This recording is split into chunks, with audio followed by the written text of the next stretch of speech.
Chapter 1055. The Debor River sparkled under the setting sun. Every time this happened, the sunset glow floating on the surface of the river would shoot into the window, dyeing the hotel hall crimson. Through the window lattice, one could see the imperial capital standing on the horizon. It was a majestic shadow. The high tower and the city walls left a thick shadow in the setting sun. After wiping the last table, Seti stood up and wiped her sweat with the back of her hand. She looked at the door with surprise. The light at the door dimmed, and a few cloaked travelers walked in. They were guests. Seti was surprised that there would be guests at this time of the year. Since the war in Metz, the number of merchants on the road had decreased. The business of the hotel was getting worse and worse. The owner of the hotel even decided to close for the time being. The first person to walk in was a foreigner. He had long dark brown hair that was rarely seen in the empire. His face was somewhat handsome. Although it couldn't be said that one would fall in love with him at first sight, at least his facial features were well defined and handsome. His brown eyes contained a divine light, and his expression was filled with warmth. It was as if one would feel a sense of familiarity at first glance. Behind him, there was a taller man who seemed to be his companion. He looked even more handsome and wore a hood. Although he took it off as soon as he entered the house, revealing his slightly curly short hair that reached his ears. He looked around with a cynical look in his eyes. Behind him were a few girls. Seti could not help but feel strange. Who would bring so many girls with them at this time of the year? She could not help but suspect that they were a group of slave traders. However, she quickly realized that she was mistaken. These girls were obviously not simple. Just the look in the eyes of some of them made her not dare to look at them directly. She had only seen this kind of aggressive temperament from the real big shots in the city. How could they be female slaves? What a strange caravan. Seti noticed the caravan parked outside the hotel. Only traveling merchants would use this kind of caravan to travel to and from the bank district. The people who entered the hotel were Brando and his companions. Thankfully, the old caravan they bought from 11-Leaf Town had safely arrived at their destination before it fell apart. It was the hotel with the name, Cat and Beard, written on the signboard. Not more than 10 miles from Rusta, this old Renaissance building stood on the banks of the Silver Bridge of Holy Waters. It was plain on the outside, except that it was a little too shabby. The paint on the sign and door was peeling badly, and the roof was patched up in many places. But the windows were bright and clean, and there were a few pots of ivy on the windowsill beside the door. They were well taken care of by its owner. The inn's business seemed to be very quiet, probably because of its remote location. Delphine mentioned that this was the farthest inn from the east gate of Rushta.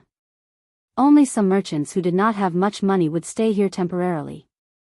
However, this was the reason why they chose this hotel. Seclusion meant safety. The waitress of this inn was actually a mountain girl. Her long hair was as red as fire under the setting sun, and he was a little surprised. But when they went up the stairs, Seal turned back and said with a smile, "It looks like the little girl is suspicious, so it's just as Lady Sydney said, our disguise isn't very good." Brando came back to his senses and replied, "This is what I expected. I thought you would be troubled by this, my lord. I won't be troubled by useless things. I just don't want to do useless things." "What do you mean by useless things?" The Shire sighed, "It's been a while since I heard a new word from you, my lord." Brando slapped his mouth in annoyance, "It's meaningless things." At this time, the Roman who was walking in front was paying attention to their conversation. Of course, she had been eavesdropping on their conversation. She had long forgotten about her anger at Brando in the carriage. When she heard this sentence, she could not help but deliberately fall behind and asked with her eyes wide open. "But how can it be meaningless? If Her Majesty catches us, will she hang us on the gallows? I heard that the nobles treat their prisoners like this. If that's the case, should we disguise ourselves or something?" "Because it's useless." Delphine, who was walking by the side, answered. Ever since she started taking the spring water, the scars on her face had faded quite a bit. At least, she didn't look so hideous anymore. Some parts of her face had even started to shed, revealing the new skin that was as smooth as mutton fat. Most importantly, she no longer needed to rely on the wheelchair to move. Although she still had some mobility issues, at least she could move freely like a normal person.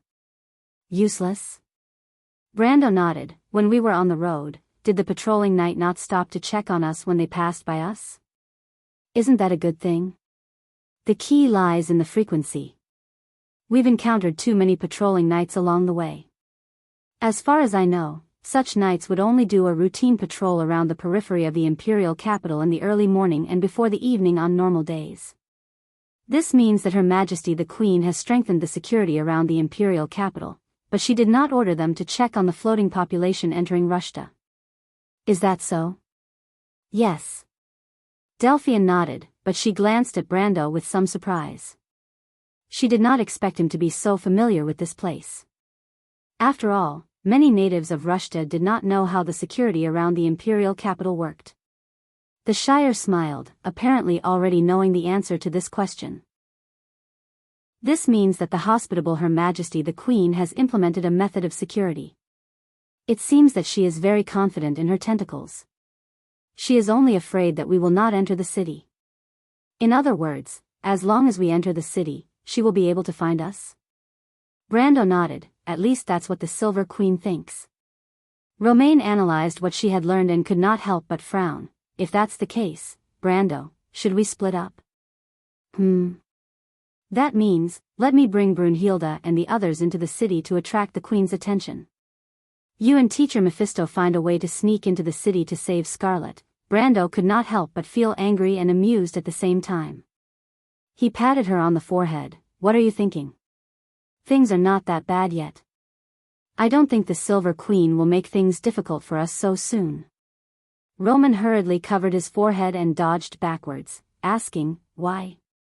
I don't know why, Brando shook his head and replied softly, but I have a feeling that the Silver Queen is waiting for us to enter the city.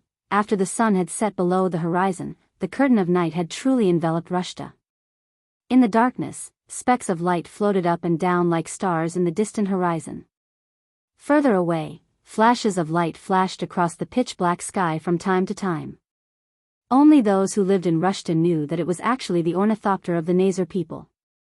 As Rushta was near the border of the Nazar people, both sides had a large number of troops stationed at the eastern border. Even under the night sky, there were still groups of Pegasus night and magic-guided ornithopters patrolling the crisscrossing sky. Vahina stood by the window and stared at the quietly flowing river under the moonlight.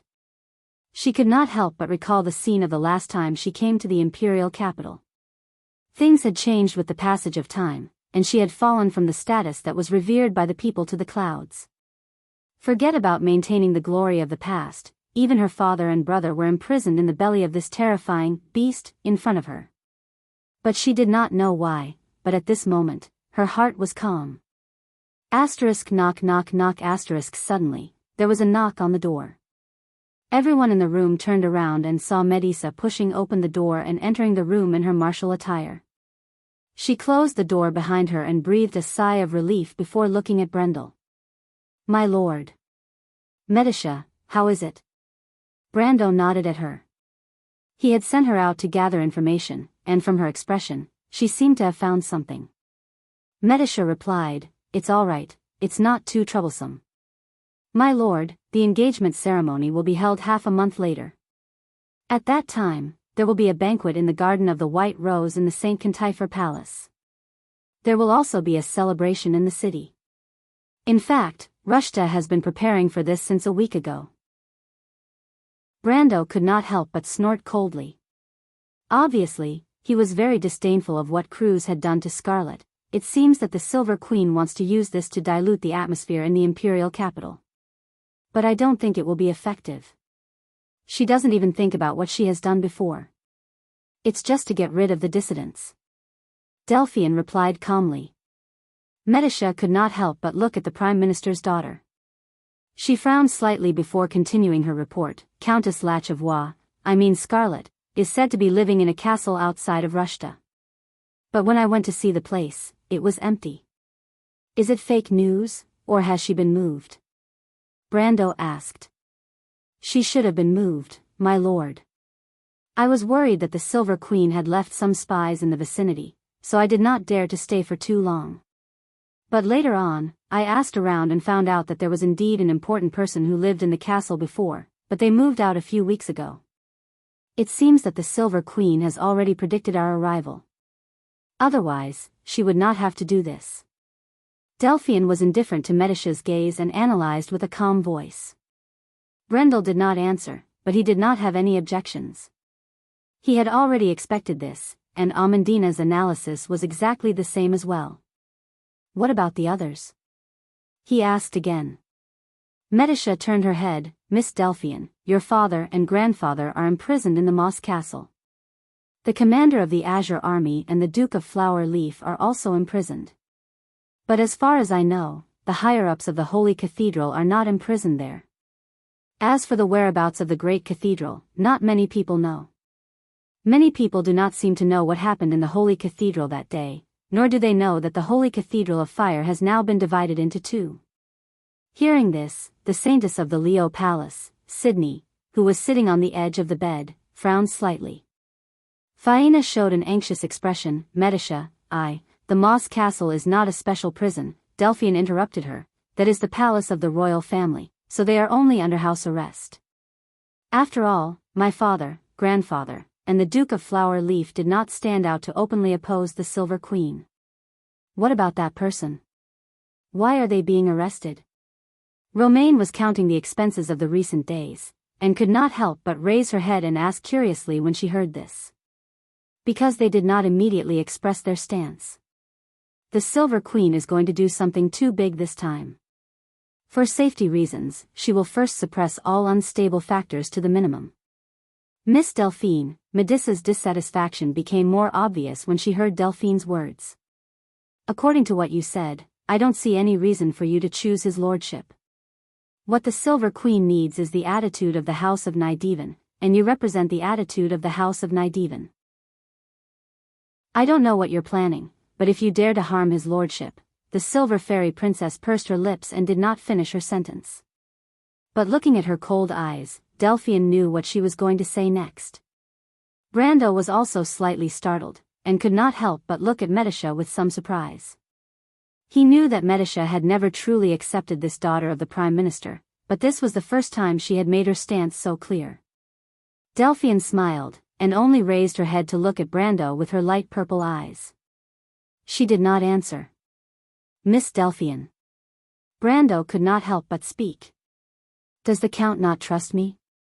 But you do have more choices, don't you? The Shire finally interjected, choosing to side with Medicia. Delphian could not help but gently shake her head. Brando sighed. It's because of the change in the Ivy League, right? The Prime Minister's daughter turned her head with a "you knew it" look on her face. She hesitated for a moment, and then nodded gently, but that is only one of the reasons. My grandfather never supported the late Emperor to pass the throne to the Silver Queen, so His Majesty supported the Pallet family to counterbalance the power of the Prime Minister. They used this method once when the royal family fought against the Holy Cathedral, but this time it was not as good as the last time. The change in the Ivy League, Mephistopheles, who had been silent all this time, suddenly spoke. Is it referring to that matter? Everyone's eyes were on him. I just happen to know. Mephistopheles, you're not a revenant from Madara?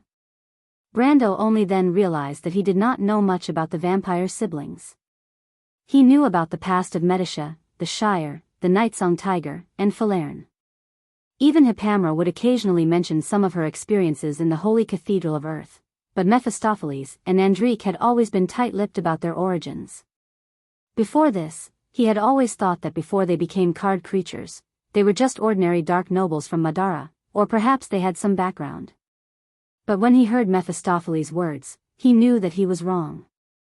Mephistopheles was not a revenant from Madara. He was most likely born in Metz, or else he would not have known about what happened back then. Mephistopheles looked at him and nodded. My lord, you guessed right. My sister and I are not dark nobles from Madara. We were from Cruz when we were alive, and Metz was our hometown. So it wasn't a coincidence that I summoned all of you out of the tomb that day? Brendel nodded. I don't know much about the laws of the cards of fate, but perhaps that is the case. I understand, Brando replied, since you were once from Metz, then you must have personally experienced that incident back then? Not exactly, but my sister Enrich and I did go through that dark period of history. I only remember that my family and friends died in that turmoil, even myself. That period of history was even crueler than the narration. Sir John Lorison's experience was just the tip of the iceberg. Mephistopheles smiled faintly. I really don't want to recall too much about that period of history. If it wasn't for my lord mentioning it, I wouldn't have even brought it up. I'm sorry. Brando did not expect that he would accidentally reopen a scar and could not help but feel apologetic. It's all right, my lord. Time will heal all scars. Mephistopheles smiled. It was after the Holy War, and the Holy Cathedral of Fire was facing a general decline of faith and confusion. The undead and the cultists took advantage of the situation and stirred up trouble within the empire. The Holy Cathedral of Fire was most heavily infiltrated by All for One during that period, and there are still many historical problems left behind. I remember that during the most chaotic period, East Metz and Mehodafen, which are close to Argean, bore the brunt of the attack. There were even a few dukes who were bewitched. I heard about it, Vahina suddenly spoke. I heard from my wet nurse about the scene at that time. It was said that many people died at that time. Countless people were crucified every day, and the nobles were also full of assassinations and conspiracies. That was the darkest period of the Metz region. The countryside was the territory of the witches and heretics. They pulled out the tendons of the people and skinned them, using the harshest methods to torture the priests and believers of the Holy Cathedral. It was the same in the cities. Every day, there were witches being burned at the stake. Similar scenes were happening all the time. Mephistopheles recalled the scene at that time and could not help but frown. I never thought that such a thing would happen in the Empire. The Shire was a little surprised. Although he had heard of the turmoil, he did not experience it for himself. He could not imagine how serious it was. What happened after that? After that, it was the so-called Ivy League Rebellion. The chaos in East Metz turned into a real turmoil. Several famous nobles died in the chaos, and some of them were comrades and close friends of Nidevans who had fought side by side with him. Sydney spoke at this time. As a person involved in the Holy Cathedral, she could be said to be the one who knew what happened the most. In a fit of rage, the old chancellor was ordered by the Silver Queen to lead the army into East Metz and quell the rebellion in one fell swoop. He even captured 2 of the 12 patriarchs of the tree herders. 2. Brando noticed the number. The Lord of Filthy Blood, Lochlear, and the Withered Whip, Laney. But the latter escaped during the process of being escorted. He escaped, but my grandfather always suspected that Her Majesty let him go. Delphian finally spoke. At that time, Her Majesty and my grandfather had a great disagreement on how to deal with the cultists. In fact, according to the law of the Holy Cathedral, the cultists should have been beheaded long ago. But the last one escaped, and the last one is still imprisoned in the Thorn Fortress. Most of the cultists and fallen Dark Lords were only sealed and not completely destroyed. Sir John Lorison was just one of them. This was the order given by the Silver Queen herself. She sighed. What puzzled my grandfather the most was that the Holy Cathedral actually backed down. This matter sowed a grudge between Her Majesty and my grandfather. But not just because of personal reasons, but because my grandfather saw that Her Majesty had other intentions. Although he was not biased towards the Holy Cathedral, but as a veteran of the imperial faction, he did not want to see the imperial family and the Holy Cathedral truly break apart, and thus lead the empire to eternal damnation. She took a light breath and said, "So everyone should understand now. Now that everything has happened, it's even more impossible for my grandfather to stand with Her Majesty. This is also the reason why Her Majesty secretly plotted to make me leave the capital. I should have seen through this long ago, but I was blinded by hatred." Me too. Vahina looked at Brando and gritted her teeth. "I can represent Mehodafen, Brando. I will stand on your side. I am the first in line to inherit Flower Leaf territory. I can make this promise. Miss Vahina. Medisha looked at her and comforted her. Don't worry, we are not targeting you. Thank you, Medisa. Her Royal Highness of Flower Collar couldn't help but blush. Delphian ignored Medisha's words. She turned to Brando and asked, So my lord, what should we do next? There is still half a month, Brando replied. Seems like there is still plenty of time. We will do our best to find out where Scarlet is being held. I will only consider launching an attack on the day of the celebration if there is no other choice. But before that, we need to find a way to invade Tessberg. On one hand, we need to save your and Vahina's loved ones. On the other hand, we need to gain more allies. He glanced at Sydney. It would be best if we can find out where the Holy Cathedral's higher-ups are being held. Will they be killed by Her Majesty? The Shire suddenly interrupted. She will not do that, the Lion Palace's Saintess finally spoke. Before we obtain the Holy Sword Odorfice, then let's do that. We will split up and investigate, Brando replied. Even though the Silver Queen is confident that she will be able to find us, we still have time to play hide-and-seek with her. He paused for a moment. I will give her a surprise. Chapter 1056. P.S. If you want to hear more of your voices and receive more of your suggestions, please search for Dread on WeChat and follow it. Give more support to The Amber Sword. Brando and the Shire walked aimlessly on Fragrant Street. It was the busiest commercial district in the imperial capital. The high-rise buildings on both sides of the street were hung with curtains representing the celebration. The craftsmen were making tables full of flowers and fine wine from the manors in the suburbs. The entire street seemed to be immersed in the atmosphere of the upcoming celebration, but upon closer inspection, one would notice some incongruous details. Few smiles could be seen on the faces of the pedestrians. Apart from the carefree children, almost everyone's face was more or less filled with sadness. It seemed that the heated discussion about Countess Latch's marriage had not really made people forget the war on the front lines. For those with a certain amount of assets, the war showed that their money was decreasing, but for those who lived in the imperial capital, or even the entire Bancal area to the Cloak Bay area, the war made their already poor lives even more difficult. Prices skyrocketed, supplies were reduced, men were forcibly transferred to the army, and the remaining people were almost unable to get by. The cost of the war was inevitably passed on to these people, and only a few could reap benefits or realize their ambitions. It looks like Her Majesty the Queen of the Kurlutzians isn't having a good time either. Charles looked around and couldn't help but comment. Brando nodded silently. But they were not here to comment on the Silver Queen's situation at the moment. Under his suggestion, everyone began to act separately. Vahina, Delphian, and the Roman disguised themselves as merchants.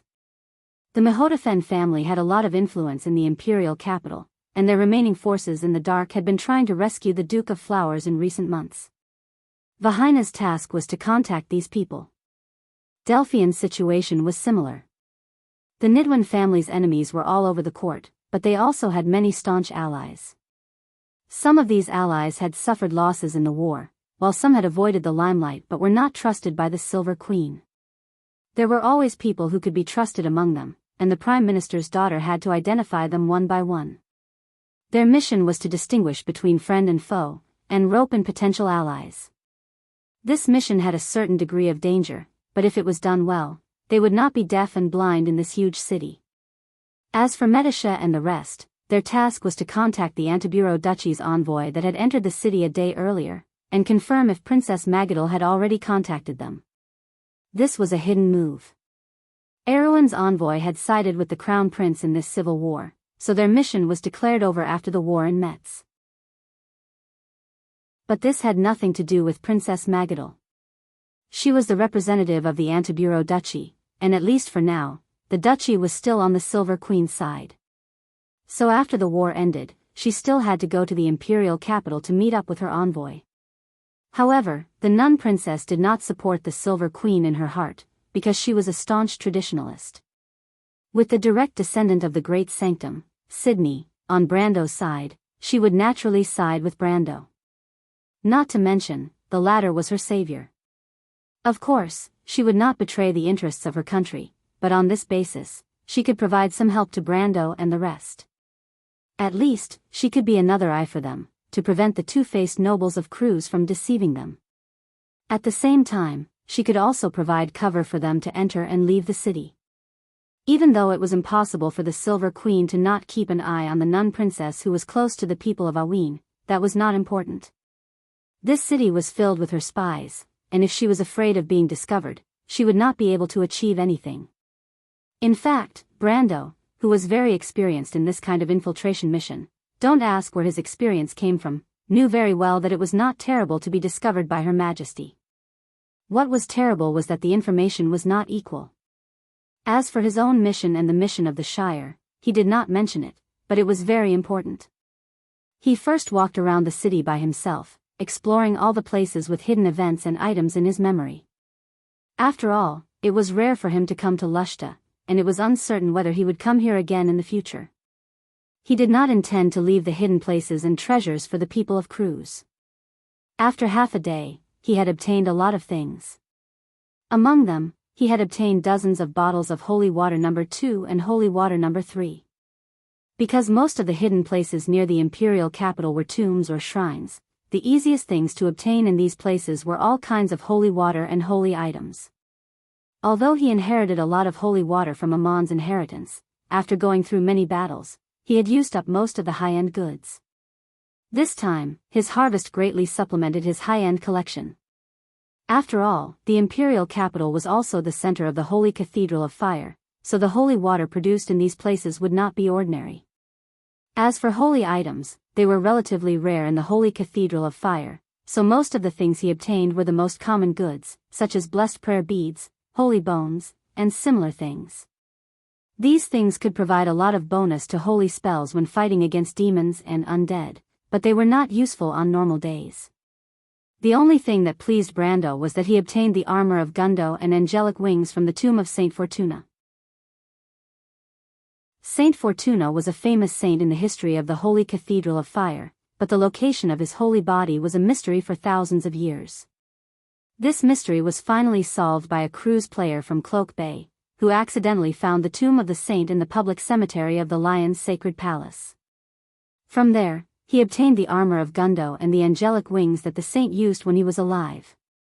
This discovery was also a widely circulated anecdote in the Amber Sword, because before this, most of the hidden treasures and discoveries were found in remote places. Very few people would look for lost treasures under the watchful eyes of the novice village. After all, most people's first impression would be that there would be no hidden treasures in their birthplace, or even if there were, it would only be some trivial Easter eggs. However, the discovery of the armor of Gundo and the angelic wings taught everyone a lesson. It proved that in the Amber Sword, the location of hidden treasures was only related to their history. In other words, in theory, as long as the game's historical background was in line with the game's history, you could even unearth the azure lance at the birthplace. After that, there was a wave of historical investigation and background exploration in the game. It was also at that time that players like Brando began to deliberately record a lot of history and information. It was worth mentioning that the tomb of Gerald and Butchie was also discovered in this context. The reason why the tomb of Fortuna was so famous, other than the background, was because of the armor of Gundo and the angelic wings that the player found. Of these two holy items, the lower value of the armor of stiffness was a fantasy-grade equipment, while the angelic wings was a genuine ancient artifact, even close to the quality of a divine artifact. Although the armor of Gundo was called armor, it was actually a pair of gloves made of an unknown silver metal. In addition to the amazing attributes of this pair of gloves, strength plus 35, constitution plus 40, 10% light resistance, as a fantasy-grade armor, it also had a special effect that made everyone envious. As long as there was light, the wearer could activate the special ability Gundo's Shelter. This ability was actually an invincible barrier that lasted for 5 seconds, had a radius of about 10 meters, and could not be moved. That's right, it was immune to all damage and control effects, lasted for 5 seconds, and took about 4 hours to recharge. Although it could not be moved, if used well, it could be used to turn the tide of battle. At that time, when the Amber Sword was still in the era of major dungeons, this item was once recognized as a bugged equipment. The player who owned it was in a guild that was far ahead of the world in terms of PvE progress. This caused many protests from players, but later on, as more and more fantasy-grade equipment appeared in the world, various bugged special effects emerged, and the voices of controversy disappeared. After all, bugged equipment was called a divine artifact when one person had it, but when everyone had a divine artifact, it was just a so-so. But if the armor of stiffness was just a so-so, then the holy robe of angelic wings was a little hard to accept, especially when it was in the early stages of the game, and was obtained by players almost effortlessly from a newbie map. This holy robe on the surface was a typical robe of a priest, but because it was discovered in the version where the ancient robe was not released yet, its attributes that were far beyond the standard of fantasy-grade equipment, will plus 21, bloodline plus 110, light affinity plus 10, were shocking to players at that time. Although the players of that era were not clear about the existence of higher-tier equipment after fantasy grade, they still gave this holy robe an appropriate title, super fantasy equipment. Later on, when the ancient robe was released, the angelic wings was directly promoted to ancient robe. It could be said to be the only ancient robe in the whole of the Amber Sword that players had witnessed the promotion process, and its fame in the Amber Sword was imaginable. But that was not the main point. The main point was the special attribute of the angelic wings, Feather of Light. Your light affinity attribute can be converted to wind affinity attribute. This attribute was unknown to players for as long as 3 versions, because in the early version, elemental affinity was in fact a kind of attribute enhancement. In short, it was to increase the proficiency of casting a certain type of spell, including damage, casting speed, elemental penetration, and so on. It sounded very powerful, but the actual effect was very deceptive. Because the affinity attribute was calculated according to the affinity level, and the affinity level had an EXP slot. The affinity level would increase according to the proficiency of the EXP slot, and the affinity level would increase according to the elemental affinity provided by equipment or skills. In this way, the 10% increase in damage, casting speed, and elemental penetration for each affinity level seemed to be of little value. After all, a player could not pile up thousands of elemental affinity points. If that was the case, what other attributes would they have? Because of this reason, and in addition to the fact that most of the wearers of the holy robe were priests, how many of the priests' holy spells other than the Holy Cathedral of the Wind Empress required wind affinity? Even the priests of the Wind Empress spent most of their time dealing with the light element. This was the basic principle of holy spells. Although the priests of the Holy Cathedral of Fire used all kinds of flames, it was actually just the light element's representation of the doctrine of the path of metal and fire. In Wand, as long as it was a holy spell, it would definitely not be separated from the light element. Because of this, most players thought that the Feather of Light was just a useless ability, and that the only reason the angelic wings had this ability was to balance out the high basic attributes of the angelic wings. In fact, until the end of War and Chaos, players still thought that the main strength of the angelic wings was its superior attributes. After all, the title of a blank divine artifact was not just for show. However, with the appearance of the heirloom, more heirloom items began to appear in the eyes of the players.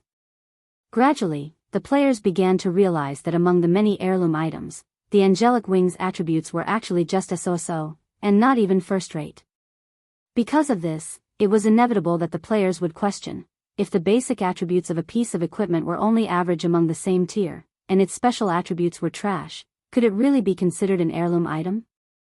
Some players thought that this was a bug in the game company, while others began to suspect that there was something more to the Feather of Light. In the end, they really did research on it. In the era of the Slate War, the players began to grasp the power of extremity. After entering their own world of laws, the players began to be surprised to find that the laws were inclined towards the elements. This was actually very normal. After all, the entire Wand was built on the basis of the elements. Martha and the 4 great elven kings made a contract to use the elements as the foundation of the world, and then used the laws to restrict the flow of mana to create this world where all living beings lived. Therefore, the entire world and the laws that were built on it would inevitably be inclined towards the elements. Just like the Holy Cathedral of Fire built by the Flame King Gretel, and the Holy Cathedral of Wind built by the Wind Empress, their doctrines were all closely related to the elements, and the beliefs of the four great holy cathedrals were all one of the most fundamental laws of this world. Therefore, the laws that were inclined towards the elements were, in fact, shown in the background of the game from the very beginning. This was not surprising, but what shocked the players was that elemental affinity was also effective in the world of laws. And this effect was not only reflected in the strength of the elements, it could even change the nature of the elements. In other words, if a player's element power was a breeze, or a similar law that leaned towards the wind, under the influence of elemental affinity, it could even become a gale or a hurricane. This increase was not only a quantitative increase, but also a qualitative increase. Under such circumstances, the wings of light was extremely terrifying. This was because it could turn an element that leaned towards the light into a pure element that leaned towards the wind. Unfortunately, most of the cleric's elements were more or less inclined towards the light. In other words, with this holy robe, it was equivalent to having mastered two elements at the same time, one leaning towards the light element, and the other leaning towards the wind element. This was simply heaven-defying.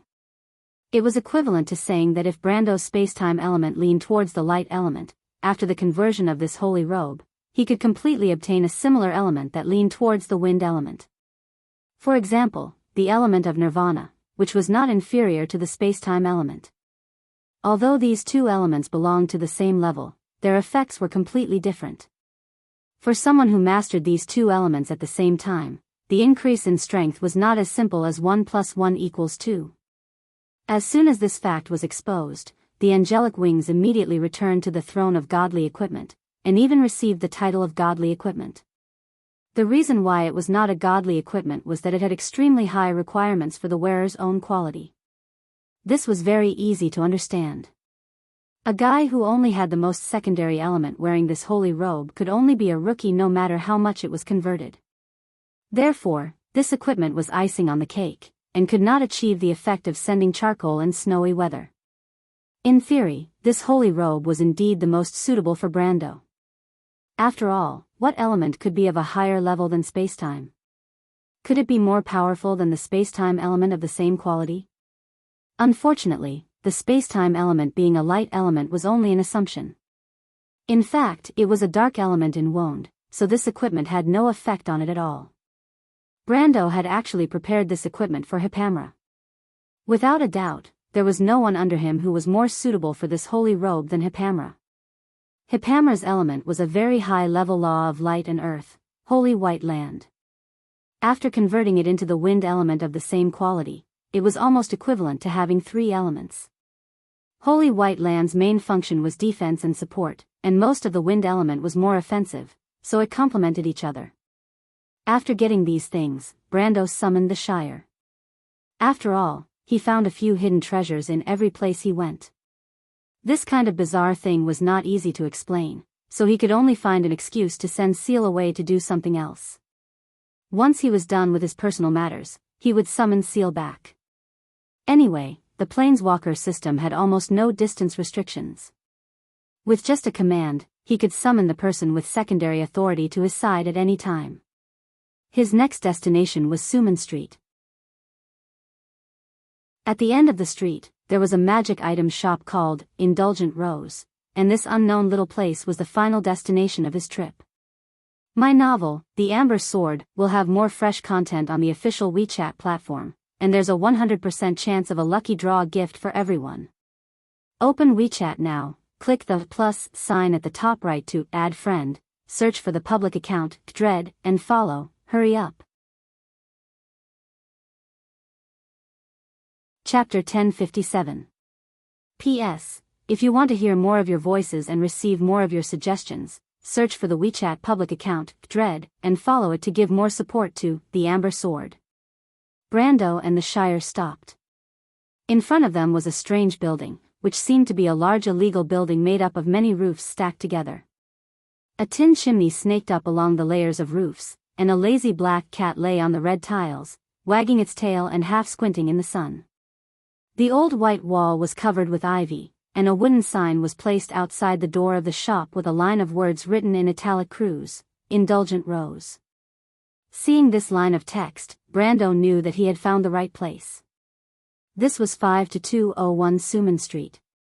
On the surface, it was an alchemy shop with a 30-year history, but in fact, there was a secret underground. Brando knew that this was one of the secret contact points of the Hazel people in the city. This is it? Brando nodded. The Shire looked up and down at the place and couldn't help but say, "It doesn't look any different, but those Hazel people are so well hidden. Do you really think they need to intervene?"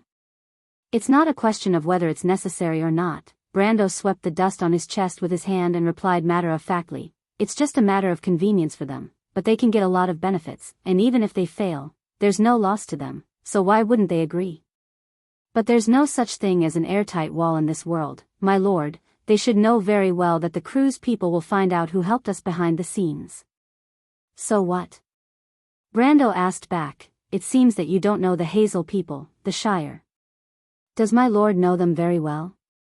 "Naturally. In fact, the relationship between the Empire and Hazel was very special. Before that, Hazel used to be a loose city-state. The short Hazel people were naturally good at magic, but unlike the Bugas, they were more interested in research and development of all kinds of storage devices. They believed in the dragon crystal of wisdom, and thought that the spark of thinking and wisdom was the power to inspire everything. In that era, the Empire's strategy towards Hazel was to secretly support some city-states, create conflicts between city-states, and maintain balance, so that Hazel would never be able to form a political and military entity that could threaten the Empire. This balance had been maintained for hundreds of years. But about 130 years ago, a prophet was born among the Hazel people. This sage put forward a famous hypothesis, the theory that the individual is the whole. In this theory, the Hazel people believed that the wisdom of an individual was limited, but the collision of ideas could make wisdom sublimate, thus giving birth to a godlike brilliance. Therefore, the Hazel people believed that in a whole, the wisdom of each individual was crucial. The whole was composed of individuals, so individuals would also be an indispensable part of the overall wisdom. Under the guidance of this theory, the Hazel people carried out a thorough revolution, the revolution of the popularization of magical technology. At the same time, a republic composed of city-states was established like lightning. By the time the Cruise people reacted, they found that a powerful opponent had appeared beside them. The hatred of the past hundreds of years made it almost impossible to have peace between the two countries. On the one hand, the Empire had great power, but the Hazel people's legions armed with magical technology were not at a disadvantage against the Empire. So the war broke out. Although the Empire was powerful, only 1 out of 10 people could be trained to become a qualified knight. On the other hand, although the Republic's individual strength was weak, their ordinary soldiers only needed to be trained slightly and equipped with magic devices to possess power close to that of a knight. The Empire had the Mage Corps. Although the Hazel people's magic shooters were not good at fighting, they had artillery and tanks. The Empire had the Pegasus Knight and the Griffin Knight. The Hazel people also had airplanes and airships. Even if there was a slight difference in combat strength, they could make up for it with numbers. It would take the Empire about 5 years to train a qualified Pegasus Knight, but it would only take the Hazer people 6 months to build an airship. Even if it was 3 or 4 airships in exchange for a Knight of the Empire, it was still a good deal. In fact, after decades of popularization and progress of magical technology, the Hazel people gradually recovered from the situation of losing on the battlefield and even launched a counterattack. If it were not for the outbreak of the demonic wave, the Cruise people were likely to face an embarrassing defeat on the Western Front. In fact, the most recent war between the Cruise people and the Hazel people was 7 years ago. At that time, the White Legion invaded Banlin Valley and occupied Banlin for 3 years, but not long after that, they were driven back by the Hazel people. The Empire did not publicize the defeat of Banlin because of this reason, but in fact, the Hazel people have the advantage on the border at the moment. The war is not over yet. It's just that both sides are exhausted and unable to fight anymore. They can only stand on the confrontation front, which is also the border. Under such circumstances, Brando replied, "Do you think the Hazel people will be afraid of the Cruise people's anger? They can't wait to extend the front to other places. Have they not considered a truce?" The Shire was a little incredulous. Especially since the Empire does not only have the Republic of Hazel as an enemy. Hundreds of years of hatred, how can it be so easy to disappear? Brando shook his head. Maybe one day in the future, the Hazel people and the Cruz people will restore the normal relationship between countries, but that will also be after all the blood has been shed. This is a hatred of generations, it must be appeased with blood. That's terrible. The Shire could not help but sigh. The two of them had only stood outside the house for a moment, but they had already attracted the attention of the people inside the house. A rather respectable young noble from a foreign country, accompanied by his wizard followers, was carrying a sword. The black leather of the scabbard and the silver ornaments on the scabbard were obviously very valuable. One look and one could tell that this was a generous guest. In many big cities, magic shops did not only cater to wizards. Ordinary people were their main customers. Deodorants, insect repellents, and some convenient alchemy products, including all kinds of incense, were all daily necessities. However, the real big customers were the adepts. "Sir, outside the door, don't you want to come in and have a look?" The boss with a big belly shouted from behind the counter. "You don't have the things I want here." Brando smiled back. The boss was unhappy. "Hey, young man, don't talk big. I promise you with the credibility of the 30 years of Addicted to Roses that you can't find a more complete range of goods than here in the Empire. This place has a good reputation, you can go and ask." That's more like it, Brendel thought. Is that so?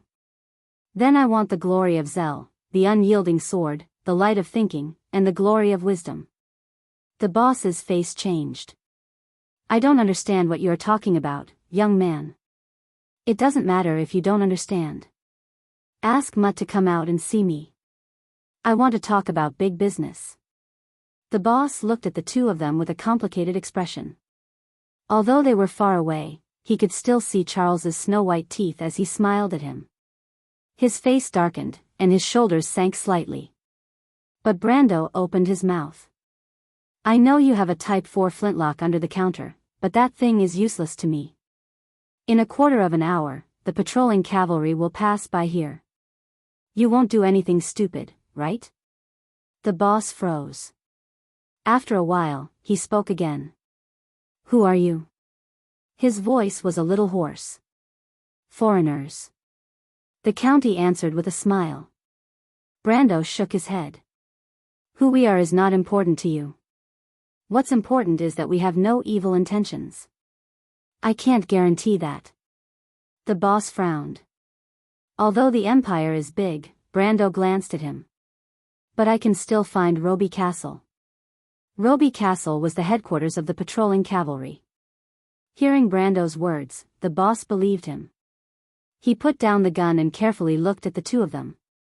Then he said, "You guessed wrong about one thing. Mr. Erwin, the gun in my hand is a Type 3 rifle." Brando remembered that in this era, Hazel's Type 4 rifle had just been developed and was not officially installed. And the foreign spy departments naturally changed their weapons even later. Regarding this small mistake, he did not take it to heart and smiled. The boss looked around vigilantly and then waved to them. "Come in and talk, the two of you." Brando and the county walked into the shop. The light in the room was slightly dim. The first thing they saw was a variety of cabinets and shelves on the wall. There was a dazzling array of strange items on the shelves. Most of them were all kinds of potions. There were a few daggers and a light crossbow on the counter. There was also a box covered with velvet. The groove in the middle seemed to be used to store these weapons. He turned his head again. On one side was a huge glass window. From the inside of the shop, he could clearly see the situation on the street outside. It seemed that these Hazel people were still very vigilant. The layout of the shop was very conducive to observing the movements outside. It was easy to defend and difficult to attack. The specially arranged messy room was easy to hide weapons. As long as there was an invasion, the people in the shop could defend at any time. The key was that even after such a layout, Indulgent Rose was still the most traditional magic shop. At least from the outside, there was no flaw. Hazel and Cruz had been fighting for hundreds of years. Who knew how many spies there were in their respective territories?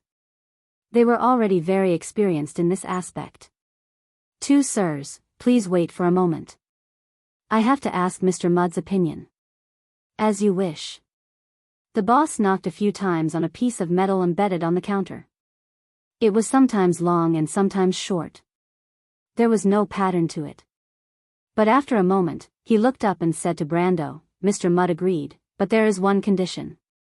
You can go in, but your follower has to stay." "Then I'll stay." The county shrugged and replied indifferently. The boss was slightly stunned. He thought that the other party would hesitate. He did not expect the other party to be so straightforward. And why did the wizard follower not seem to care about the safety of his master? Whether or not there was danger, as a follower, how could he just let his protector leave his side? Of course, he did not know that the county, as a planeswalker card, could be summoned to Brando's side at any time. So, there was no difference whether he left or not. Brando smiled at him. "Since I dared to come here alone, I naturally have full confidence." In that case, the boss's expression changed again. "Then come with me." He opened the door and let Brando in. The two went up the stairs to the second floor. In a room on the second floor facing the street, Brando met the person in charge of this place. It was a Hazel man who was half the height of an ordinary human. He wore a decent black suit with a white vest inside. Silver chains hung on his trousers, a pocket watch in his pocket, a cane in his hand, and a hat on his head. His hair was meticulously combed. He did not look like a spymaster. Instead, he looked like a gentleman. This short Hazel man had a mustache and wore a monocle. When Brando looked at him, he squinted his eyes and looked at Brando through the monocle. "An Erewhon man," he said. "Why is an Erewhon man here at this moment?" Brando looked at the short man. He only knew that the other party was called Mutt. As for his experience as the person in charge here at this moment, he only learned about it from his personal resume. This meant that this guy was later promoted because only NPCs who had reached a certain level of status would be given detailed resumes by players to facilitate quests and gain reputation. Judging from the bureaucratic system of Hazel, this guy was likely to be promoted to an ambassador or the deputy director of the security department after meritorious service. "I'm here to ask you for a favor." Brando went straight to the point. Mutt smiled. "I think I know who you are." Brando did not mind. It would be strange if Mutt could not guess who he was. As a spy network, if they did not know what happened in the Empire recently, they might as well go home and plant sweet potatoes. "You are Count Tonagel." "Oh, I heard that you will soon be Count Ranner." "You know, I'm very happy to see you here at this moment, because your appearance here means that the Empire is in trouble." Mutt shrugged. "You know, I'm happy whenever the Empire is in trouble. Praise the light of wisdom and thinking." "So, Count Ranner, what can we do to help you? Also," he waved his cane, "what benefits can we get?" "What I need your help with isn't troublesome at all," Brendel replied. "It's not troublesome," Mutt nodded. "This is one of the reasons. I know you have more to say, so please continue. I want you to help me investigate the whereabouts of a person. This should be easy for you." "Then, who is it?" "It's her," Brando corrected, "Countess Wallach. You should have heard of her before, right?" "So it's her." Mutt's monocle reflected the light. "I understand now." "Wonderful, it seems like you want to make the Empire lose face." "It's not just a matter of face," Brando said, "it's also about the Highlanders." Mutt took a deep breath. "I have to say, you're right. It seems like this is a good deal." He paused for a moment. "In other words, we only need to help you investigate the whereabouts of Countess Wallach. That's all. I'll do the rest."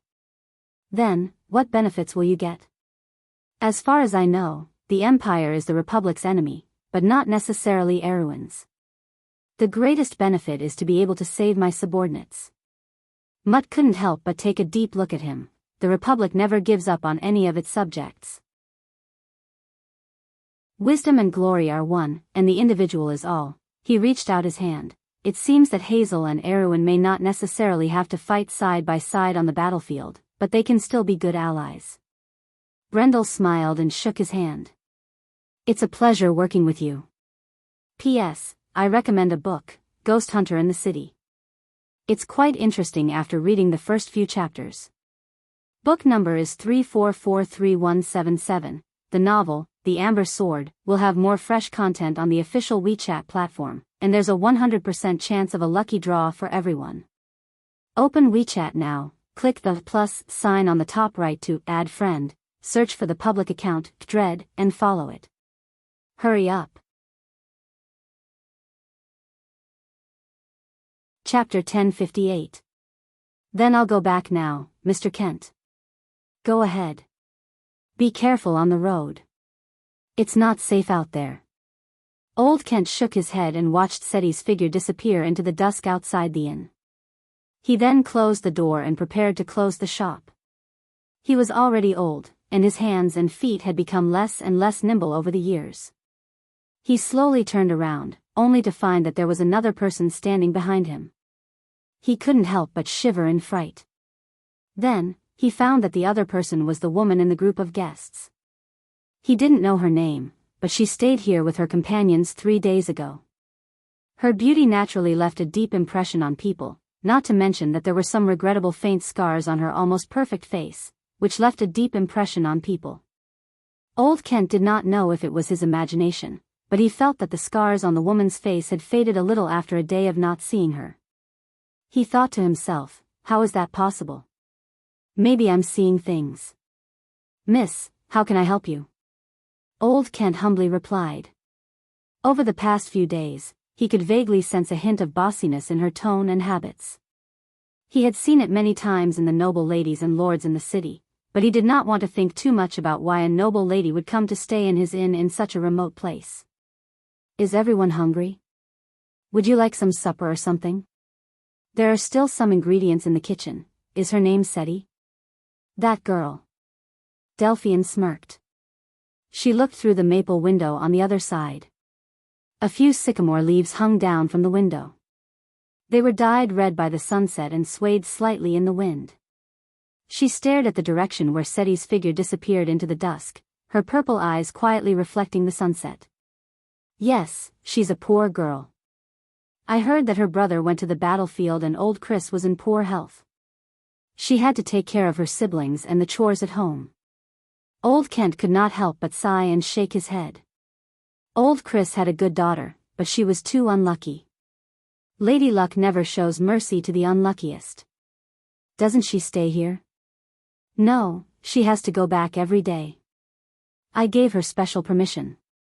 Her brother went to the battlefield. Is he in the east? I'm not too sure about that, Mississippi. It's probably in the south. In the south. Delphian narrowed her eyes slightly. Who was the person who picked her up? The person who picked her up? Old Kent was stunned. Maybe. Delphian smiled and said, maybe I was wrong. What? It's nothing. I'm just saying that you don't have to bother with supper. If you really need it, I'll ask Ms. Seti for help when she's here. Martha above, thank you for your kindness. Old Kent couldn't help but look at the lady gratefully. Such a kind and beautiful noble lady was rare in Rushta. I hope Jean Yen can stay by her side and take care of this kind lady. He couldn't help but think. And Delphine just smiled quietly at this. Outside the inn, a young man in a short-sleeved shirt grabbed Seti's hand and dragged her towards the St. Mercury Bridge until they were out of cat and beard sight. What's wrong, Al? Seti asked in confusion. Someone's watching you, the young man replied in a low voice. Watching? Me? How? Seti couldn't help but look back at the inn. It was now just a small spot on the road. Uncle Kent would never do that. Then it's someone else. You mean those guests? Maybe. Anyway, be careful, Seti. The young man turned around and looked at her with a serious expression. Seti couldn't help but cover her mouth and smile. You worry too much, Al. I don't belong to the same world as them. But thank you anyway. She blushed and couldn't help but tighten her grip on the young man's hand. She could feel the warmth from his hand spreading to her heart. What do you want from me, Al? Don't forget about the prayer meeting tonight. Of course not. What's so important about it? Why did you suddenly mention it? The deacon said that tonight is the most important day. Seti paused for a second, then a bright light flashed in his eyes. He held his breath and asked, Is it going to start? The young man nodded with a gloomy face. After today, I'll make that old witch pay. Sooner or later, I'll avenge Pebber with my own hands. Thank you, Al, Seti replied softly, but she still felt a little uneasy. But can we really do it? Of course. Have you forgotten what that old witch did? I heard that this damned country lost a war recently. Losing a war means that they need more soldiers. Seti, Uncle Chris can't go to the battlefield anymore. The young man didn't know much about the war, but that didn't stop him from using the deacon's words. Even though he didn't like those deacons, he had to admit that what they said made sense. Those deacons couldn't see so far ahead and had always suffered in silence. Seti's words lit a fire in his heart. He pursed his lips, and the fire of revenge burned in his eyes. Seti fell silent when she thought of her old father. She still had 2 younger brothers and a younger sister. No matter what, she had to stand up and protect her family. By the way, Deacon Miriam specifically mentioned you. The young man suddenly remembered something and changed his tone. He asked me to tell you that you must attend the meeting tonight. Seti was a little surprised. She didn't understand why she suddenly became so important. But when she thought of the strict rules of the church, she knew that she could only obey. I understand. The 2 of them fell into silence.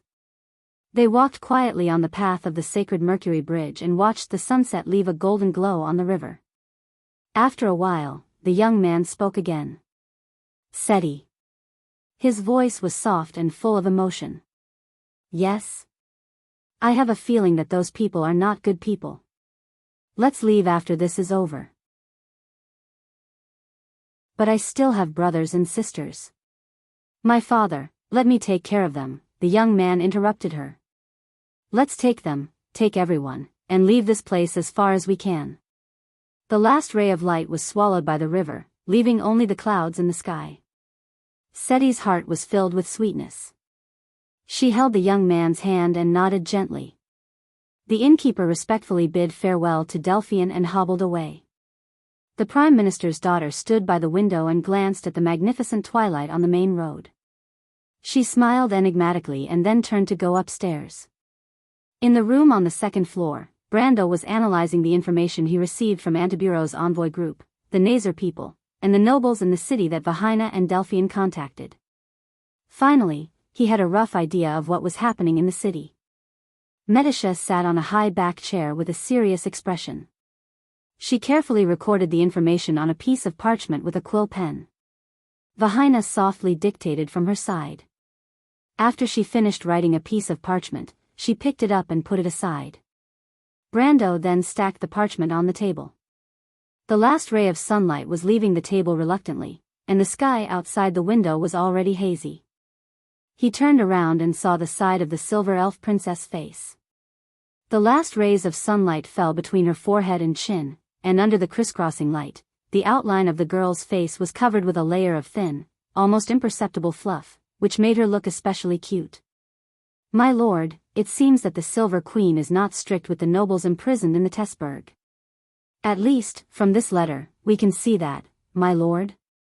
Medisha turned around and saw what he was looking at. She could not help but blush. My lord, Vahina stopped her narration and looked over. She could not help but frown. Faced with their gazes, Brando finally came back to his senses. He coughed awkwardly and said, "That. I'm sorry, I got there." The letter. Brando then remembered the letter that Medisha mentioned. The owner of the letter was no stranger to him. It was the former commander of the Azure Army, Vahina's mentor, Lady Veronica. He had met her twice in the loop of trade winds and ABs. The letter was sent by someone after she learned that Vahina had used her connections in the city to investigate her and the Duke of Flower Leaf. Since Veronica did not know that he was near the imperial capital, the letter only described her and the Duke of Flower Leaf's recent situation in the Tessberg. They were treated fairly well in the Tessberg. Other than having their freedom restricted, they were not punished as harshly as the rumors said. However, from between the lines, one could see that the commander was anxious. In the letter, she mentioned several times that she was worried and uneasy about the Silver Queen's recent actions. It was obvious that she was not bent on opposing the Silver Queen. She and the other nobles in Ludwig were siding with the eldest son of the emperor because she was not optimistic about the Silver Queen's choice.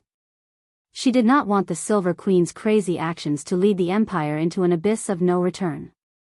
Compared to the naked conflict of interests between the northern nobles, the emotions contained in the letter were more acceptable to Brando. It was not something that an egoist could understand. It was a long-term vision, a hope that the country could be stable, and those who lived at the bottom of the society could also enjoy the benefits brought by prosperity. It was a noble feeling, not blind, but just looking at the future. Although they belonged to different countries, Brando could empathize with this wish. The difference was that he had personally experienced this period of history, but Lady Veronica could see the future with her own eyes. It was a pity that the empire was now in the abyss of war, and the commander was in a difficult situation. She could not even protect herself. He thought for a moment and replied, "This means that the Silver Queen has not made up her mind. Some of these nobles can be roped in, but she just can't find the time to do it. If we lost at Fat Tan Harbor," Medisha could not help but mention. "Then it's already decided who's going to die and who's going to live. Fortunately, we won. Her Majesty has to find another opportunity to display her power and intimidate the people." Brendel continued. Vahina was a little absent-minded. She should have been worried. Although the news from the Moss Castle was the best news she had heard in a while, it did not mean that she could sit back and relax. Her Majesty did not make a move because she was not completely confident.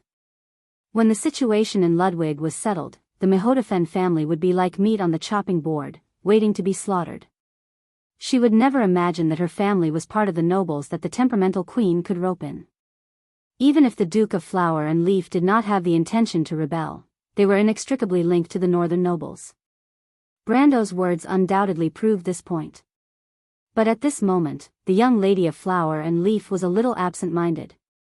She looked at Brando, and then at Medisha. Her face was a little worried. Brando did not notice the young lady's abnormality and continued to ask, "Did the Zayres contact you?" Medisha shook her head and put a piece of parchment in front of Brando. "This is a message from Princess Magadal. It mentioned a place." "Where is it?" "It's not a confirmed location, but it mentioned that the Silver Queen and Constance had been there twice in the past week. It's the Tulip District. The Eastern Front had just been defeated, and at this time of the year, the Silver Queen obviously would not be in the mood to participate in garden activities or visit insignificant characters.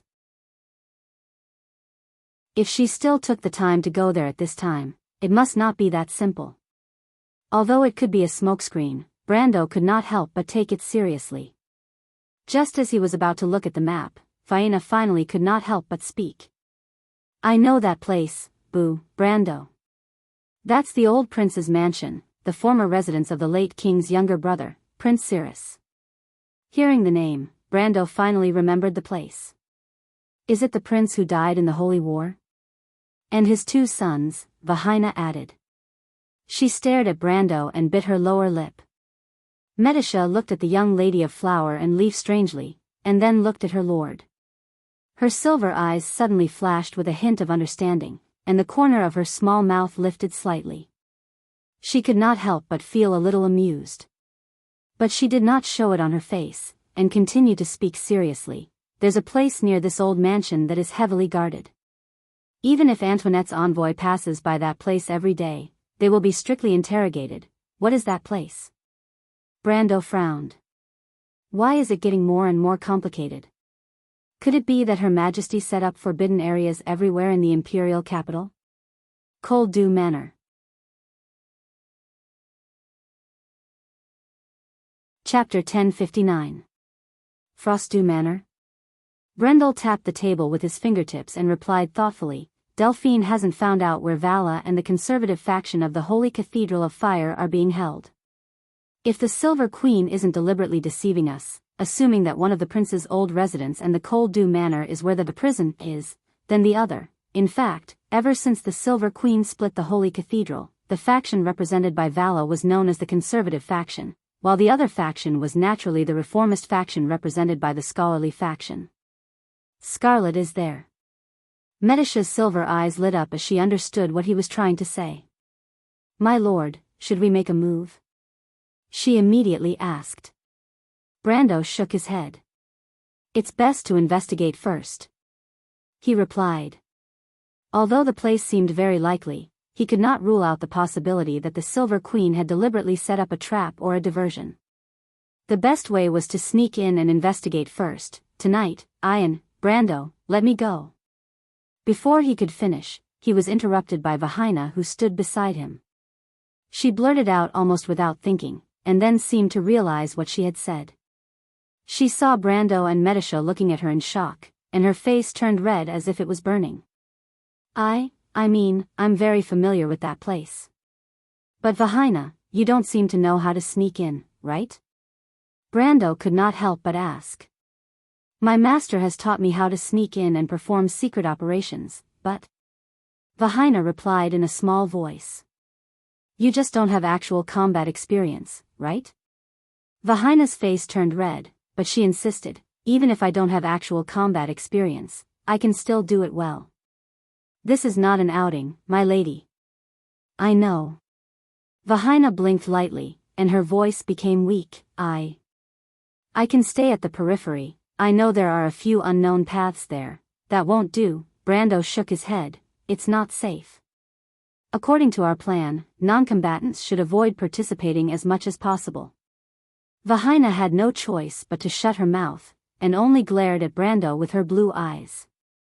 Just when Brando thought that she was going to throw a tantrum again, she bit her lower lip and replied softly, I understand. The contrast surprised Brando. In his mind, this lady was still the unruly little princess of the loop of trade winds. He was prepared for her to throw a tantrum, but he did not expect her to only say, I understand, in the end. It felt like he punched a ball. He couldn't help but look at her cautiously. He saw this kind of attitude from one person the most, Miss Merchant.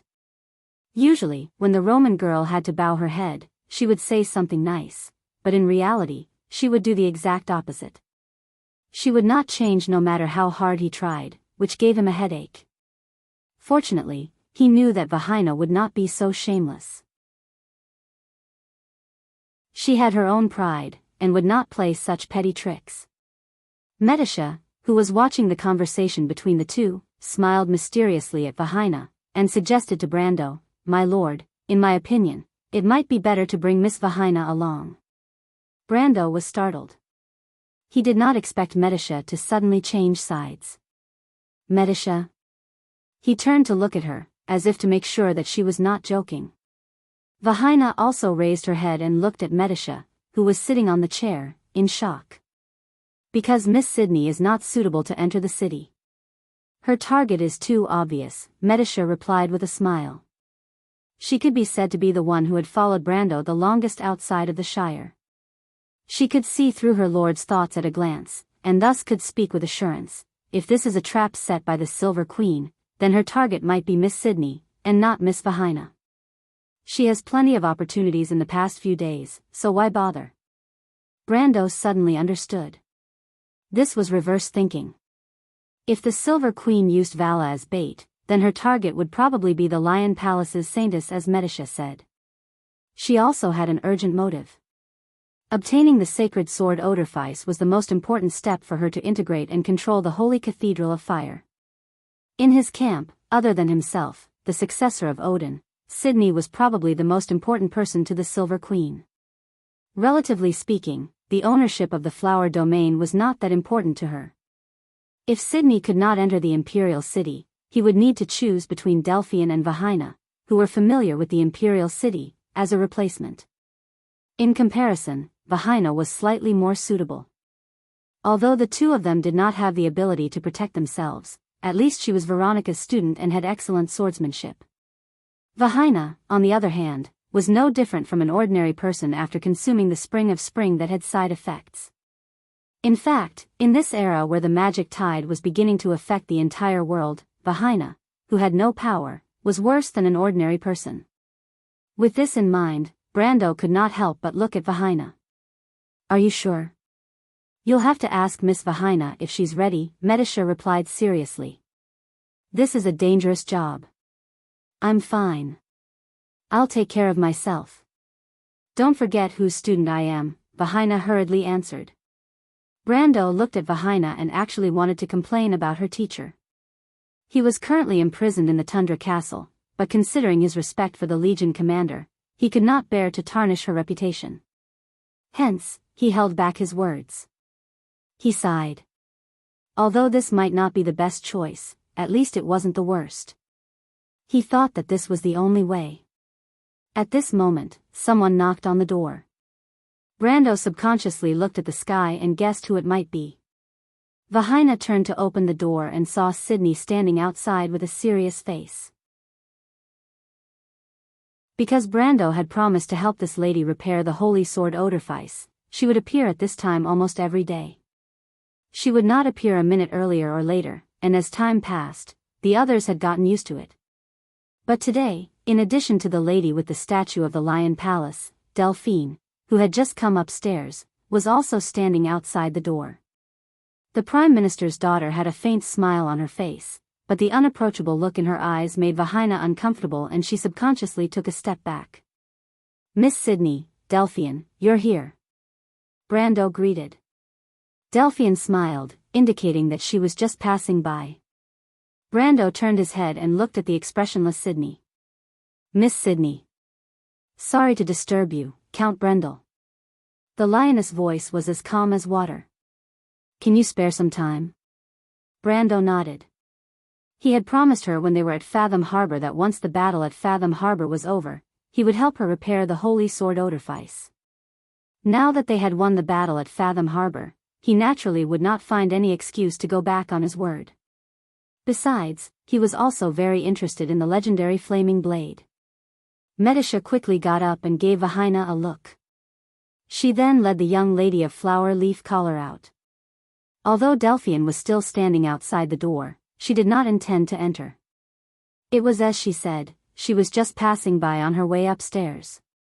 After Miss Sydney entered the room, Medisha closed the door and looked up at Delphine. The Prime Minister's daughter was slightly startled and asked, "Do you have something to say to me, Miss Medisha? I thought that you would betray us as soon as you returned to the imperial capital." Medisha said softly. "But I didn't," Delphine smiled.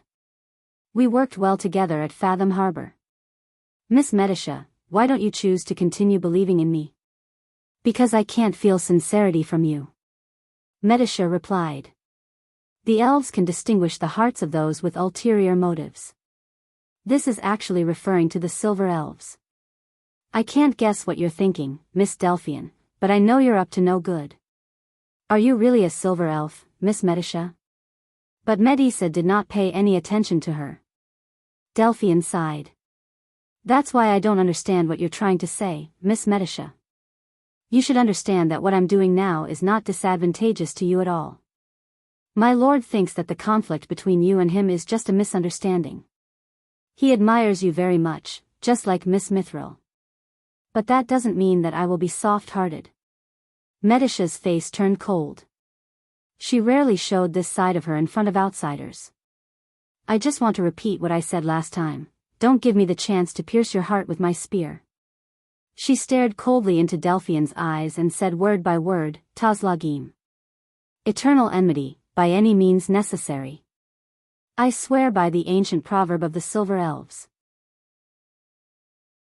You should have heard of this proverb. Eternal enmity. Delphine's purple eyes flashed. Outside the window, it was already late at night. The room was lit by candles. Sydney chanted an incantation, then stretched out her right hand, as if she was holding a sword hilt in the void. She slowly pulled to the right, and pulled out a sword covered with cracks and scars from the void. The body of the sword had long been broken, and the shards that were flickering with a metallic luster were suspended in the air. It still maintained the shape of a sword, and the edge of the blade occasionally flashed with a dark red light. This was the holy sword Odorfice. Brando had seen this scene many times, but he was still shocked every time. This was the shape of the holy sword. It had died with the departure of the Flame King, so the craftsman could not reforge its body. The shards of the flaming blade that Sydney brought out from the Holy Cathedral were actually more memorable to the believers of the Holy Cathedral of Fire. After all, it was made by Gretel, the Flame King, but it was essentially no different from an ordinary shard of a sword. He had only recently learned this secret, which made him wonder if the Halran Gaia in his hand was the same. Although Halran Gaia was more complete, Sydney told him that if the flaming blade's physical body was still intact in the material world, its power would not be inferior to the Halran Gaia. With the passage of time, the faith of a legend seeped into the sword, turning it from an ordinary item into a powerful ancient sacred sword. One had to know that Yak's Lionheart's sword was once his most ordinary sword. The hearts of the people gathered to form faith, and the legend was cast. The powerful hidden desire and the magic in the words engraved the objects of this world in the world of laws. Therefore, the ancient sword could exist. Sydney let go of her hand and motioned for him to come forward. Brando was already familiar with the process. He reached out and took the hilt of the holy sword from the lady's hand, and a familiar feeling came from the sword. In fact, back in Fathom Harbor, he had used the recognition of Odorfice's soul to inject it into the fragment of the holy sword. At that time, he had established a faint connection with the law of the flaming blade. However, it was not that simple to repair Odorfice. The soul of the holy sword fell into a deep sleep because its projection in the world of laws was fragmented, and the reason why its projection in the world of laws was fragmented was because of the lack of faith, which meant that it had lost its support in the world. Now, although this ancient soul had awakened and recognized him, its form in the world still had no support. The formation of a faith, the birth of a legend, was not something that could be supported by a single person. Even if Brando had the soul of Odorfice, he could not give the flaming blade a new life. What he needed to do was to restore its glory. He held the hilt of the flaming blade, and the ancient soul in his body immediately resonated with its remnant form in the world, forming layers of illusions in front of him. What was it that created its own legend, that caused its name to travel across the land, that caused everyone to praise it, and that caused this holy sword to exist in this world? Then, where was the pride of the sword? It was once the holy sword of the Holy Cathedral of Fire, and the Flame King used it to start a new era. The pure flames separated the dark thorns and burned a path out of despair. However, what Brando saw in the illusions was not the Flame King's most glorious moment. On the White Plains, he announced the end of an unprecedented empire. From that moment on, all injustice and oppression were announced. The flaming blade Odorfice was in his hands, and under the sunlight that pierced through the dark clouds, it shone brightly. What he saw was everything burning amidst the raging flames. The palaces and cities, this scene seemed familiar. Pairs of unyielding eyes, burning with anger, what was burning in the flames and turning into ashes? What was laughable arrogance? What was the unyielding flame that gave birth to the resistance under oppression? Its existence announced that everyone could firmly grasp their own fate. This was the golden flames, symbolizing resistance, and an oath that would never compromise. Therefore, I will give it, and not the empire, to the world. This was the path of the golden flame.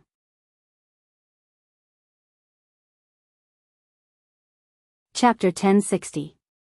The Roman rested her chin on her hand and looked at the hazy night sky outside the window in boredom.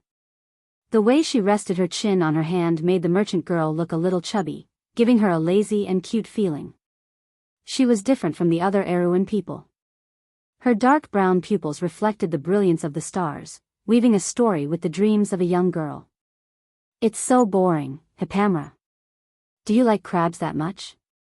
The cleric girl standing at the side blushed and replied, but Miss Roman, don't their carapaces look very cute? They are firm and thick, just in line with the teachings of the goddess. Now that you mention it, they do seem a little cute. The merchant girl's eyes lit up as if she had found something fun. She subconsciously turned back to look at the crabs that Hippamra kept in her precious fish tank. Since the last batch of pets were killed by the little fat dragon Sheeta, Hippamra changed these crabs, because these things might not die so easily. But perhaps because she turned too quickly, the Roman actually leaned back and lost her balance. She screamed in fright and waved her hands, thinking that she would fall immediately, but she suddenly felt someone supporting her from behind, allowing her to regain her balance. The Roman was startled and looked back with lingering fear to see who was supporting her from behind, but found that there was no one in the room except for her and Hippamra. The door was open, and outside was a dark corridor. "Hippamra, did you just support me?" "Miss Roman, are you okay?" Hippamra seemed to have just reacted. "Seems like it wasn't." The Roman looked around suspiciously. Brando? White mist?" She called out twice, but no one answered. Her little eyebrows furrowed slightly, as if she didn't quite understand what had happened. She thought carefully and finally ran to close the door. Brando looked at the broken holy sword Odorfice in his hand and seemed to have understood something. History would never repeat itself. Empires would decay, but this time, their people had flames and sharp swords. Prometheus brought fire to the human world, and from that moment onwards, humanity possessed light. Resistance? Is this the belief you carry? Brando sighed softly and tightened his grip on the hilt of his sword. "Then, let me inherit your will." However, all of a sudden, a sense of resistance came from the sword. Brando was caught off guard and almost dropped his sword to the ground. "What happened?" "The sword is resisting me, why?" The illusions in front of him suddenly changed. Like a slideshow, Brando saw many people and many scenes in an instant. Finally, a figure stopped in front of him. It was in the royal hall of St. Cantilever Palace. The Silver Queen, Constance, stood on the throne with a cold smile and looked down at her. "This is arrogance?" Then all the illusions disappeared, and the scene in front of him returned to the narrow room of Cat and Beard. The dim light of the candle flickered, and a spark occasionally burst out from the wick. Sydney looked at him with concern. "What's wrong?" "I failed again." Brando frowned and shook his head. He felt that he had clearly understood the belief of Holy Sword Odorfice, but why did it still reject him in the end? This made him a little discouraged. "It's okay, this is not an easy thing to begin with." The Saintess of Leo Palace was more open-minded than him and comforted him with a calm expression. "I can see that you are making much better progress today, don't worry too much." That was true. Brando was not someone who was easily discouraged. He had experienced much more painful failures than this. In that failure, he and they had lost almost everything. He quickly adjusted his state of mind and replied, "Let me check again, I seem to feel some progress." He still felt a little incredulous about the previous scene and was eager to find out what had happened. Sydney nodded quietly. Brando immediately calmed down and began to check the holy sword Odorfice in his hand. After checking, he was immediately shocked.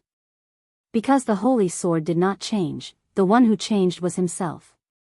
The soul of holy sword Odorfice, which was the power of the flame orb, had been hidden in his body all this time.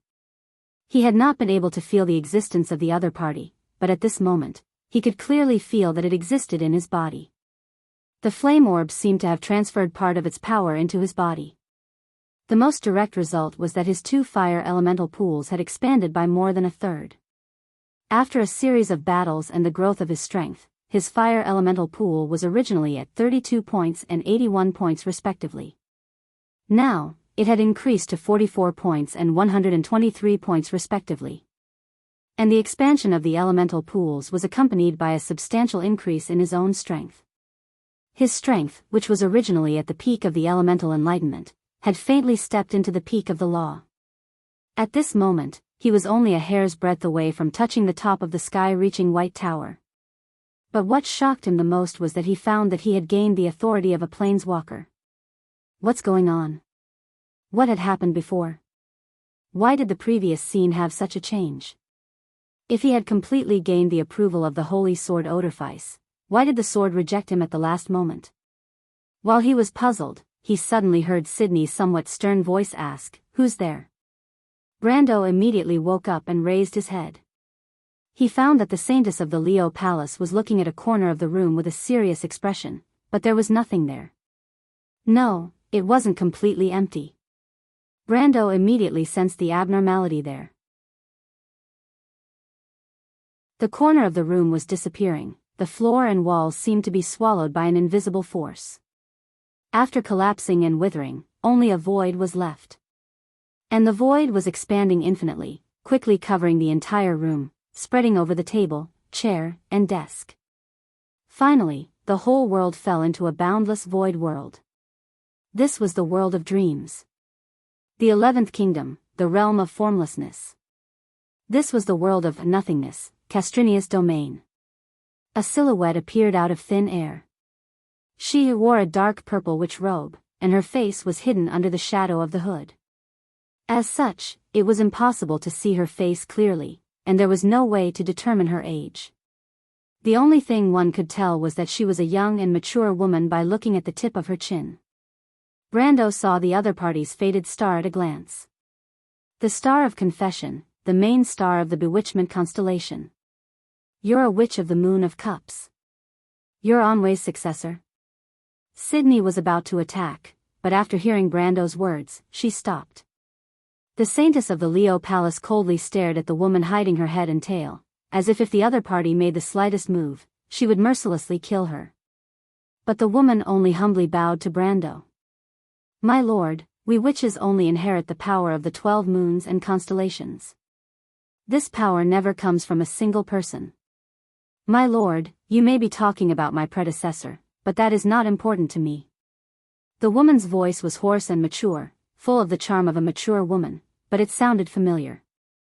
Brando could not remember where he had heard such a voice. Logically speaking, a voice with such obvious characteristics should have left a deep impression on him. He shook his head, not knowing if this was one of the witch's magic. He only frowned and asked, "Are you clarifying your relationship?" He was not in a hurry to attack, because the witch took the initiative to show her faded star meant that she had no ill intentions. Of course, at least on the surface. "Yes," the woman said bluntly, "witches are only loyal to the true darkness dragon. My lord, the witch of the 11th moon, a follower of Castrinia, has come to serve you." "However, there are 2 darkness dragons right now," Brando replied indifferently. "As a witch who controls the domain of change and creation, it would be too ridiculous if I could not see through the changes of fate. No matter how the twin goddesses play with and manipulate the threads of fate, I can clearly see the clear answer behind the messy threads. That is you, my lord." Brando wanted to say, "Your predecessor, the Lady Anwei mentioned earlier, although she is also a witch of the Moon of Cup who controls the domain of change and creation, her choice is completely opposite to yours." Moreover, even he himself could not be sure whether he was the darkness dragon or not. At least, he had never thought of himself that way. But he thought about it and did not say it out loud. "What is your name?" "Tyr. This is my real name, named after the Moon of Cup." It was not a good habit for witches to take the initiative to reveal their real names, but they would never lie to the moon they belonged to. The other party seemed to be expressing some kind of goodwill, which meant that she did not have any malicious intentions. However, this did not mean anything because Brando knew that there were at least 3 witches who could change their borders. If the other party was not a follower of the Moon of Cup, then all of this was meaningless. Therefore, he did not dare to believe her easily. Probably seeing Brando's unhappy expression, the woman smiled and said, "My lord, I do not expect to gain your trust from the beginning, but I have brought some important news. Why don't you listen to it?" Brando thought for a moment and nodded. Of course, he would not easily believe information of unknown origin, but even if it was false, there must be some kind of intention behind it. The Buga wizards had a saying, "Lies do not lie." That was exactly what it meant. St. Cantifer Palace. The Silver Queen stood quietly in front of the French arched window, looking at the cold garden of white roses. The milk-like moonlight poured down on the quiet forest like a dream. "Is that person still near Rushta?" She suddenly spoke. Her voice was as cold as ice. Behind her, the Witch Queen and the Witch of the Lonely High Moon, Audiobook, emerged from the shadows. Beside them stood another tall figure. If Brando was here, he would definitely recognize that it was the Dragon Queen Gwendolyn who had been missing for many days. But at the moment, she was not in good condition. Her face and body were covered with wounds. It was difficult for a dragon to be injured, but once injured, it was difficult to recover. A layer of black shadows covered the wounds. These shadows squirmed as if they were alive, occasionally causing her to frown in pain. The Silver Queen turned a blind eye to this strange scene and only looked at the two witches. "Yes, Your Majesty, they are still here. He and the girl are still here." The Witch Queen nodded slightly. "That's good." The Silver Queen also nodded. "The spy has passed the message. He must think that my target is Sydney, so he will definitely come in person." She tilted her head slightly. "I will give him a surprise. Are you ready?" The Witch Queen and Audiobook looked at each other and nodded. "What about the city? Is there anything unusual?" Witches could eavesdrop on people's inner secrets from their dreams. With this ability, the Silver Queen had already caught many of her potential opponents in Rushta, as well as those who intended to rebel. But this time, the Witch Queen frowned. "There are some abnormalities," she replied. "What?"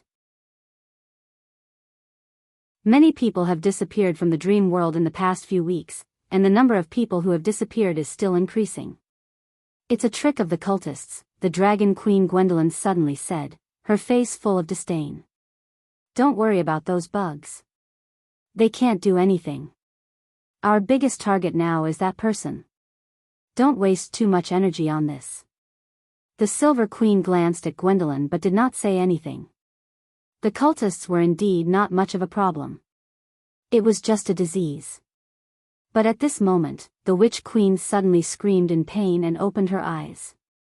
The silver color in her eyes quickly faded away, revealing a pair of beautiful and enchanting ice blue eyes. However, at this moment, her eyes were full of bewilderment, as if she had just woken up from a terrifying nightmare. But the nightmare did not end with her awakening. It was still going on. Who actually solidified the entire Rushta's dream world and completely sealed off Bunasan's borders? Who has such power? What's wrong? The Silver Queen frowned and stared at her. Obviously, she had never seen this side of the Witch Queen lose her composure. It made her feel a little uneasy. Someone forcibly cut off the connection between Bunasan and the real world, blocking everyone's dreams. Although it was only for a moment, but, get to the point. I have never felt such a powerful force. It's like when the former witches were still alive. Only they had the ability to move Bunasan into the real world. The Witch Queen panted and replied quickly. The Silver Queen frowned. Since the era of the War of the Holy Saints, it was an indisputable fact that the power of the mortal world had greatly declined. But this did not mean that she could ignore an existence that could ignore the rules of this era. Who is she? I don't know. Her power is very unfamiliar, and she only isolated the dream world for less than half an hour. I can't track her at all. But I suspect that she may be the previous Witch of the Moon of Cups, that crazy woman Euphkyria.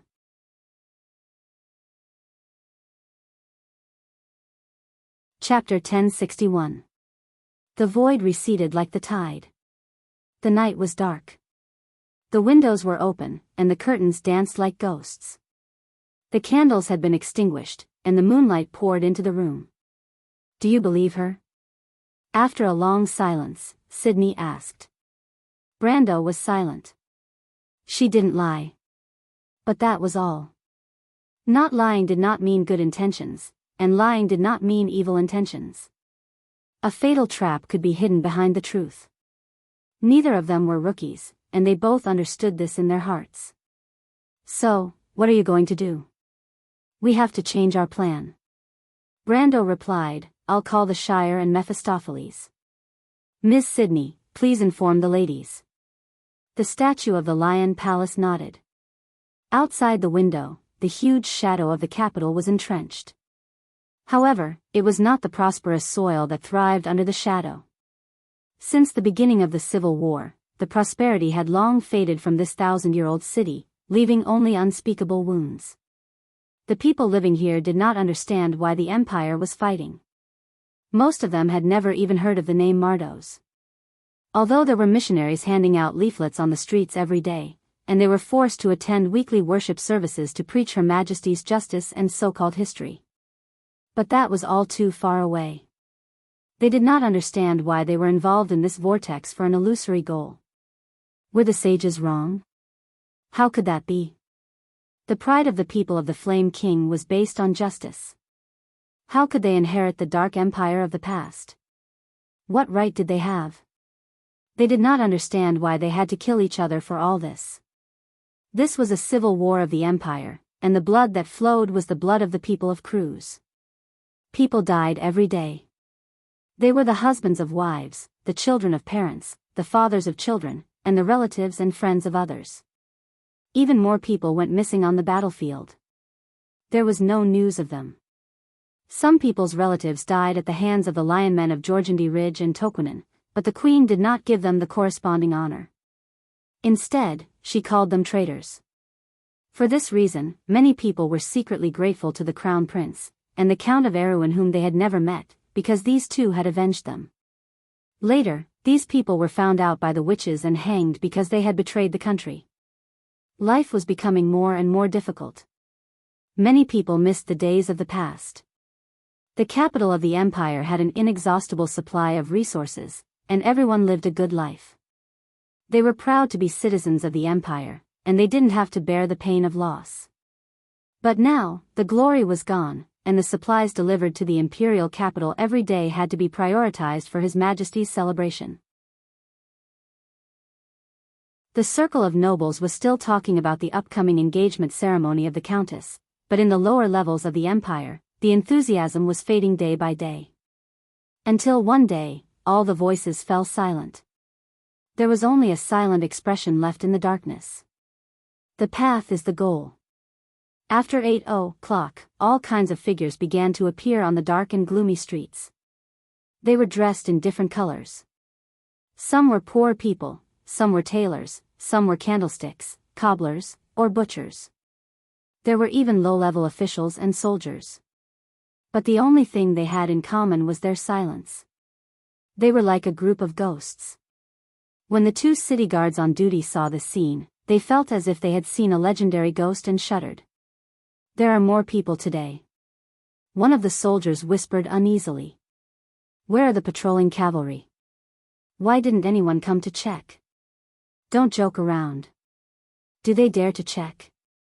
Those soft-footed shrimps only dare to bully their own people. But, Captain, shoo, lower your voice. Have you forgotten the guard at the gate? The soldier who spoke felt a chill down his spine and subconsciously shut his mouth. Of course, he remembered that person. He was still a young man who didn't fit in with the crowd. The other party just dispersed these people's gathering. A week ago, his body was found in the woods outside the city. Because the murderer couldn't be traced, the case was left unsettled. He also heard that the number of missing guards had increased recently. Although the news was only privately circulated, the occasional word leak still made a low-level city guard like him feel uneasy. Besides, the captain spoke again, his tone resentful. What's the benefit of us caring so much? My brother died in Anzaruta. What happened to him? His Majesty calls them traitors. I don't believe that he would betray us. Now, that damned palace manager wants to use this as an excuse to investigate me. Do you think I don't know that he just wants to arrange a position for his nephew? He spat angrily. The soldier was silent. He wanted to refute, but he didn't know what to say. Was the captain wrong? What happened in front of him was the truth. He even thought that maybe it was better to lose this job. The atmosphere in the city was getting stranger by the day. Maybe one day he would lose his head because of this. But if he lost this job, what should he do? Life was getting harder and harder. People in the slums were starving to death. If he lost his job, what should he use to feed his family? This was like a dead knot that couldn't be untied. It was suffocating. Why was it like this? What happened to the Empire? The Empire is sick. A man in a long robe walked past the two of them. He looked back at them. His snake-like pupils made them shudder. The other party seemed to be very satisfied with the resentment in the soldier's eyes. After saying this, he walked away. Crazy. The captain cursed. The soldier hurriedly pulled him back. Don't hold me back. I won't stoop to his level, the captain said angrily. Don't believe him. Although the current situation is bad, these people who hide their heads and tails are even more untrustworthy. The soldier looked in the direction that the man left in. Was the Empire really sick? But if the Empire wasn't sick, why would it become like this? Seti. The candlestick maker's daughter heard someone calling her name. She turned around and saw Arthas. He was a handsome young man. She liked him.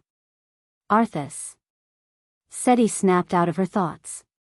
She wanted to ask Arthas if the Empire was really sick. Otherwise, why would her brother die in the south? Why was there a war? But she knew that Arthas didn't want to talk about this with her. He hated those believers, but he hated this even more. The ceremony is about to begin. Arthas waved at her. This way. Seti nodded and squeezed through the crowd to follow Arthas. Today, we are going to end here. All of this, shouts could be heard intermittently. More and more people gathered, and some guys in black robes were giving impassioned speeches. The commotion was like ripples on the surface of the water, spreading through the crowd. Brando and the others walked through the streets and watched in silence. The Shire, Brando, Mephistopheles, Enrich, and Vahina were in a group of 5. They all wore long cloaks and pulled up their hoods. They looked similar to the people giving speeches. In fact, they had been mistaken for those people many times along the way. The people around them were all respectful to them. It was an unexpected coincidence. So this is the capital of the Empire. It's amazing, the Shire praised. It really lives up to its name. Those people are really good at persuading people. They're almost as good as my charm magic. It wasn't like this before. Vahina didn't look too good. Even though she was born in Mehodafen, she grew up in this city. She didn't feel good seeing the city that was once the pride of the Empire turn into this. I'm afraid something bad is going to happen. The Shire couldn't help but shake his head. Brando also had the same feeling, but he was curious as to why the city guards and patrolling knights didn't do anything.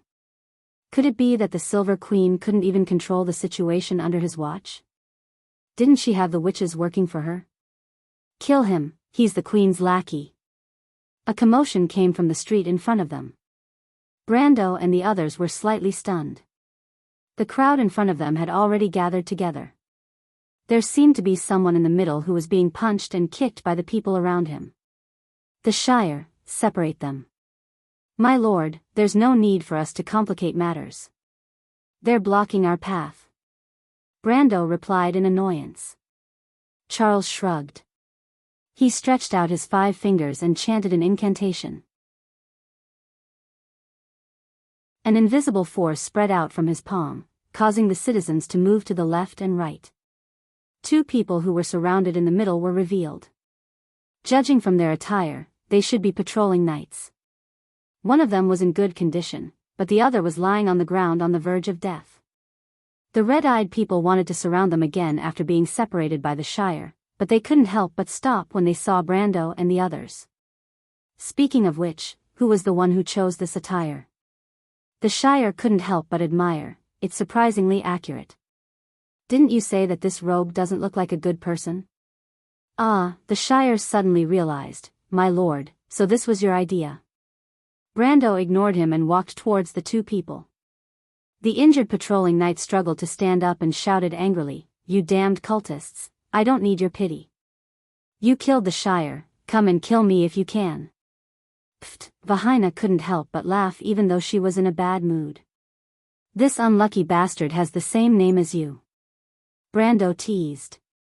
Shut your mouth. The Shire felt humiliated and vented his anger on the knight. Your friend isn't dead yet. What did you say? I said your friend is still alive, the Shire snapped. If you don't want him to die, take him and get a doctor. The knight's expression changed. He no longer cared about cursing Brando and the others. Although he looked at the Shire doubtfully, he chose to believe him and carried his companion on his back and limped away. Brendel looked at their backs, then at the puzzled gazes around him, as well as the faces of those who were twisted by hatred. He could not help but shake his head. Vahina was right. The imperial capital wasn't like this. He had been here before, in another world. At that time, this was a prosperous city. Although it was luxurious, it wasn't as lifeless as it was now. What was it that had caused all of this? He suddenly felt a little gloomy. The Shire, what do you think we're fighting for? Of course it's for Erwin, the Shire replied matter-of-factly. What's wrong with that? The Silver Queen has her own ideals, Brando replied. What she did might not be wrong, but facts have proven that what she did was wrong, the Shire replied. Isn't this the best proof?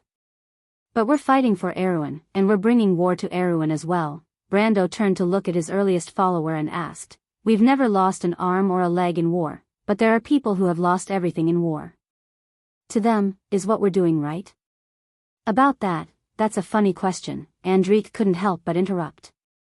She mocked Brando with disdain. There's someone holding a knife to your neck, and you still have the time to discuss whether war is right or wrong? There's only victory and defeat, life and death. War for resistance and survival is indeed just. But Erwin's destruction may be inevitable in history, but he chose to do so, and did not hesitate to make many people pay the price. Is everything he's doing really justified? Brando couldn't help but ask this question repeatedly in his mind. Brando, Vahina spoke. There's the best answer to this question right now. Brando looked at the young lady in confusion. Just look at these people and you'll understand. What you've done, what you've done, what you've done, what you've done, what you've done, what you've done, what you've done, what you've done, what you've done, what you've done, what you've done. Teacher once taught me that the progress of history, the progress of civilization, is for the pursuit of happiness. In order to protect everything, people are never stingy with sacrifices. Brendel suddenly understood something in his heart. Perhaps this was the true meaning of the path of the golden flames. The original intention of fighting was not to kill or hate, but to pursue and protect something better. The leader of Abes, Tonajal, and Erwin, does he have the confidence to make this country a better place? Yes. He has the confidence. If that's the case, then it's time to move forward. At this moment, Brando suddenly saw a double in front of his eyes. He suddenly saw the scene he saw in Valhalla. Within the light, Martha put her hand on his shoulder and pointed at his forehead, telling him, I will bestow upon you a pair of wings made of light. That's why I can make you king. One day, I will be glorious because of you. This is glory. He raised his head, completely understanding the faith that the flame sword carried in its heart. Let's go, Brando replied. The Frostdew Manor is right in front of us. Let us meet that empress.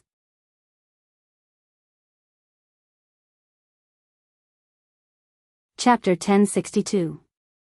The Cold Dew Manor was shrouded in darkness. This was a villa with an obvious architectural style from the Year of Radiance. The architect who built it was Bolt, the most famous architect in the Empire 150 years ago. The villa's gorgeous curves were hidden in a sea of trees, and the railings on the outer wall extended 2 to 3 miles away. It was said that 2 dukes, a count, and the famous hostess, Madame Belisa, lived here until she passed away. Now, it was a private property of the royal family, and had no owner. In the woods near the manor, there was a large rose bush, and Brando and the others were hiding in the bushes. The dense leaves perfectly concealed their figures, and their aura was also concealed by magic. Brando observed the building under the night sky from afar. Just a few hours ago, the witch of unknown origin had only told him one thing, and that was that the Cold Dew Manor was a trap set by the Silver Queen. Her target was neither Ina nor Sydney, but himself. In this manner, the Queen did not order Countess Latch to guard, but the long-lost scepter of fire of the empire. That was the part of Odorfeist's body that was divided into 3 parts. It was also the origin of the name, Scepter of Fire, a weapon of the Holy Cathedral of Fire. Brando couldn't help but look at his chest. Because of the fire orb in his body, as long as he got close to the scepter, Odorfeist's soul would naturally resonate with it, and thus be discovered by the other party. If what the woman said was true, then according to the initial plan, he would indeed suffer a loss tonight. He didn't think that Her Majesty would actually find this thing. He remembered the woman's words again. The real Countess Latch is imprisoned in Mulberry Castle, and is being guarded by the Scepter of Fire. And near the Cold Dew Manor, there is an ambush of the Flame Knight Regiment. But that woman was definitely not a witch of the Moon of Cup. Brando frowned. The witches' inheritors showed their talents from a young age. How could there be a new inheritor who was just a few decades old? This was simply not in line with the settings of the game. However, since the other party dared to swear to the 13th moon, at least it meant that she did not lie. At least until now, Brando had never seen a witch who dared to make such an oath casually. Most witches were good at deception. They often pretended to be the descendants of other moons, and then pointed to their own moon to make an oath. But this oath was nothing, because the witches were only responsible for the magic moon they inherited. However, swearing to the 13th moon was a completely different concept, unless a witch of the 14th moon appeared in this world. If that was the case, Brando could only admit that he was unlucky. At this moment, Vahina shifted her body beside him. She didn't feel that there was anything wrong with lying on the grass. Even though she was the princess of the Mehodafen family, she wasn't a pampered young lady. She had been to a dangerous place like the Loop of Trade Winds with Veronica before. Compared to that, this situation was child's play. It was just that the mosquitoes in the sky were a little unbearable. In the past, she had prepared all kinds of insect repellent and other alchemy potions to maintain her skin. Obviously, she didn't have the means to do so now. If you ask me, Vahina finally couldn't help but whisper, "Why don't we just attack Mulberry Castle? Didn't you say that the woman wasn't lying?" Naive. Even though she swore to the 13th moon, the truth can also lie. Before I know her intentions, I will never believe a witch's promise so easily. Brando recovered and explained to the noble lady, "Besides, even if we attack Mulberry Castle and fight with the Archbishop of the Flame Staff, we will still attract the attention of Her Majesty's subordinates. This is the imperial capital. Do you really think we can come and go as we please? From what I can see, the imperial capital's defense is extremely weak today." Vahina pursed her lips. "It's already a mess outside. Even the patrolling cavalry hasn't been dispatched. There are only a few of them." Brando furrowed his eyebrows. This was indeed a little strange. When he was outside, even he could see that the current atmosphere in the imperial capital was very strange. In this era, the nobles were extremely strict with the lower class, and it was not strange for the people to complain. There were riots in Awin all the time, but they were all extinguished as soon as they appeared. This was a world of magic, and those who had power often became the upper class of society. How could it be easy for the commoners to resist? This was why Grodin dared to act so unscrupulously in Abi's castle, and why Yuta and the other mercenaries dared not speak up. Only a freak from another world like him dared to challenge the old rules of this world. If Erewhon was like this in a small country, Cruz was even more so in the heart of a huge empire, the capital of the empire. Even though there were traces of the cultists behind the gathering of commoners, to be honest, the cultists were not worth mentioning in the eyes of the empire. All for One might be able to infiltrate the empire and the Holy Cathedral, but in a direct confrontation, 100 All for One might not even be a match for the empire. Could it be that Her Majesty has gathered all the power in the imperial capital just to deal with me? He could not help but have an absurd thought in his mind. But he immediately shook his head and threw the thought out of his mind. It was simply a fantasy. The imperial capital's defense system was roughly 4 layers. First, there were the city guards and the patrolling cavalry. Rushta's city guards and patrolling cavalry were about the standard of the Empire's second-line garrison, and their individual strength was around the peak of Iron ranked. These two armies were maintained at around 33,000 men all year round, and when mobilized, they were a powerful force. Then, he left the imperial capital and headed west. The White Corps was stationed in the southern part of the Wild Wolf Mountain range to guard against the Nazar people. However, this legion had already been defeated by him in East Metz and was replaced by the Azure Legion. But because of Veronica, Her Majesty would never allow this legion to enter the Bankel region at this time of the year. The third line of defense was the Imperial Guard. The Imperial Guard was actually the Empire's 5th Legion, and its strength was a level higher than the 4 major legions. This was because the basic officers of the Imperial Guard were composed of the Flame family knight, and the soldiers were the elites from the various legions. However, this legion guarded the palace all year round and was basically not used to maintain law and order in the imperial capital, so it was normal that they were not seen at this time. Finally, there were the core forces of the Empire, the Flame family knight regiment, the Scepter of Fire, and the Silver Pegasus knight regiment. These were the core forces of the Empire, or rather, the Holy Cathedral of Fire. Originally, Brando thought that the Scepter of Fire had not been controlled by Her Majesty because this secret force had always been controlled by Vara. But from the unknown witch, he knew that this powerful force had changed sides so quickly. The human heart was indeed fragile. Brando could not help but shake his head and sigh. In this way, with the addition of the Flame family knight regiment and the Silver Pegasus knight regiment that were originally loyal to the Queen, the imperial capital was not impregnable at this time. But it was not something that ordinary people could shake. Historically, the cultists had instigated riots many times, but what was the result? It was just a riot. However, these people dared to do something under the nose of the Silver Queen. This was too arrogant. Logically speaking, the patrolling cavalry and the city guards should have been dispatched long ago. This was what puzzled Brando the most because the more the Queen's movements were unclear, the more he worried that the other party was hiding something. At this time, the Shire looked at the time, and the hour hand of the pocket watch was faintly pointing to the agreed time. "My lord?" Brando nodded. Although the opponent's intentions were confusing, this had nothing to do with their operation tonight. What he wanted to do was beat them at their own game. If the woman's intention was to lure him to attack Mulberry Castle, then he would do the opposite and use the Cold Dew Manor as the battlefield. He did not expect to win in one battle, but at least he would make the other party flustered. Then he would arrange for others to find an opportunity to attack Mulberry Castle. And if the woman was telling the truth, then it would be even better. Since Her Majesty the Queen had chosen the Cold Dew Manor as the battlefield, then she must have a card up her sleeve and would definitely go all out. He would accept the challenge here and attract everyone's attention. Then that woman would have a better chance of saving Scarlet from Mulberry Castle. No matter what, this was a foolproof choice. Even if the worst happened, they would just go to Sacred Cantifer Palace and fight. This was something that they had prepared for a long time ago. Since they had prepared for the worst, there was no need to hesitate.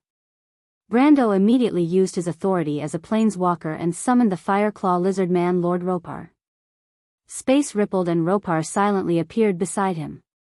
In fact, he had already summoned this old subordinate back at the inn, but this fellow was too conspicuous and was not suitable for moving around outside. So he simply waited until they reached the Cold Dew Manor and then used his authority as a planeswalker to summon him. After all, the effect was about the same. Ropar was still the same as before. When he saw Brando, he first bowed. The Fireclaw Lizardman clan had a strict hierarchy, and the hierarchy was extremely strict. Furthermore, Ropar was the clan's warrior captain. Humility and loyalty to his leader had long been engraved in his bones. However, its vertical pupils still flashed with a glimmer of brilliance. The Fireclaw Lizardmen were a race of warriors. Battle was their life, and dying on the battlefield was the highest honor for a warrior. It had been a long time since it had been on the battlefield, and it had long been unbearable. "Hey, old man," Brando looked at this old subordinate and couldn't help but laugh. "I understand that you can't wait to taste the blood of the enemy and the sweet taste of victory immediately, but you should also be aware of your current situation. I'll give you a task: protect this lady." At this moment, Ropar was no longer a creature card in the traditional sense, but a planeswalker card. Moreover, it represented Brando's original profession, a warrior.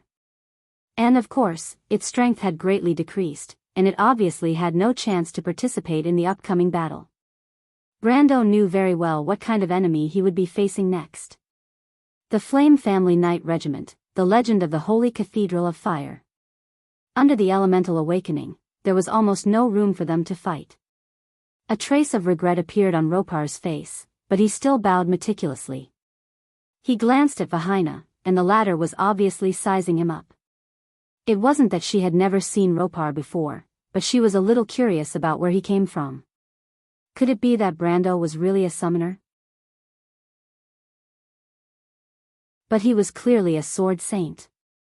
The daughter of the Flower Leaf leader wanted to say that she didn't need anyone to protect her, but she also understood that this was not the time for her to be willful. She could only nod to the Fireclaw Lizard Man Lord as a sign of agreement. Fortunately, Ropar didn't care about the feelings of his protector. He was a warrior, not a knight protecting her royal highness. In fact, Brando didn't want to summon Ropar so early. After all, the Planeswalker's authority was extremely precious. He originally wanted to wait and see what profession he needed before summoning. But now it was obvious that he didn't have the opportunity to be picky. In the face of the behemoth that was the Empire, even a little more power was a glimmer of hope. In fact, in addition to Ropar, he also summoned a few other cards to add to the deck of each profession. One of them was the Fire Giant, who had always been unlucky, and was assigned to Ropar, who had the same attribute. But probably because this guy was too unlucky, after being modified by the Planeswalker's rules, he actually changed from a creature card to a boundary card. Rage Outbreak Valor II Fire 10, Boundary, Aura, tap the target creature and clear all wrath counters. Deal damage to the target that is equal to the amount of wrath counters cleared. Maintain. Rage Outbreak is a permanent boundary. Endure the silence for a strike of vengeance. Rage counters were the special ability of Ropar's card. Every time Ropar was injured, he would accumulate a rage counter. He could accumulate a maximum of 10 counters. In other words, this card could deal up to 10 times the damage when it was dealt. The most important thing was that this card didn't have to be attached to Ropar himself. It could even be attached to the Planeswalker himself. With his current strength, he could deal 10 times the damage, and with the Berserk ability activated, even his teacher, Greysword Saint Mephistopheles, wouldn't be able to kill him head-on. It was a pity that it wasn't clear what the effect of tapping the card would be. Presumably, he would lose the ability to fight for a short period of time. If it could be maintained for 2 hours like other cards, then the side effect wouldn't be ordinary. Then there was the Platinum Angel. This card was quite memorable for Brando. Before he officially became a Planeswalker, this card was one of the strongest cards in his hand, but it was always out of reach. When it was finally unlocked, at that time, Brando had already understood his own Planeswalker's rules, so he couldn't use this card for a while. Until today, when his deck had been greatly expanded due to the expansion of the Fire Elemental pool, he finally had the opportunity to convert this card into his deck. Originally, Brando thought that this card would eventually become a secondary card in Metasha or Hipamra's deck, but he didn't expect it to have a shocking reversal during the conversion process. It was directly assigned to Enrich in Mephistopheles' deck. Loyalty Eternal Death II Dark 30, Divine Artifact, Armor, the target of the pledge is not a Black Angel creature. Immediately return to the battlefield and obtain 5 battle counters. Indestructible, anti-all protection ability. Even if the creature is removed from the battle or in the graveyard, this ability will still take effect. Maintain, 1 stage.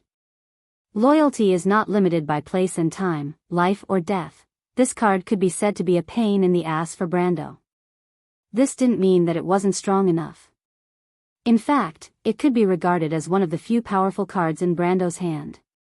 Unfortunately, its original card, the Platinum Angel, had a huge restriction on this card. It could only attach to non-Black Angel creatures. If this restriction was placed in the past, Brando still had the pristine Archangel card in his hand. But now, this card had been converted into the Avenging Angel in the Faith deck. This was a magic card, so naturally, it couldn't be used to gain loyalty. Although he still had resources on hand and could create his own rules, he might not really be able to create an angel creature. Secondly, he still needed a powerful card to change the situation. For example, cards at the level of the Grimoire of Life or the impasse Trojan Horse. It was impossible to invest limited resources into illusory hope. Moreover, with his Planeswalker level, it was still a problem what kind of creature he could create. He was afraid that the summoned creature would at most be at the peak of the silver level or at most at the lower level of the gold level. Even if he added 5 battle counters and a series of abilities, it would just be an unkillable cockroach with no attack power at all. Therefore, the loyalty card was of little value to Brando for the time being. It belonged to the type that could be seen but not eaten. It was exactly the same as its original position in Brando's deck. For a moment, Brando couldn't help but be full of resentment towards the Platinum Angel card. She used to have this attribute before she was unlocked. He didn't expect her to still have this attribute after she was unlocked. You're just messing with me, aren't you? Because of this card, Brando didn't convert the last card in the end. First, he was afraid of encountering the same situation. It turned out that after the conversion, a creature card might not necessarily be a creature card, so he couldn't guarantee what the Grimoire of Life and the impasse Trojan Horse could convert into. It was better to be safe and observe the situation before summoning. At least he would have something to remember. Just when Brando and Ropar were giving out tasks, the Shire closed the lid with a click, then reminded Brando, "My lord, it's time. Then let's go." Brando also immediately stopped talking, pulled out the Halran Gaia and ordered the others. The goal is to lure out the Flame Scepter and the Flame Family Knight. But before we meet up with Medisha and the others, try not to make too much of a commotion. Understood. The Shire, Andrique and Mephistopheles nodded together.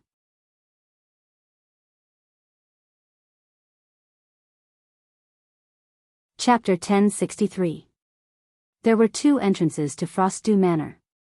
According to Mephistopheles' investigation, each entrance was guarded by a small team of city guards. However, the manor's long borders and iron railings could only protect against ordinary people. Although there were a few patrols, they were all made up of city guards and had no defensive ability against elemental realm opponents. On Brando's side, Mephistopheles and Andrique had improved by leaps and bounds after the battle at the Evergreen Walkway. They had already reached the middle level of the elemental realm. The Shire, Medisha and Hippamra, who had been summoned earlier, had improved further and had the strength to reach the elemental enlightenment. With such strength, Brando did not even need to attack these ordinary people. He could directly pass through the garden in the middle of the courtyard. To these soldiers, it was just a blur. When they looked back, there was no trace of him. They just thought it was an illusion. The main road in the middle of the courtyard led to the main entrance. There was a fountain in the square, and there were 2 patrols here. They seemed to be more powerful than the city guards outside.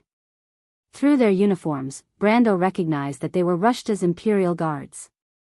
However, in the garden on both sides of the fountain, there was a bush maze. Other than a few hidden sentries, there were no spies at all. And these few hidden sentries could not monitor the entire man-made maze. There was such an obvious loophole in the defense line, but these people ignored it. Seeing this, Brando couldn't help but believe the words of the witch of unknown origin.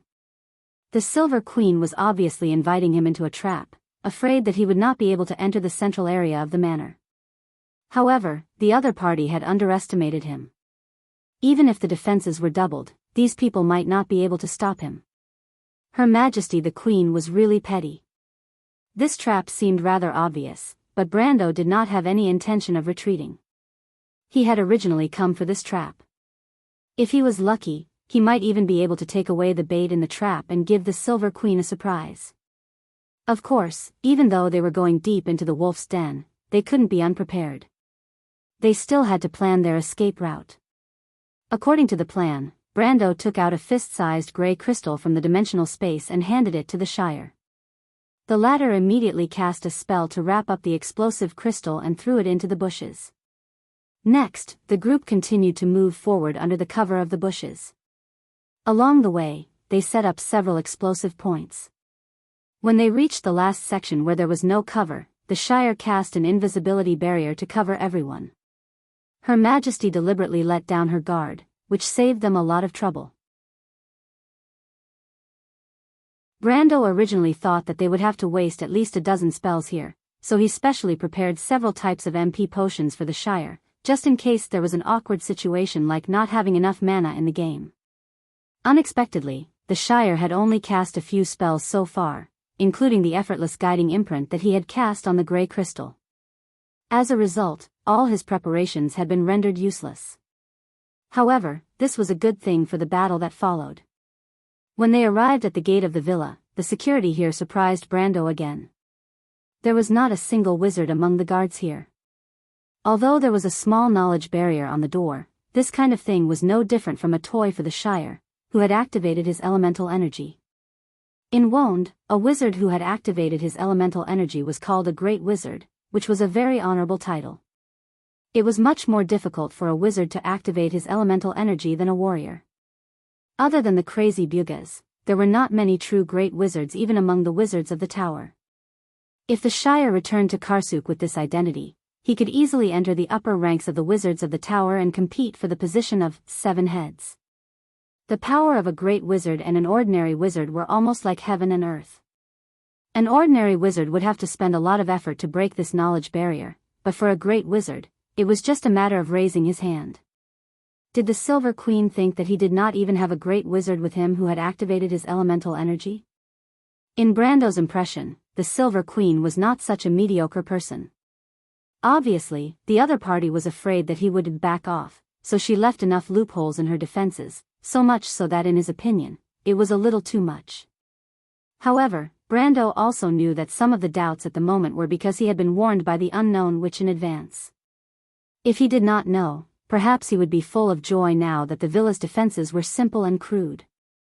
However, since Her Majesty the Queen was so generous, Brando also gave up the idea of directly teleporting into the villa through the power of the law. After all, every time he used a law point, he would have less. The door of the villa was not closed all the time. There were maids and people dressed as housekeepers coming in and out from time to time, as if the villa was not heavily guarded by the Staff of Fire, but by Countess Wallach. These people gave Brando an opportunity. When the maids opened the door, they directly followed in. The Shire did not even cast any spells, and the so-called knowledge barrier did not react at all, as if it was blind. In fact, this was the effect of the Shire's elemental energy, the disassembly spell. This was the superior performance of the law of Spellbreaker. As long as he could identify the spell, he could disassemble the lines of law that supported the spell behind it. This was an extremely terrifying ability, directly turning the Shire into a real wizard killer. One must know that the law sorcerers were originally known as the enemy of the sorcerers. In addition to the disassembly spell, the Shire was basically in an invincible position in the battle of spellcasters of the same level or even those of a higher level. As soon as they entered the villa, the density of the defense suddenly decreased. This was logical. After all, according to the settings, the villa was where Scarlet lived. How could there be such a situation where there were sentries every few steps? Was this to guard against external enemies or to monitor the Countess? However, although the density of the defense decreased, the level of the defensive power increased by a lot. Brando found several hidden sentries of elemental rank and above in the dark. Listening to their unique breathing rhythm, Brando could distinguish the identity of the other party. He could not help but recognize it because the other party was an old acquaintance of his. It could even be said that the other party was his colleague, a Templar Knight. Brando himself was also an advanced Templar Knight, so he naturally knew the unique breathing rhythm of these people because they cultivated the blood of the scorching sun. He had to admit that Her Majesty the Queen's choice of these people as the internal defense force was a stroke of genius. If she used the Flame Knight as the armed force here, it would be too abrupt. After all, the Flame Knight was a secret force of the Holy Cathedral, and they rarely intervened in the affairs of the mortal world. However, if she continued to use the royal guards, Brando could not help but doubt the intelligence of Her Majesty the Queen. Avoiding the sight of the Templar Knight, Brando secretly caught the tongue of a maid. This detail made Brando secretly praise Her Majesty the Queen for being very good at setting up scams. Although the security outside was a little too deceitful. This maid obviously did not know the inside story. She was scared half to death by the sudden appearance of Brando and the others. Enrich put a shiny curved sword on her white neck, and she almost fainted. After a series of questions and answers, Brando found out that the villa was divided into 2 areas. The maids could only move around the outer area, and Countess Latch lived in a few rooms in the central area of the villa. She almost never saw outsiders, and only a few people, including Her Majesty the Queen, could see her. As for the others, they had never seen the Countess' face. This statement confirmed Brando's guess. There was no doubt that the person living in the villa was not Scarlet at all. He was almost certain that the flame scepter was placed in one of the rooms in the central area. As for the butlers mentioned by the maid, they should be knight captains in disguise. However, he did not know if they were Templar knight captains or flame knight captains. The difference between the two was huge. The Shire used the sleep spell to make the maid fall into a dreamless sleep. He turned around and asked, "What do we do next?" "Naturally, we will act according to the original plan." Brando used elemental magic to project a simple map according to the information provided by the maid. This map lacked the environment of the central area, but the periphery was still relatively clear. He pointed to a few of the corridors and said to the Shire and the others, "We will act separately and enter the central area through these corridors. The target has been determined. After that, we will break out separately and meet outside the manor." The Shire immediately nodded to show that he understood. Although the main purpose of this battle was to attract the attention of the Queen, they did not intend to foolishly act according to the other party's arrangements. After all, this was the home ground that the Silver Queen had set up. It was obviously not wise to start a war with the Empire here. Brando had already decided that this time, he must make the Silver Queen go for wool and come home shorn. The flame scepter reacted to the soul of Odorfice, but the Shire and Mephistopheles did not have the flame pearl. His plan was to lure a few knight captains away and let the Shire and the others steal the flame scepter. Then, they would meet outside the manor. This way, when Her Majesty reacted, she would not be able to decide the battlefield. Of course, there might be real masters guarding the room where the flame scepter was, but in the case of 3 against 1, even if the Shire was a supreme existence, they could still fight. The Shire, Mephistopheles, and Enrich were not only planeswalkers, but also the Shire, Mephistopheles, and Enrich, so Brando was very confident in them. After the task was assigned, the 3 of them immediately took the order and left. After the few of them left, Brando found that he was actually alone again. The state of a lone ranger was in line with his usual state in the game. After transmigrating to this world, he had not acted alone for a long time. In his memory, he seemed to have 2 subordinates by his side. If it was not the card creatures of the Planeswalkers, then it would be his senior, Nemesis, and Roman. That's good. Otherwise, I would have forgotten my instinct to take risks. Brando shook his head and laughed at himself. Something seemed to have sprouted in his heart, and this long-lost feeling made his blood boil. This was the instinct to take risks. Although it had been dormant for a long time, it would never disappear. It could even be passed down from generation to generation. Once there was a chance, it would be awakened again. For a moment, Brando even had an illusion that he had returned to his heyday. Everything around him seemed to have returned to the dungeons and dungeons of the game era. Everything was under control. He walked towards the depths of the dark corridor. Although the maids in the villa could not see Scarlet, they more or less had to deal with the few housekeepers in the villa. According to the maid, a housekeeper named Shernan lived in the outermost room. Usually, he was the one who gave the maids daily orders. Although there would be another housekeeper occasionally, most of the time, this person was in charge of the daily life of the manor. In addition, she also knew that the housekeepers liked to meet in a small living room on the first floor. According to the other servants, that was the housekeeper's lounge, and also a restricted area for the servants. Through this, Brando could already guess that this housekeeper named Shernan, or rather, the Knight, was in charge of external affairs among the several Knight captains.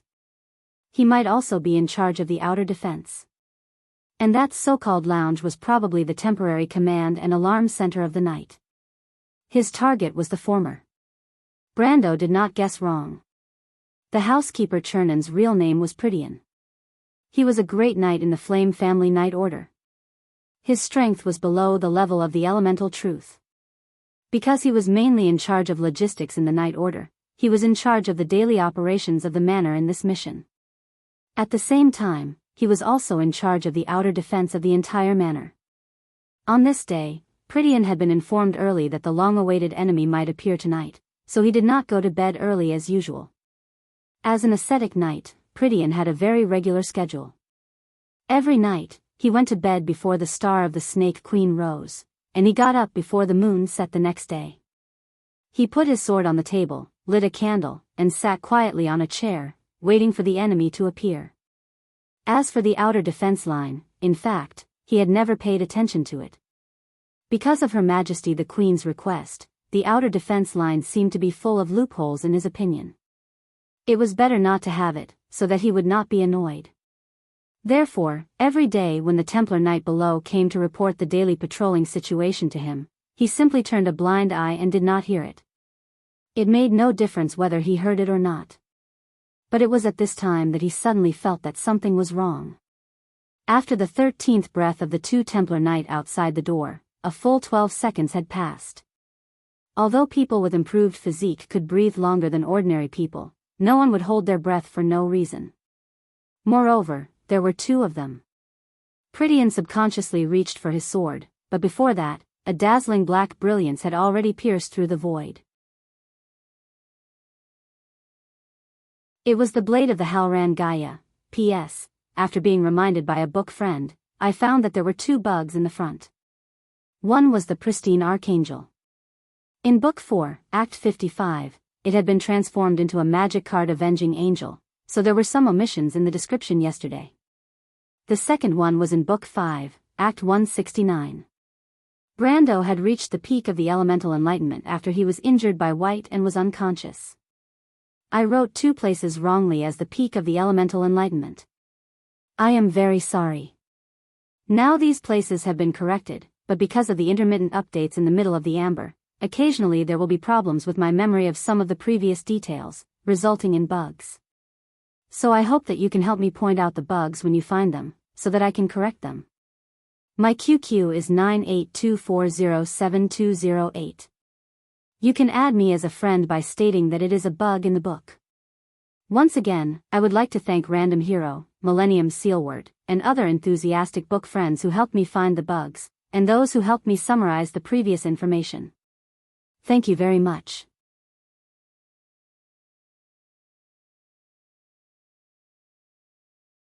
Chapter 1064. As soon as Prydian moved, Brando immediately saw that his strength was above the elemental enlightenment. The Knight Captain of the Templar Knight was definitely not at this level, so his identity could only be that of a Flame family knight. The battle above elemental mastery was earth-shattering. Brando did not want to raise the manor to the ground now, so he knew that this battle could only be ended quickly before his opponent could react. It was a pity that a maid would not have the opportunity to know what elemental mastery her butler possessed. Otherwise, this battle would be much simpler. Brando struck with all his strength as soon as he drew his sword, but almost all of his strength was bound to the sword, so it had little effect on the surrounding environment. In a battle between gold and silver ranks below elemental mastery, the airflow set off by the two combatants would often affect an area of dozens of meters. However, in a battle above elemental mastery, the battle was much more subtle.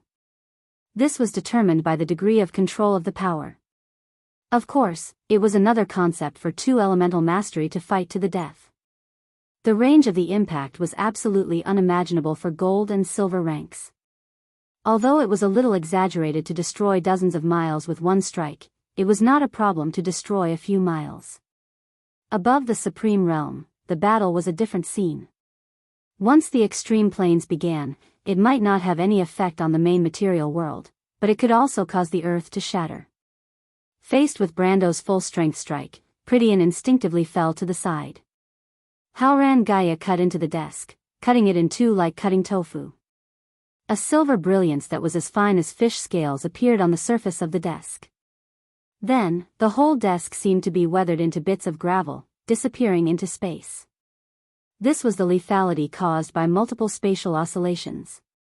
However, the Flame Family Knight's sword, which could be considered a rather powerful magical weapon, was not annihilated by the spatial oscillations. Instead, it fell from the disappearing desk. Prydian thought that he had dodged the attack. He fell to the ground, twisted his body, and tried to grab his sword that had fallen from midair. However, he saw a scene that he would never forget in his life. He found himself sitting on the place where the desk had disappeared, and the dark blade in his opponent's hand was stabbing towards his chest. What was this? Forcefully changing karma? There was no such swordsmanship in this world. It could only be the power of elements.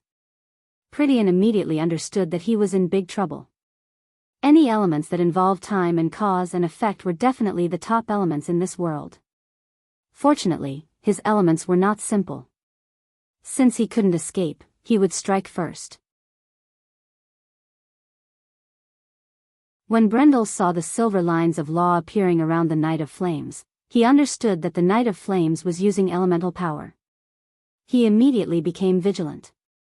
The Knight of Flames was not simple, and their elemental power must be extremely difficult to deal with. Moreover, even the most common elements were not easy to deal with. Without any warning, Brando saw his HP bar on his attribute panel suddenly drop by more than half. Then he felt his vision turn black, and a scorching pain spread throughout his body. Damn it, liquid gas phase change, Brando cursed in his heart. This person should be the inheritor of the Flame King's Falcon Knight. He didn't expect that he would be so unlucky as to encounter one of the most difficult inheritances in the Flaming Knights. It had to be said that the taste of this element was not high, and its ability was relatively simple, but its lethality was extremely high. Before the players found a way to restrain it, this element was once called an official cheat. A cloud of blood rose from Brando's body. It was his blood that had been evaporated. He endured the pain and pierced through the fog with his sword, stabbing towards the chest of the Flame Knight. "You're not dead." The knight screamed, and then the blade of Halran Gaia pierced between his second and sixth ribs without any hindrance. Blood poured out, drowning his tongue and white teeth, and flowed down his chin like a waterfall. Blood dripped onto the carpet, and until his death, the Flame Knight stared at Brando with his eyes wide open, as if he had died with a grievance. Brando pulled out Halran Gaia, and the blood on the sword automatically gathered, forming blood beads, and then slid down the sword as if it had been waxed. However, this was actually a manifestation of the law of space. "Idiot, this element of yours would have been useful 30 years ago," Brando blurted out. Then he froze for a moment before remembering that this was not a game. In this era, this element could indeed be said to be invincible. It could only be said that this knight was too unlucky. Many players, including most of the elemental powerhouses of this era, like to distribute the lines of law in a range of 1 to 5 meters outside their body to resist the opponent's element power. This was also the most effective way to use the law. However, the law of liquid gas phase change worked from the inside to the outside. It evaporated blood from the inside of the body, so many players did not understand at first and thought that this element could penetrate the law defense. But in reality, the way to counter it was very simple. Just put a layer of lines of law on the heart. And this was exactly what Brando did. Even though I've never met an opponent who's at the liquid and gas phase transformation stage before, and I haven't even fought against laws a few times, the habits from my previous life are like an instinct, and I don't need to pay attention to them. As it turned out, this also saved his life. However, Brando suddenly thought that even if he did not do this, this guy would not be able to kill him, because he still had the galloping heart in his body. That thing was not affected by the law of liquid gas phase change. "Everyone has their bad days," Brando sighed, and covered the knight's eyelids with his hand, "so rest in peace." He turned around and picked up the knight's sword that had fallen to the ground. The fact that this sword could remain unscathed under his spatial oscillation proved that it was not an ordinary sword. He opened the interface, and as expected, absolute death, gold, attack, 27-33 plus 14 strength plus 22 dexterity additional skills, words of eternal parting. Kill the enemy when you damage him 3 times.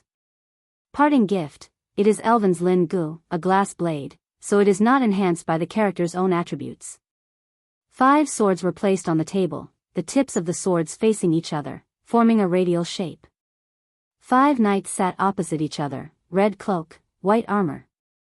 Unlike Prydian, the 5 knight captains knew that there would be a fierce battle tonight. They did not have to maintain the daily operations of the manor, so they put on their armor early. These armors were all blessed by the Holy Cathedral of Fire and forged by the hands of the most famous master craftsman, the best magic armor. The armor was imprinted with the pattern of golden flame, and each pattern was a spell that could be triggered immediately. If Prydian was also wearing his own knight armor, he might not have lost to Brando so easily. However, there were no ifs in reality. The knight's armor could only be worn after a series of rituals and prayers, and the wearer had to pray a day in advance. As the maintainer of the manor's daily operations, he had no choice.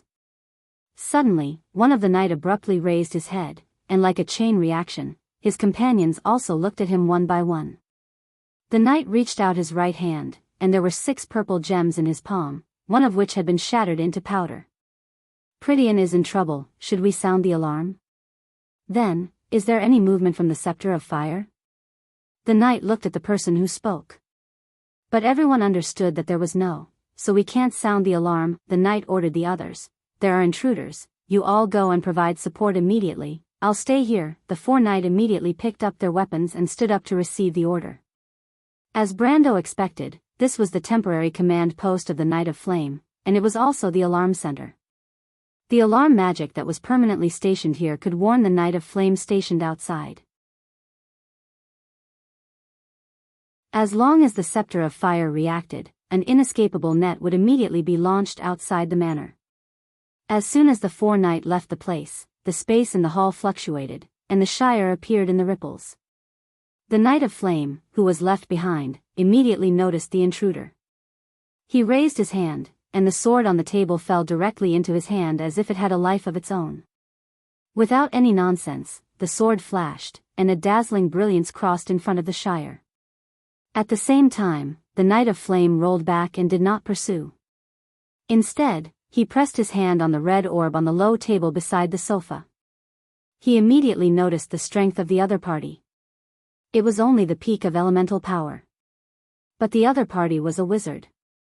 Wizards themselves were a rare group, and those who had the talent to reach the elemental mastery were even rarer. But there was no doubt that once they became an archmage, they would be the most difficult opponent to deal with. The Knight of Flame could not guarantee that he would be able to defeat the other party, so he had to complete his mission first.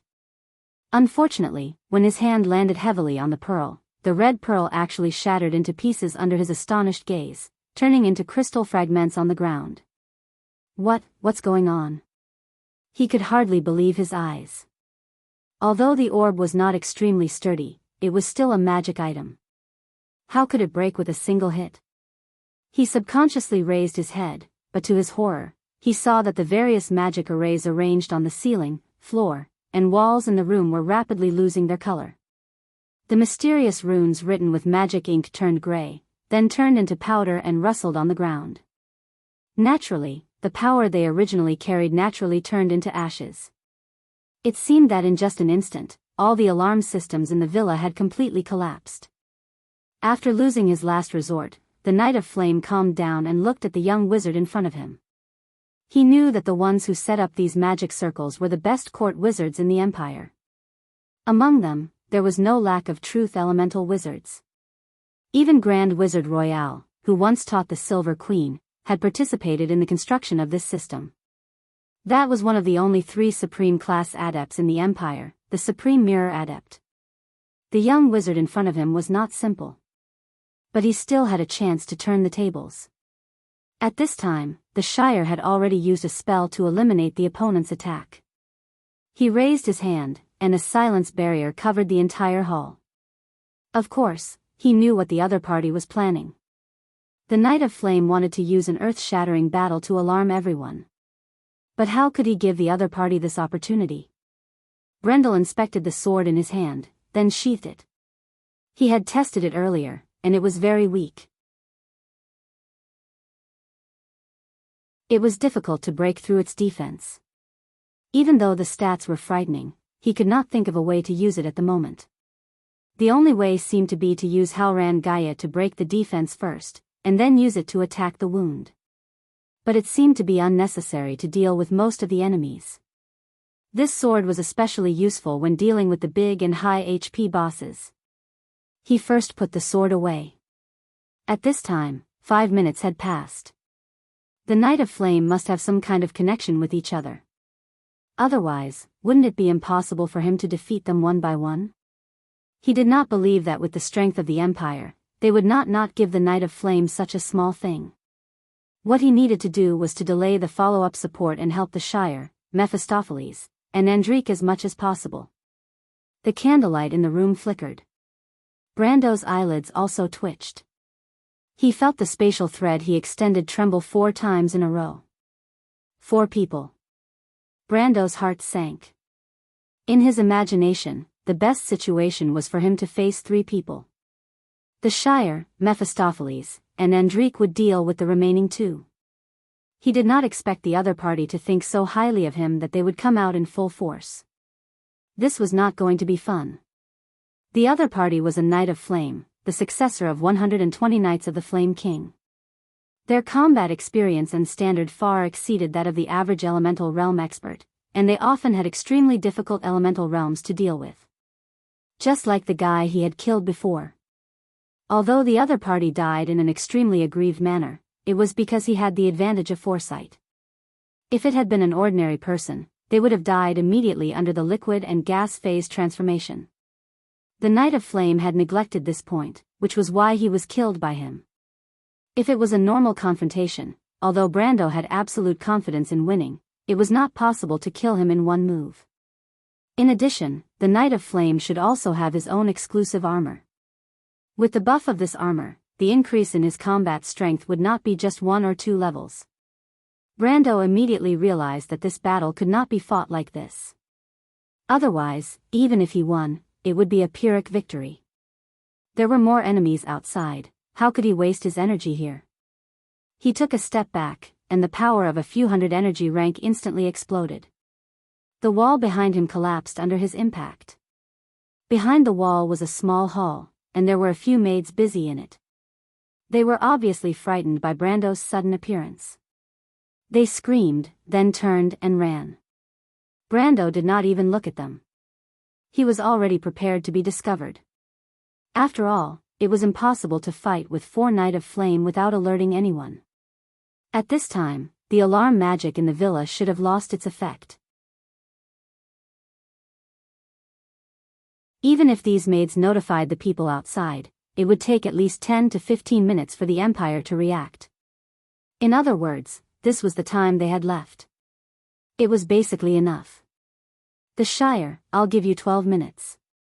After 12 minutes, whether you succeed or not, you must retreat immediately. Understood, Sir Lord.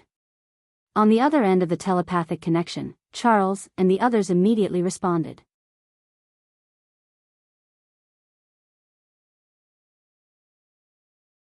Chapter 1065. Brando took a step back, but before he could regain his footing, a cold light flashed in the dust fog formed by the collapse of the wall in front of him. 2 long swords pierced through the flying dust towards him. Before the tip of the sword reached his face, a scorching hot aura rushed towards him. A golden flame was reflected in the depths of Brendel's eyes, and he actually saw a fire bird flapping its wings and flying out from behind the dust cloud, heading straight for him. At the same time, the floor beside him roared, and the bricks below broke out of the ground and stacked on top of each other, instantly forming a concave wall that surrounded him. Fire of life, elemental earth. This was the inheritance of the Blue Knight Carmen and the Earth Knight Devereaux. However, forcing him to fight them head-on, Brando thought that the other party was really thinking too much. They probably thought that he killed their colleagues by means of a sneak attack. In that case, it would be good to teach them a painful lesson. Just as he was about to draw his sword, a thought flashed through his mind, and he abruptly stopped his sword. The crystal implanted in his right arm made cracking sounds, almost shattering because it could not withstand the power of the feedback. Brando had a new idea at this moment. These battle instincts were like instincts, engraved in his bones. He raised his sword, and with two clangs, the two swords were forced back. Every time he blocked a sword, a phantom stepped out, following the trajectory of Brando's sword to pursue the flame knight in front of him. Brando's figure flashed and appeared directly outside the earth wall. He rolled on the ground, seemingly very embarrassed to avoid the firebird that flew towards him. 9 luminary sword art? A muffled scream came from the fog. He was recognized. Brando was slightly surprised, but soon calmed down. After all, the flame knight was not an ordinary person. They had inherited the ancient memory and inheritance of battle skills. It was not surprising that they could recognize the sword skills of the War of the Holy Saints. At the same time, the loyal flame knight also saw that Brendel had the space element. The space element was one of the best abilities to use in a sneak attack, not to mention that he had mastered the 9 luminary sword art, which allowed him to appear and disappear unpredictably. When he rolled backwards, it meant that he was only strong on the outside but weak on the inside, and did not have the strength to fight 2 people at once. Stop him, don't let him run away. As soon as the knight's voice fell, Brando heard footsteps behind him. He looked back and saw 2 flame knights appear outside the door. This was the reason why he chose to do this before. The enemy in the light was always easier to deal with than the enemy in the dark. If he had shown too much strength at the beginning, these 2 flame knights would not have appeared so easily. They would not talk about knight spirit. They would definitely hide in the dark and wait for an opportunity to sneak attack. But the flame knight present did not know that Brando's previous 2 swords were not more than 30% of his strength. Although he was only at the peak of the elemental enlightenment and had not crossed a level compared to these flame knights, his explosive power had always been far superior to ordinary people because of his equipment, skills, and element enhancement. Not to mention, at this moment, Brando was very insidious in suppressing his strength to the level of the elemental enlightenment. This level of strength was very deceiving. It was not only a level higher than these flame knights, but also not enough to make these knights feel threatened. The key was that it was even more deceiving. This also sowed the root of the following misfortune for the knight. Brando pretended to be desperate and swung Halran Gaia at the 2 knights behind him. The 2 flame knights thought that he was going to kill his way out, so they cooperated tacitly and attacked without saying a word. Silver lines of law appeared around the 2 flame knights. One of them had a layer of bloody light on his sword, while the other had a domain similar to the extreme plane. This domain was like a space without light at all. It was endless darkness. This was the fantasy element, the inheritance of the Dark Knight. Brando was in this domain and could not help but secretly rejoice. Fortunately, he had lured these 2 people out. One had a bloody light, and the other was dark. 2 fantasy elements. If they really attacked him in the dark, it would be really difficult to deal with. But now it was different. The Halran Gaia in Brando's hands suddenly showed a ferocious face. The surging power was amplified by the crystal, and the law of space on the sword also burst out in an instant. The peak power of the elemental enlightenment was undoubtedly revealed at this moment. The 2 flame knights' faces showed surprise at the same time. They realized that they had been fooled and subconsciously wanted to retreat. Brando's piercing strike formed an invisible ripple in front of them.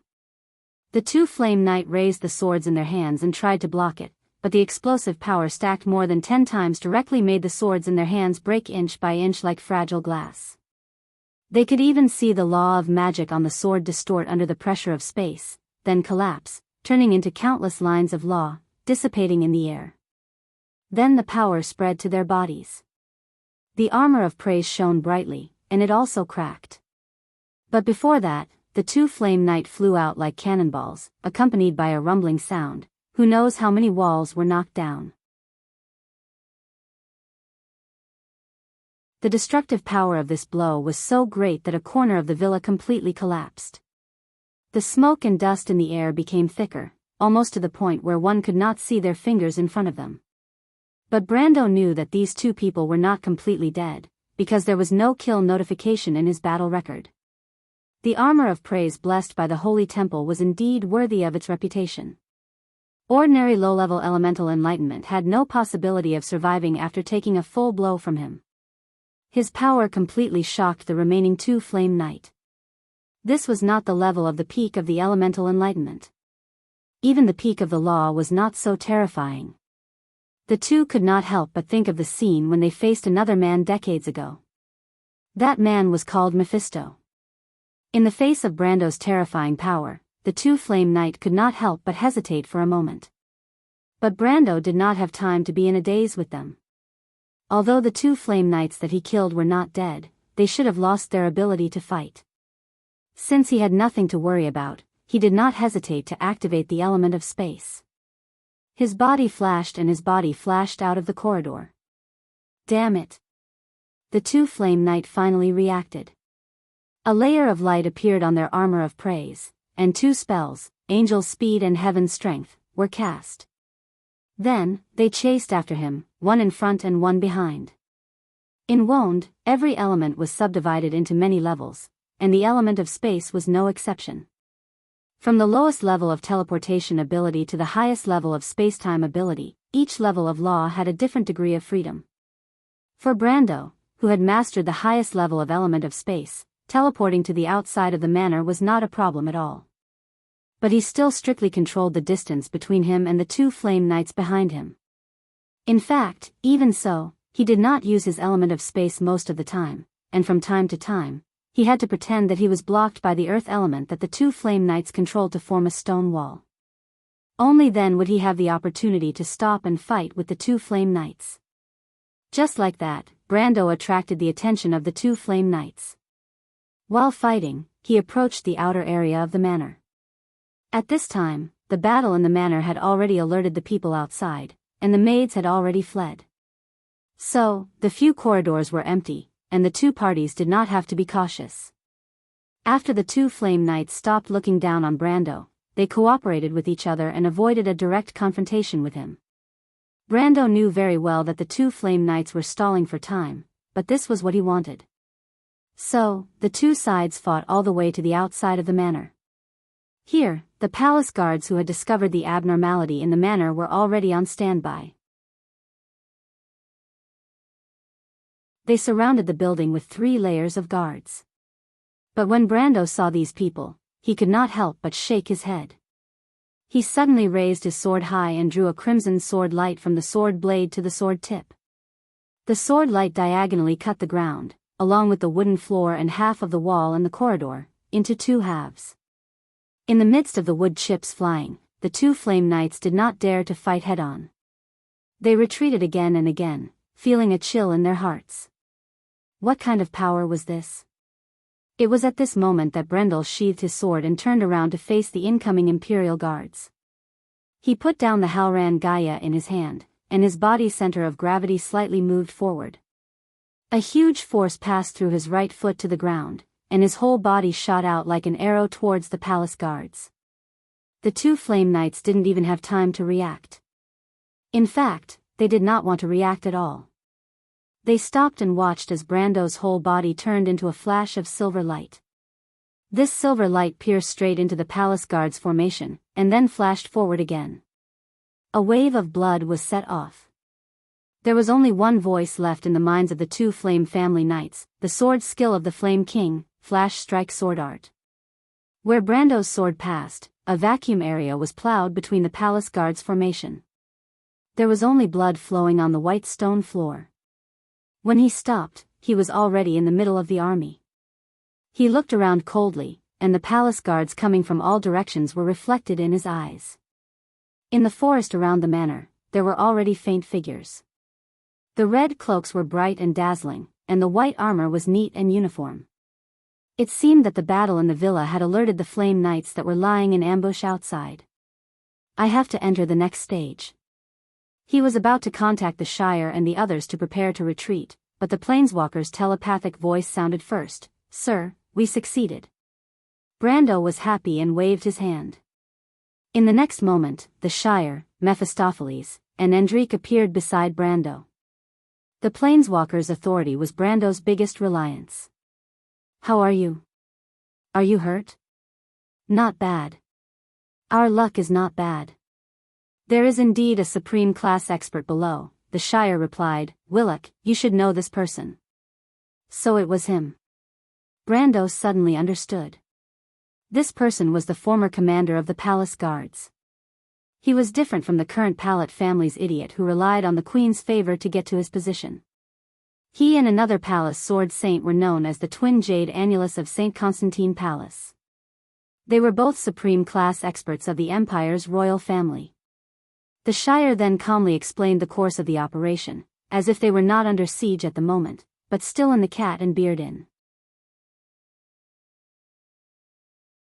It turned out that after they got rid of the remaining Flame Knights, it did not take them much effort to find the room where the Scepter of Fire was. The one waiting there was Willock. Fortunately, Mephistopheles' element played an unexpected role in the battle. His element was called the Silver Moon, which was similar to the Grey Realm and the Dark World's fantasy element. This type of element had a huge characteristic, which was that it could establish its own realm below the supreme class and pull the opponent into a space similar to the extreme planes. This realm was naturally not the real extreme planes, and it would not cut off the connection between people and the material world. However, Willock did not expect that it would be able to fool him and prevent him from acting rashly. This bought the Shire precious time to display the Magic Refraction card. The Magic Refraction card in the Card of Fate was not only used against the magic of the material world, but also all abilities and supernatural abilities. Willock's swordsmanship was naturally included. As a result, the former commander of the palace guards took a full blow from Willock and was flustered. This first move determined many things. Taking advantage of this opportunity, Enrich decisively broke the seal on the Scepter of Fire's defense and took it in her hand. Then, they were summoned. The whole process was flawless. Perhaps the Sword Saint had not realized what had happened until now. "Well done," Brando praised. "Now that we have the prize in advance, it's time to get down to business." Hearing this, Charles looked back and noticed the environment. The Flame family knights came out from the forest in all directions, and almost surrounded all directions. If they were not close to the periphery of the manor at this moment, they would be in the center of the ambush at this time. He could not help but secretly praise his lord's foresight. "Are we going to make a move, my lord?" Brando nodded. The gray crystal that was previously placed in the manor immediately detonated. In a dazzling roar, the historical and cultural relics of the Empire were completely turned into ashes. Brando even saw the fountain at the main entrance of the manor being lifted up by the expanding surface and flying into the sky. But since the Silver Queen did not care about this, Brando had no reason to feel sorry for Cruz. The Imperial Guards and city guards in the manor were suddenly unlucky. Not only did they suffer heavy casualties in the explosion, but they were also blocked by the sea of fire that followed. The Flame family knight regiment who arrived later had to stop, so a huge gap suddenly appeared in the originally complete encirclement. P.S. As for the problem that some readers have mentioned about the Shire's elements, I will explain it later. It is not a bug. Also, today, Worship N finally opened a 5-to-5 event, so it took half an hour to clear the stage from 5 to 3 to 5 to 5. In the end, the Royal Yacht Lady announced the end of the mission with a single shot. Recently, I happened to see several articles about the Black Worship N in the 3DM and other places. Hee. Some people don't make games properly and only have these despicable methods left. That's why it's said that despicable people have their own despicable ways.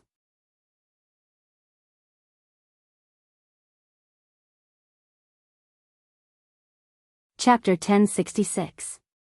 The night in the capital was not going to be a peaceful one. While Brando was sneaking into the Cold Dew Manor, another battle was taking place in the Tundra Castle. The commander of the attacking side was a delicate little girl, but her battle prowess and tactical prowess were enough to strike fear into the hearts of the city guards. Medisha stood alone on the suspension bridge of the castle. The battle was almost over, but the air was still filled with the smell of gunpowder. She held a silver spear in her hand, and a winged helmet protected her slightly childish face. Under her resolute silver gaze, the gate of the moss castle was already wide open, and the enemies who had tried to stop her were lying in the hole of the gate, lifeless. This was part of Brando's plan, and it was just one of the many scenarios. After a while, the vanguard of the White City finally took down the last tower. The Nightsong Tiger poked half of his body out and waved at her. Medisha nodded in satisfaction. "Well done, Uncle." "It's all thanks to you, Miss Commander." The Nightsong Tiger replied with a smile. The members of the mercenaries of Lopez had changed their weapons. The leader of the mercenaries, the Nightsong Tiger, was clad in heavy armor, and his weapon had been changed to a long halberd. There was a line of words engraved on the blade of the halberd, and it was actually a saying passed down in the countryside of White City: "Courage gives victory." The inside of the tower was a mess. The corpses of 7 or 8 Imperial soldiers were scattered around a table and a window. There were also a few broken bows scattered around, and the small space was filled with the thick smell of blood. The Nightsong Tiger looked at the scene and shook his head calmly. He took out his pipe and lit it with a match. The darkness flickered, and a cloud of smoke rose into the air. It was a moment of peace after the battle. The men were still immersed in the aftertaste of the massacre. The smoke seemed to form an illusion, and behind it was the mythical Hall of Gold, the home of the warriors, and the Temple of Valor. Falerne frowned and pulled her sister out of the building, causing a wave of laughter. There were a few people hiding in the shadows of the city walls who wanted to sneak attack the two sisters. However, Falerne's hand flashed with a cold light, and half of the wall was covered in a layer of frost. The few Imperial soldiers were also frozen into ice cubes. The level of the mercenaries of Lopez summoned by the White City Vanguard card was only 10 levels lower than the Felon Knight. Now that Medisha had touched the enlightenment of truth, the strength of the original mercenaries of Lopez naturally rose as well. They all activated their elemental activation and became holy knights. Inside the castle, the remaining city guards were defending the castle's main gate. Hippamra, her iron golems, and gargoyles' attacks were thwarted time and time again. In a fit of anger, Miss Priestess went into action herself. She raised the mountain hammer and slammed it on the gate. The gate, which had been reinforced by the wizards behind the gate many times, was undamaged. However, after a series of tremors, the entire wall of the castle collapsed. Almost everyone was stunned by this shocking attack, but Miss Priestess did not feel anything. After all, it was fine as long as she achieved her goal. Hippamra pushed the gate open, covering her nose with her hand and coughing violently. The wizards and soldiers behind the gate had long been killed by the tremors, and only the frame of the gate was left standing in the flying dust. With one wall down, the moss castle looked like a gaping black mouth, and the gate was its erect front teeth. The gate creaked as it was pushed open, and the bricks behind it fell like rain. At this time, Hippamra suddenly felt a sense of danger. She raised her right hand, and a ring of light spread out from her finger, forming a hemispherical curtain of light. Song of Blessing, a giant axe swung out from the darkness, followed by the sound of the wind. The axe landed heavily on Hippamra's curtain of light, but the curtain of light did not even ripple. It only flashed slightly, and then disappeared into nothingness. The shockwave of the explosion directly smashed the gate on both sides, and the frame of the gate broke with a loud bang. The two gates slowly fell down one after the other. Suddenly, a fist reached out from the darkness and smashed the gate into pieces. Wood chips fluttered in the air like butterflies, and then fell down one after another. Then, a bare-chested man walked out from the darkness, holding a giant axe upside down. The man's pants and leggings looked like he was not a city guard, but a knight of the Imperial Guard. He looked at Hippamra, who was unscathed, and looked at her with surprise. Even the corner of her clothes did not move, and asked, "What is this ability of yours? How can a mere peak of the elemental enlightenment block my attack unscathed?" "This is the Song of Blessing," Hippamra answered seriously. "It is the faith that the goddess gave to me. It is indestructible, like a mountain, and like the heavy earth." "Is that so?" The man chuckled and raised his axe. Then I would like to see how firm your faith in your goddess is. Facing the opponent's attack, Hippamra immediately became serious. Although she was a little naive, she was not stupid. The opponent was obviously a supreme-class power, and even with the help of the mountain and river, she could not win. She had to find a way to hold on until Metasha and the others arrived to help. Just as the man was about to attack, he suddenly took a step back. With a soft clang, an arrow burning with pale white flames was embedded in the place where he was originally standing. The place was originally a marble floor, but the arrow was not only firmly embedded in the ground, but the tail feathers were still shaking. It was enough to show how powerful the arrow was. The burly man raised his head and saw that 3 women had appeared in the sky at some point. Or rather, female creatures. They looked more like 3 sets of female armor, riding on white Pegasi. The Pegasi rode on the wind and stood in the air, while under the women's armor, white flames rose and rolled, forming into human bodies. Under the winged helmets, the eyes were especially bright, like a pair of stars. They held longbows woven from moonlight, and the arrows on the bowstrings were made from white flames of the underworld. They aimed at the man from above. Valkyrie? The man was shocked. This was a legendary existence, and he never dreamed that he would see one here. Very well, the burly man's eyes glowed brightly as he raised his axe. I've heard that the Valkyrie are true warriors, that they live for battle, that their every action is based on their instincts for battle. Today, let me see what the so-called instincts of a warrior is. He was full of fighting spirit and was about to attack when he heard a voice behind him. Stop, Talir. You're the captain of the Knight's Guard. Don't you find it embarrassing to show off in front of a little girl? The burly man was slightly startled. He turned his head and saw a person walking out from the shadows of the hall. His long green hair was particularly dazzling in the darkness. His calm eyes contained a vast amount of wisdom, and they were as clear as jade. Veronica? He then saw the others standing behind the female captain. The master of the Mahodafen Principality, the head of the Kirk family, the Grand Duke of Flowerleaf and his eldest son, the elder of the Royal Council, Gerd, Grand Duke Freeland of the Wayland family, Duke Cecil, and, it was an old man with a hunched back, but his aura was still as dignified as the empire itself. When he saw this old man, he almost instinctively knelt down on one knee to greet him.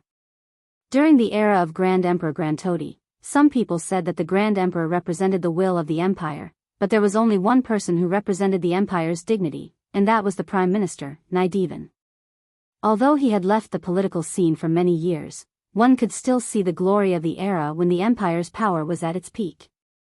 He did not need to speak. He was already a living legend.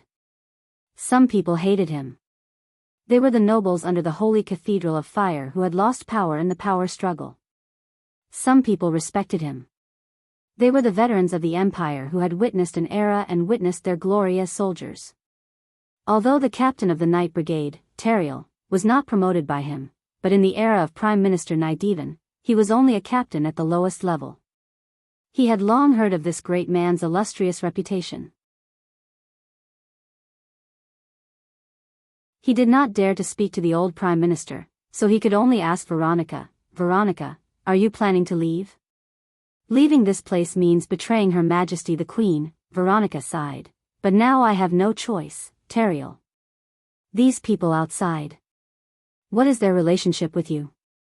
The captain of the Night Brigade frowned and questioned. These people are not from the Empire. I saw at least Fanzan, elves, and Buga war machines among them.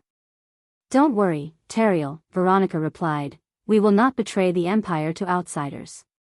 As for these little guys outside, at this point, she could not help but smile. Who would have thought that fate was so strange? She and that little guy named Erwin had only met once in the loop of trade winds, and even had a hostile relationship. But because of her kindness, she did not expect that one day she would really be benefited from this appreciation. Although she knew the purpose of Brando's visit to the Empire, in her heart, she still felt that she owed him a great favor. This little guy who likes to cause trouble is getting into more and more trouble. She could not help but sigh in her heart.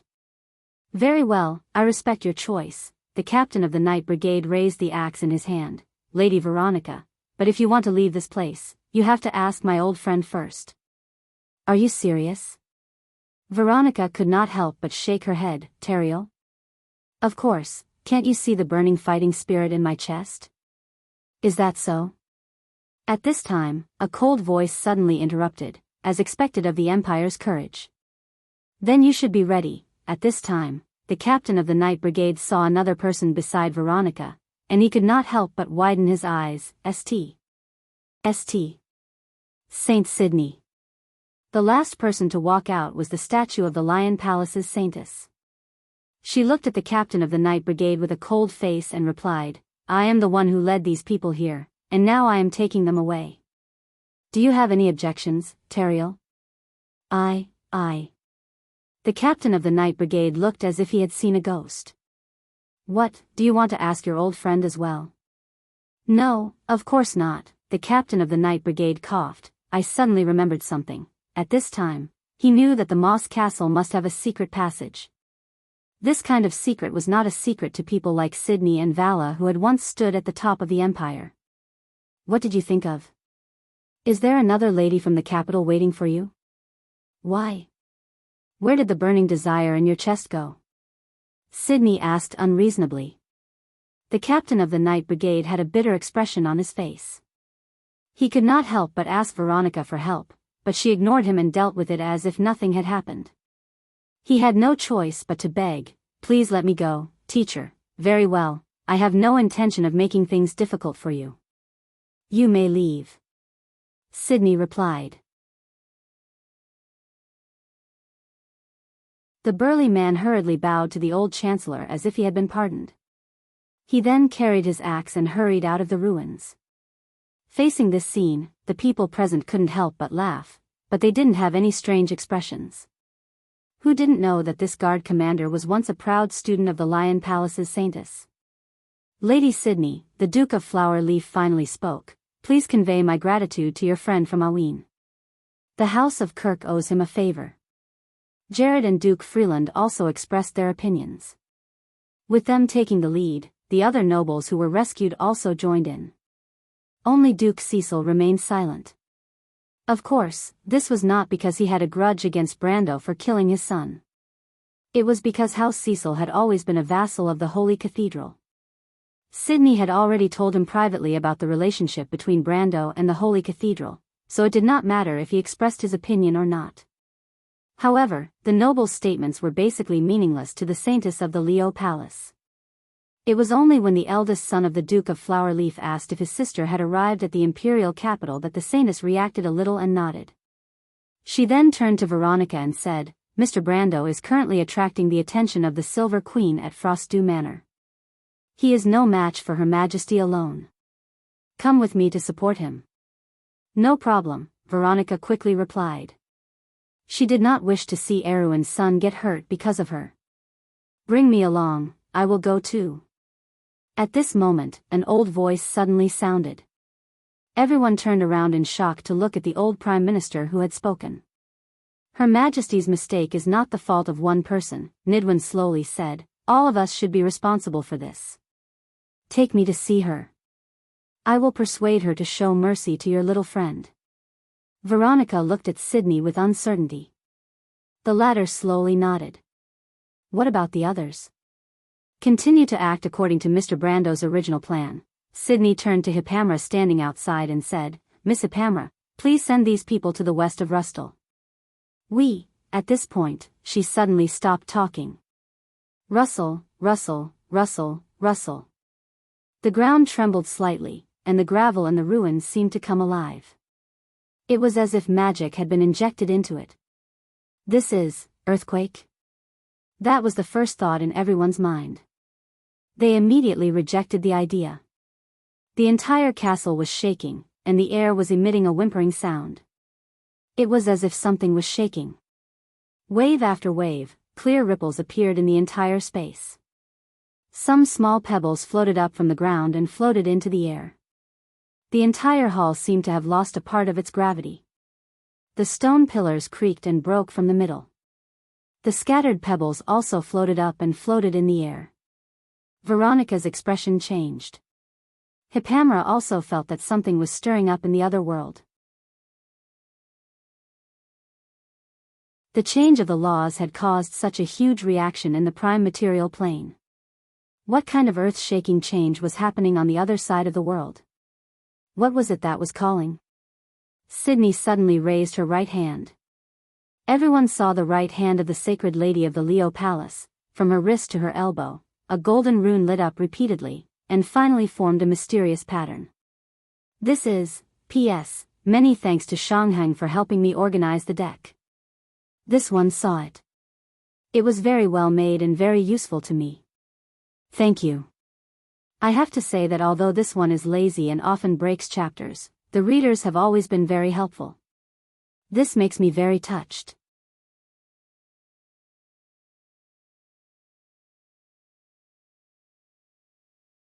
Chapter 1067.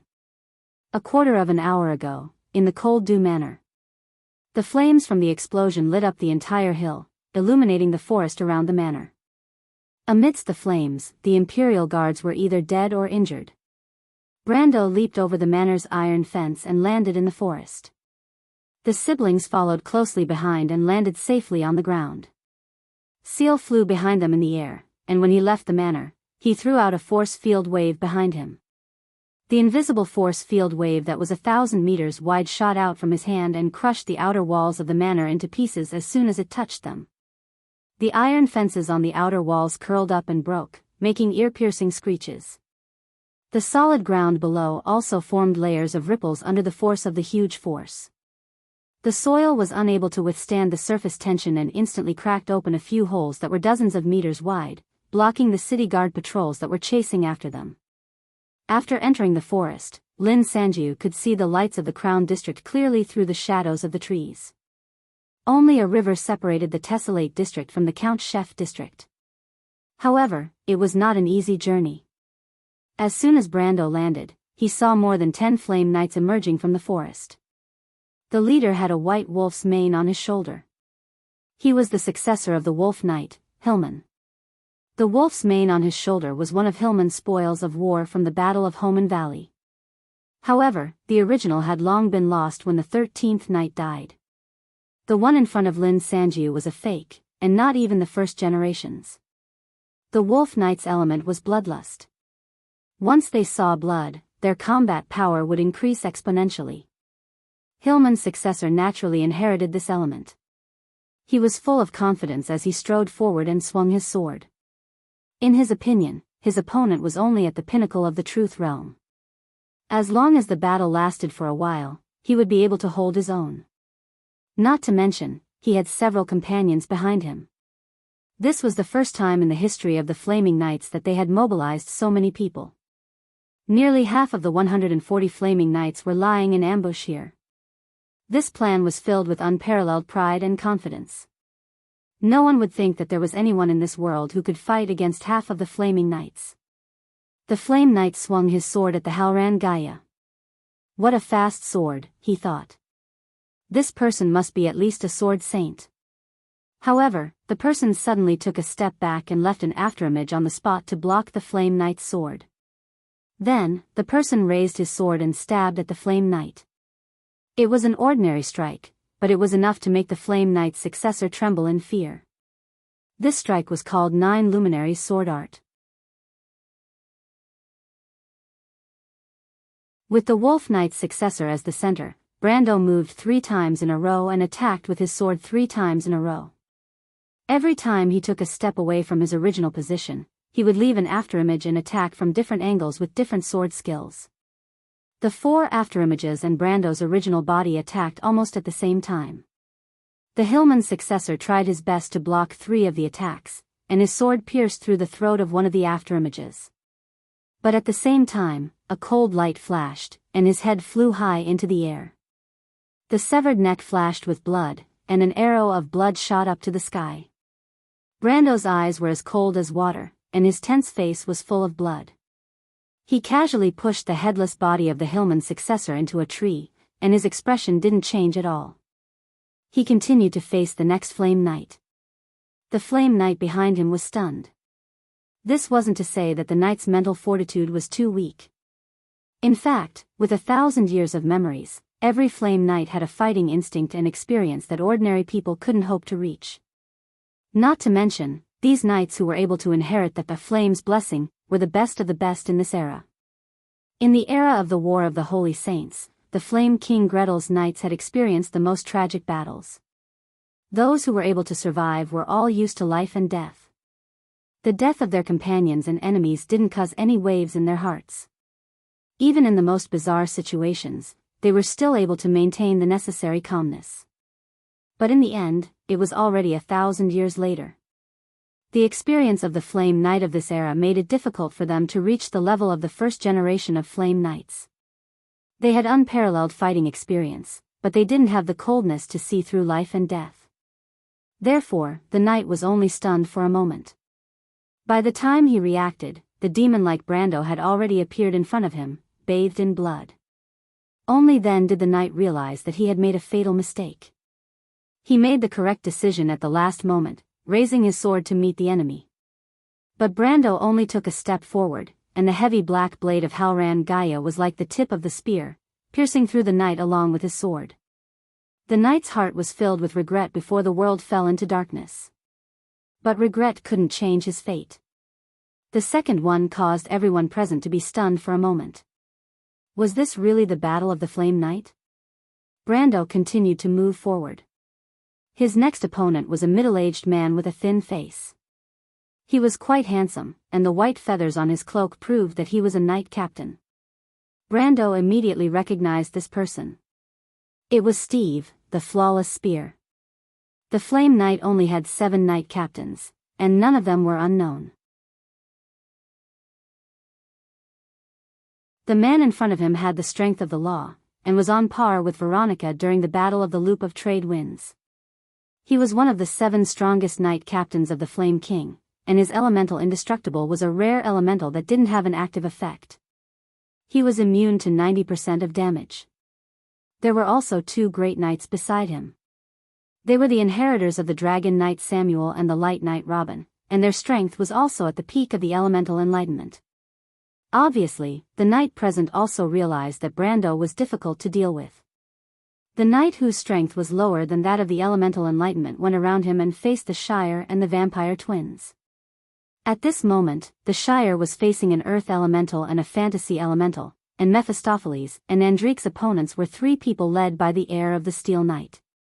In the face of this scene, Brando knew that he had to end the battle quickly. Although the Flame Knight who came from other directions were temporarily blocked, they were not the Praetorian Guard, and should catch up soon. He stretched out his left hand, and another sword appeared in his hand. Absolute death.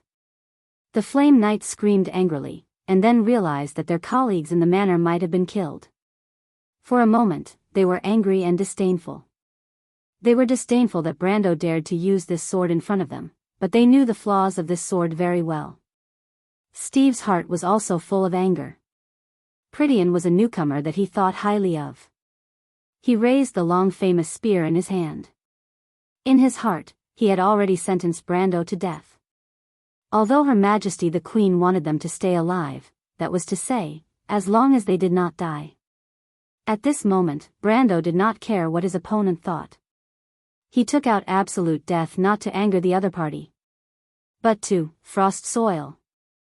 With his low roar, a glacier appeared out of thin air, and sharp icicles burst out in all directions, like an ice waterfall, instantly covering the space of nearly a kilometer. The biting cold wind mixed with the power of the elements came, and even Steve did not dare to face it head-on. He and several Flame Knight immediately flew into the air, but there were still 2 people who were hit by the crisscrossing icicles and crashed into the forest with the rushing glacier. Wherever they passed, the trees withered and withered, the branches and leaves turned into white frost, and then broke in the middle. Steve punched the icicles that stabbed towards him, turning them into dust. Then he finally saw Brando hiding between the crisscrossing icicles, and stabbed at him with his spear. At the same time, several Flame Knights, including the 2 Great Knights, who had avoided the icicles' attack, also attacked Brando at the same time. But at that moment, Brando suddenly raised his head, and Steve saw a desperate fanaticism in his eyes. For some reason, at that moment, his heart was suddenly full of vigilance.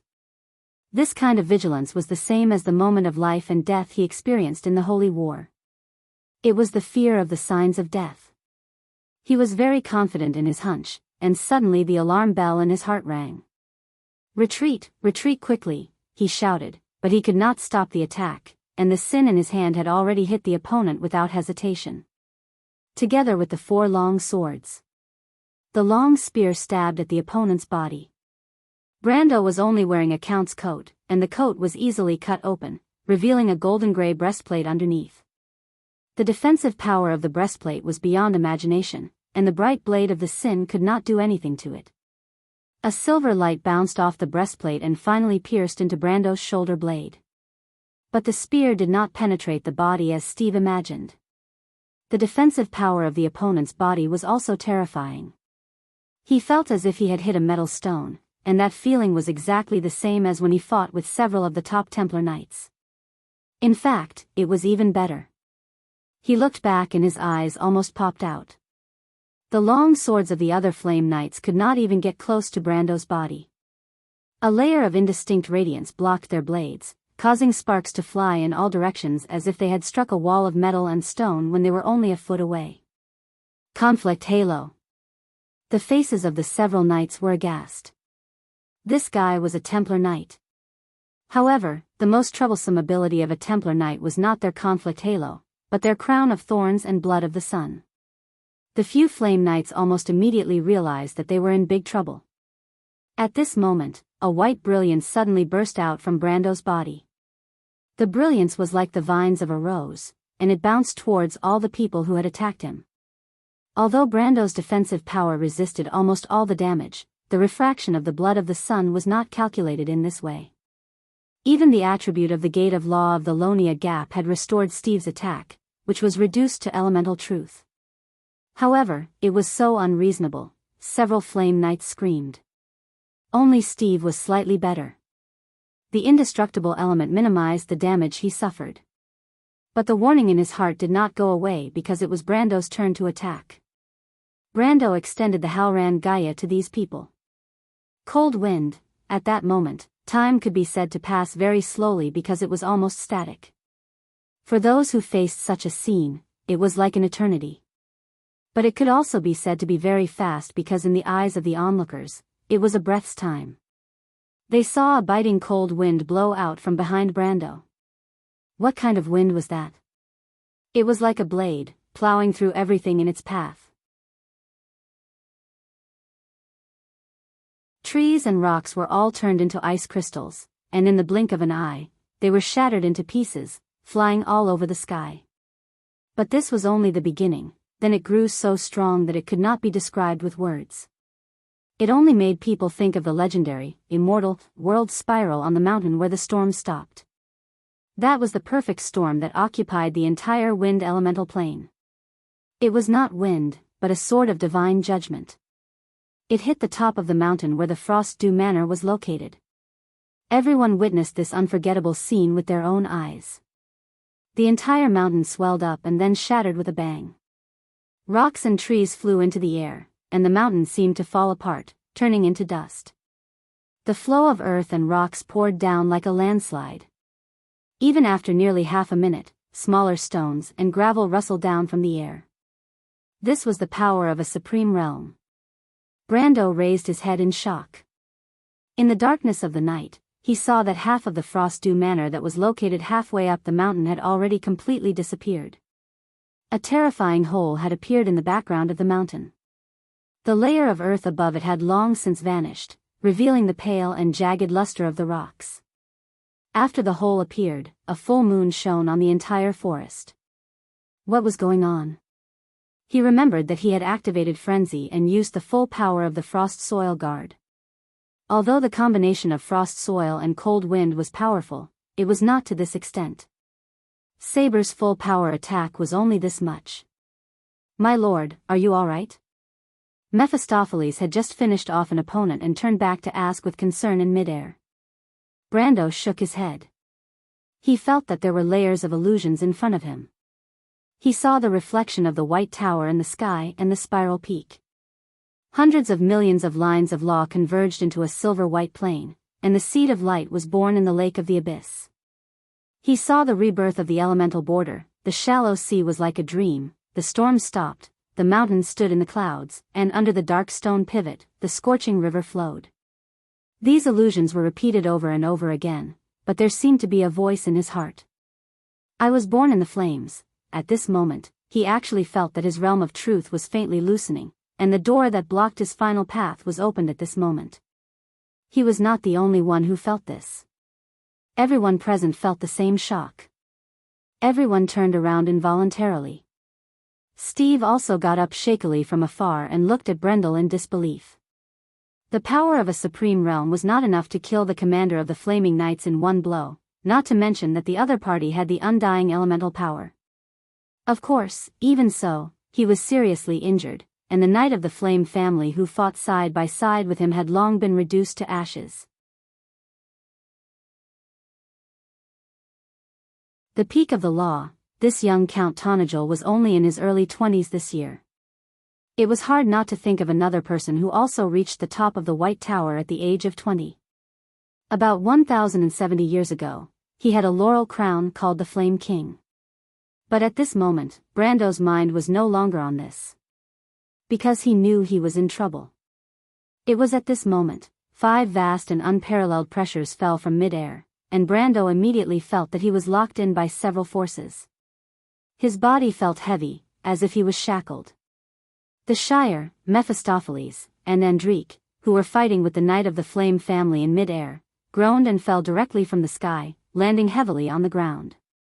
Brando looked up and saw that in the starry night sky, there seemed to be several bright constellations. Those were the titles that he was familiar with, or had heard of. Their names had shined in history for a time, and they were the peak of the power that the players once worshipped and yearned for. That was the head of the Knight of the Flame family, the Empire's Gate, Richard. The strongest wizard of the Empire 70 years ago, the Lord of the Mirror Realm, the Lightless Return, Royer, and his lifelong rival, the wizard who was close to God, the tower-defying Saipan. There was also the strongest of the 11 Holy See besides Vara and Sidney, the sword-bearer, Bradley. Finally, there was Willock, one of the Empire's twin paragons 60 years ago, the Lion Sword Saint. 5 supreme realms. Nearly half of the Empire's 13 supreme realms were here. The power in the sky was as deep as the abyss. P.S. I wrote the last chapter late. I was afraid that it would disturb my thoughts, so I didn't take the time to write the article. Because it involved a small climax, this chapter took me 6 to 7 hours to write, and countless brain cells died. Also, there was a small problem with the Duke of Flower Leaf. My hand slipped. The Duke of Flower Leaf is Vahina's grandfather, and his eldest son is Vahina's father. I'm also drunk, I'll change it later.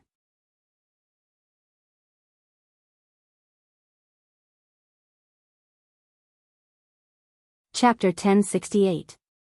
Brando smiled bitterly. In his original plan, he should not have made such a big move, but he did not expect the power of the law in his body to explode on its own, opening the door to the peak of the law in the middle of the battle. In the eyes of others, this was an unimaginable benefit. Many people were stuck in front of this door for their entire lives. Every time they advanced in the elemental realm, it was an unattainable and precious opportunity. Only true geniuses could walk to the end of this path.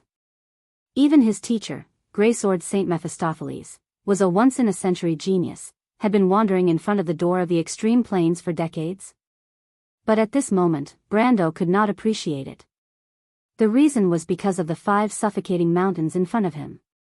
In fact, he had been fooling around in order not to attract the attention of the power of the extreme planes, but he did not expect to fail at the last moment. When he accidentally revealed this level of power, the Silver Queen immediately attacked, but now it was almost a quarter of an hour earlier than he had expected. 5 of the extreme planes, 2 against Mephisto, 2 against Sidney, and it seemed that the Silver Queen had specially prepared one for him. Brando could not help but think that Her Majesty really thought highly of him. Then, he forcefully suppressed the restless seed of law in his body. Once he stepped over the edge of truth, there would be a tinder of law left in his elemental domain. And when he reached the ultimate realm, this tinder of law would form his personal domain, the ultimate plane. This seed of fire was also known as the first light of the wand, because the sage wanted to obtain true wisdom from this light. This was the origin of the Pale poem, where all things were born from water, obtained spirit from light, and gained wisdom from fire. But at this moment, Brando did not dare to accept this seed of law, because with a strong enemy in front of him, he did not dare to rashly break through the realm. But what made him extremely distressed was that this seed of law was unusually active, thousands of times more active than the seed of law that was born in the game. He felt as if something was forming a resonance with it, and it immediately took root and sprouted. He did not know if this was an inevitable reaction of the power of existence, or if he was special. But if this continued, it would be difficult for him to concentrate on the upcoming battle, which was undoubtedly a big problem. Fortunately, the 5 Lemeters did not immediately attack. Brando raised his head and looked at them.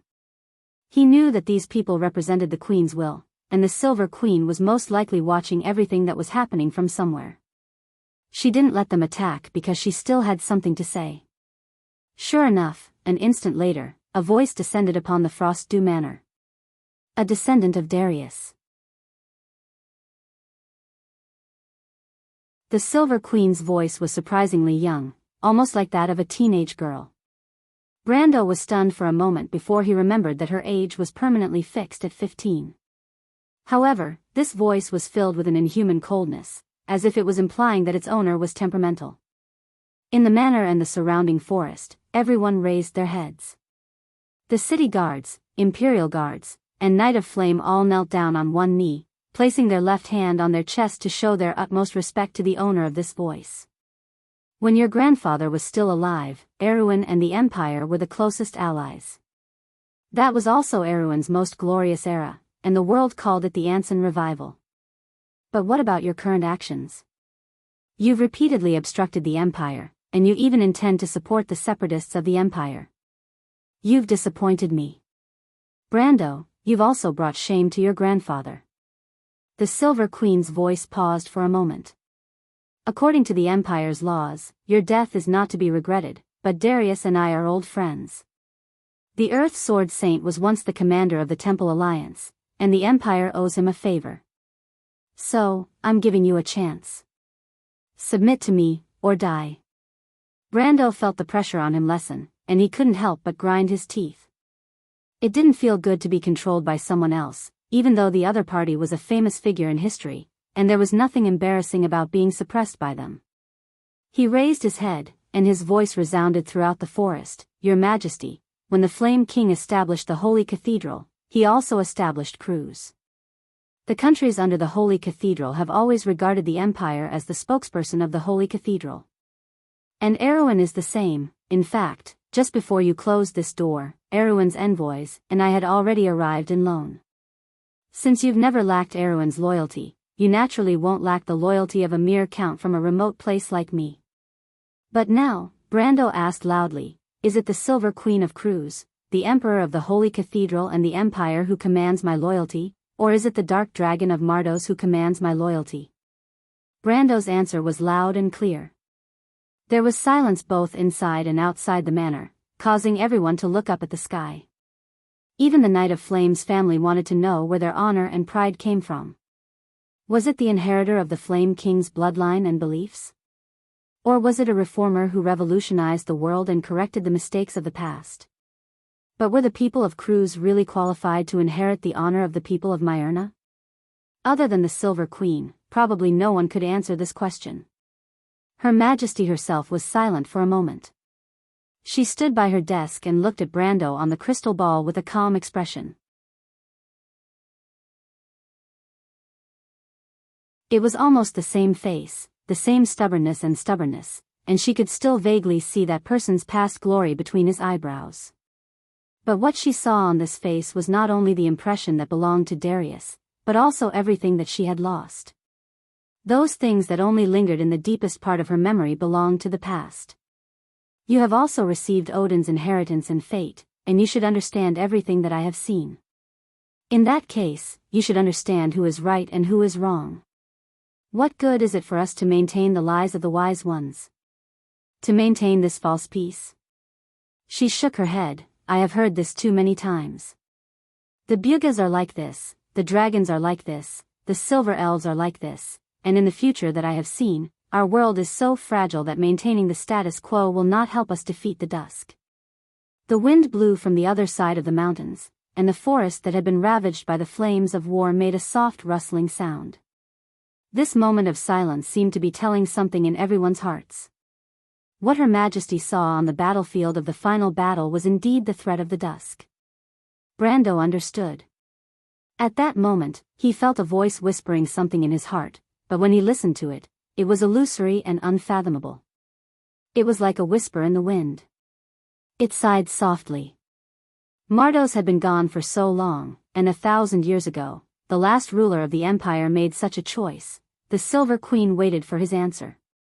Brando was silent for a moment before he spoke again. Your Majesty, you are supreme. On your throne, a single decision of yours can affect the fates of countless people. Your Majesty, countless people live because of you, and countless people may die because of you. It all depends on your decision. I have no intention of changing your will, but I just want to say that there are many paths in this world, and not all of them lead to hatred. The wind and sand ruffled the canopy, and Brando had some kind of understanding in his heart. He seemed to hear the voice that lingered in the forest like a ghost. It sighed. 1,000 years ago, His Majesty the Emperor chose to end hatred. So he was called the Fool. Enrich, who was lying on the ground, suddenly had a look of astonishment in her eyes. She took out the scepter of fire, and circles of golden fire patterns on the scepter lit up. The air was filled with unease, and some unknown factor behind the law world was stirring restlessly. At that moment, the wind in the forest began to grow stronger. That's why Mardos failed, the queen replied coldly. Those beautiful lies are the cancer that spreads in this world, and when you listen to its sweet words, a bleeding dagger has already been plunged deep into your heart. Brando shook his head. Your Majesty, Mardos did not perish because of Odin's choice alone, and the reason he made such a decision was because he could not see any hope. That empire of the past could not save this world. But 1,000 years, could it really erase hatred? The Silver Queen sneered. Odin made such a choice, and what was the result? 1,000 years ago, he chose to end everything, and 1,000 years later, civilization is still trapped by hatred. What did the so-called wise ones bring us? The conquests of the 4 empires? The canopy of the forest near the manor danced wildly, and the knight in the forest looked at the sudden gust of wind with some doubt. Summer had long disappeared. Could it be that there was still a rainstorm at this time of the year? Of the 5 supreme class, only Saipan the tower rebel turned his head slightly, as if looking for something in the void, and then frowned. Brando was also in the midst of this gust, his long hair flying, and he looked up at the Silver Queen. But at least the 4 wise ones ended the harsh rule of the Myrnas, Your Majesty. The Silver Queen sneered, as if mocking Brando's naivety. Harsh rule will not destroy this world, but dusk will. Do you still not understand? There is not much time left for this world, and short-sighted people cannot see the dangers of the future. If we leave them alone, we will only be waiting for destruction. I am saving them, but what you've done has only put more people in trouble, Your Majesty. The Silver Queen did not think much of it.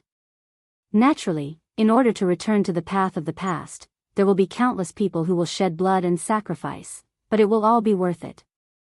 Because of the mistakes we made back then, we must pay the price now.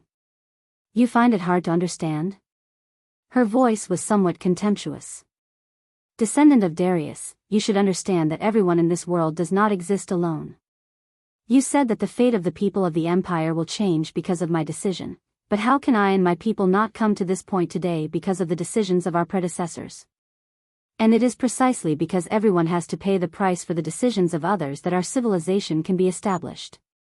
Brando looked at the sky silently, looking at the unpredictable flowing clouds under the night sky. At this moment, a string in his heart faintly touched. Many figures and things appeared in front of him, as if he saw all the past history that Odophice had once let him see, as well as the illusions that existed in history. He saw the arrogance of the empire. At this moment, the two empires were overlapping with each other. The wind carried the scattered leaves into the night sky. They gathered together in a frenzy, like a torrent in the sky. Brando suddenly understood something. "My lord." At this moment, Enrich suddenly shouted. He turned around. In the sky, the Silver Queen changed her tone at the same time. She shouted condescendingly. "Descendant of Darius. The manor you are now in is called Frostdew. It was built 150 years ago and has had several owners, but the one who lived here for the longest time was Madame Belisa. That woman likes this place because in this manor, she can overlook the entire capital of the empire. When all living beings are beneath her feet, she sees those who are at the bottom of the empire. Do you understand? Those who have been tormented by disasters, pain, war, and all sorts of other reasons, but they do not understand where their sorrow comes from, so they often feel unbearable pain. And us, known as nobles or rulers, we can clearly see our own weakness, see how fate has left a deep mark on us, but because of this, we also feel pain and sorrow. But no matter how the twin goddesses manipulate the threads of fate, no matter how suffocating this world is, no matter how deep the pain is, we will still silently move forward. That is why the empire and civilization will move forward step by step. And this is our resistance, the true meaning of the path of golden flames. Do you understand? If we abandon those who cannot keep up with our footsteps, or let them indulge in illusory self-consolation and escape, or even if we choose to escape from everything that we cannot choose, then, what will happen to this world? The Queen's voice became cold and sharp. When you choose to be alone, you have already betrayed everyone.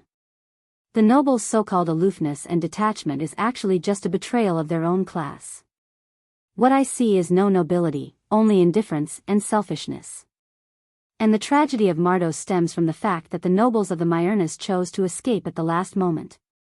Odin abandoned their faith, causing the blood of the previous generations to flow in vain. So, he is the fool. The forest fell into silence, only the sound of the wind sweeping across the mountains and rivers could be heard. The knights seemed to have fallen into deep thought. They put down the swords in their hands, with a thoughtful look in their eyes. Queen Gao Yongrong's voice spoke to them. That's why, lone knights. The people of Cruz will not collapse because of the loss of a faith. On the contrary, it is because my people are proud enough that they can face their mistakes head-on.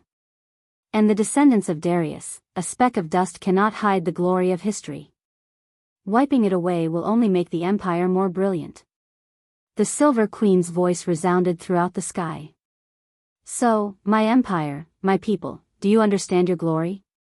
You, because you stand on the side of the truth, glory, the brilliance in the eyes of the people lit up.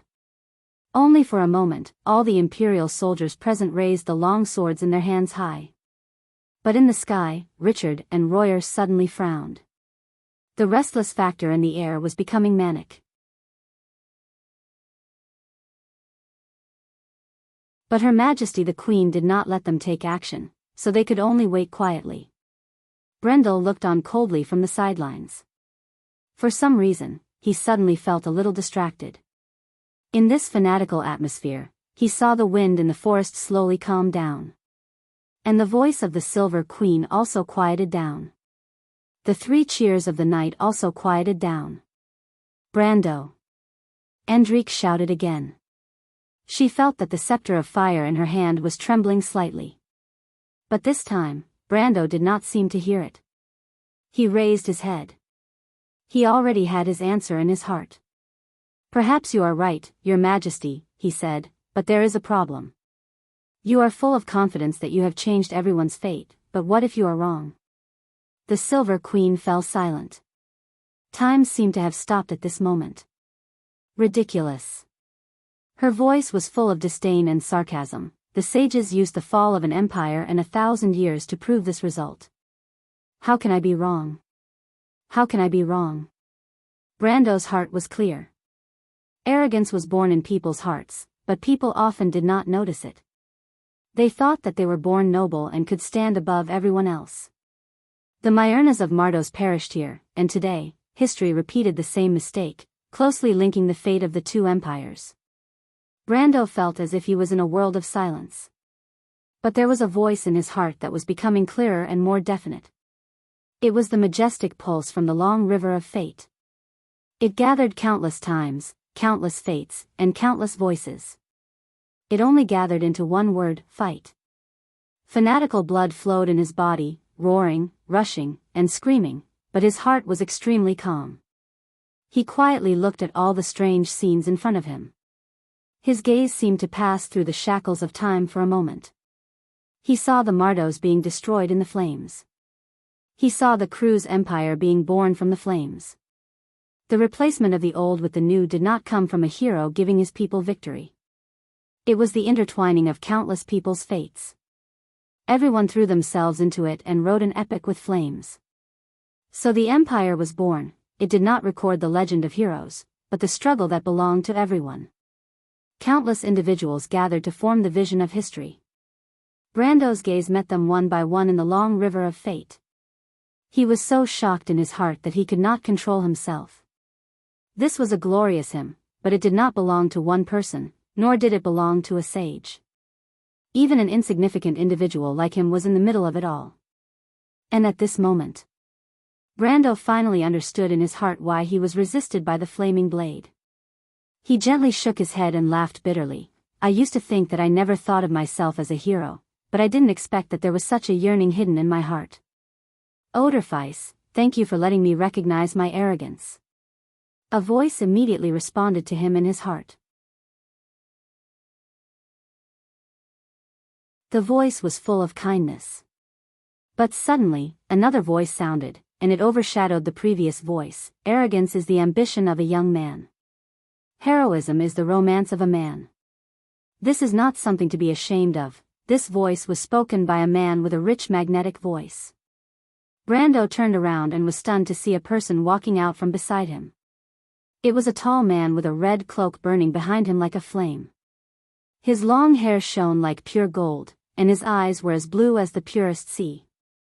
He held a long sword.